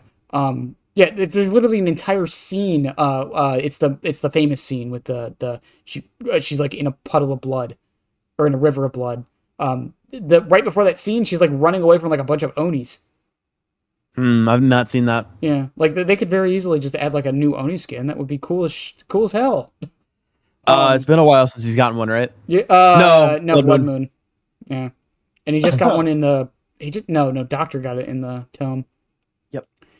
But yeah, that's the thing. Like, I feel like they could very, very easily, like, I feel like it's the best of both worlds, because it means for people like me who are tired of seeing a bunch of licenses, I wouldn't care if it was all skins. And then people who are like really excited for licenses, they would still get their wish. It just wouldn't be, a full-on chapter. Absolutely. And there's plenty of original stuff they can do. Like I thought the vampire chapter would be original, but it's actually Castlevania, which really blew my mind. I actually started the Castlevania series and I love it, so I'm really hyped for Dracula. Yeah. It's too bad that Dracula isn't even a main character in his own show. Well, it's not even his show, but still. But yeah, no, I mean, a werewolf chapter, shapeshifter chapter. I think the thing with like the werewolf one, I think they're saving because I think they want to make it their own thing. Because I think doing a werewolf properly without it being generic is going to be very difficult. Because I mean, VHS had a werewolf, but even then it was very generic. And then is there like a movie or TV show they could use for that? Other than like Teen Wolf. Oh my god! Don't add Teen Wolf to this fucking game. I am young enough and old enough to have seen that. Oh my god! I have my limits. I would love Michael to be in the game. I would. Please don't. As far as like a shapeshifter, Behavior has said their reasons, but I mean, I say this all the time. Yeah, they've said they don't want to add a shapeshifter because it's a coding and balancing nightmare. Yeah, because they are using an 8-year-old system. But no, my point though is like, they also said 3 years ago that Chucky would never be added to the game. Yep, and that's why I kept telling people stop talking about Chucky because he's not coming. Little did we know. Yeah, almost a year late. What, is it almost a year? It was a year, yeah. November. Oh my god. November's a year. Oh, that'll be my 1 year November. anniversary I with have it my written. girlfriend. Yeah, I have it written down for my retrospective video. It's November 28th, 2023. Gotcha. Yeah. Now it's funny too with the Chucky thing too, because I part of the reason my channel blew up like it did was because I did a concept for Chucky a month before he came out. Barely got any views. It got like maybe 100 views, and then Chucky got announced and it went up to like 6,000 views. That's so funny. What's really great about the video is how much I got right. Yeah. It was. Have you seen it? No, but so many people were doing that with like Chucky and especially with Alien, and a lot of people are usually right when they like. I don't know. I guess we just know behavior at this point. Like we know exactly what the fuck they're gonna do with a killer. No, Chucky was a funny one because I went through and watched a bunch of other concepts and like went on the Reddit and the forums and read a bunch of concepts. No one got even close. Really? Nice. Once again, this isn't me tooting my own horn. I was the closest. That is funny. There was a couple things I didn't predict properly. One of them was, how the fuck was I supposed to know they were going to give him a third-person camera? I don't think we could have ever seen that coming, though. And two, I had an idea where there was dolls around the map that he could pretend to be. But everything else, like my idea for his power, I even said he was 110. I thought it made the most sense. Yeah, you did say that. That's right. You told me earlier. Yep, Scampers, I actually predicted that. Nice. Him vaulting faster from windows, predicted that too. Him going undetectable. I freaked out when they showed he could go under pallets. I freaked out about that. Like, oh my god. And my idea for his power was like he charges up and he goes undetectable, and when he hits you, he doesn't have a wipe cooldown. That was my idea for his power. And it's not too far off from the slice and dice because that's basically what it is if you do it correctly. Because you M1 them and then follow up with an M2 and down them in 4 seconds. Gotcha. But yeah, I think I'm gonna let you go, man.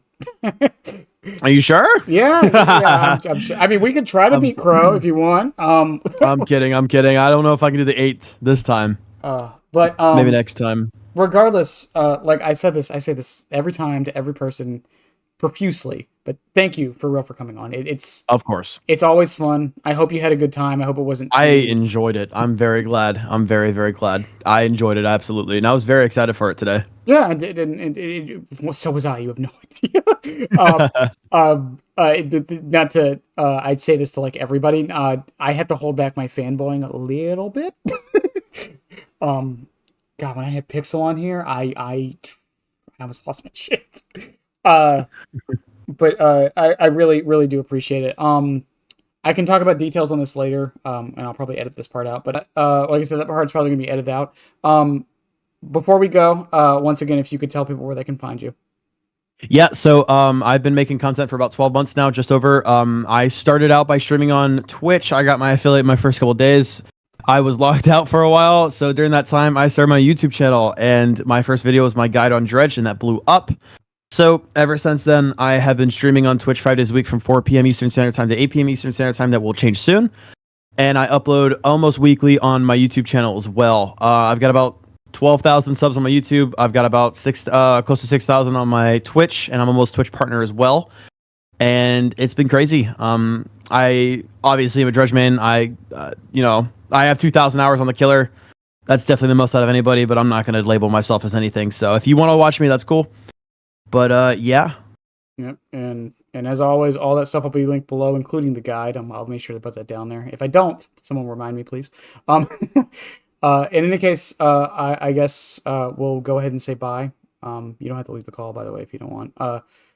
But yeah, thanks everyone for watching on the YouTubes. I love y'all. Have a good one, and bye. See ya.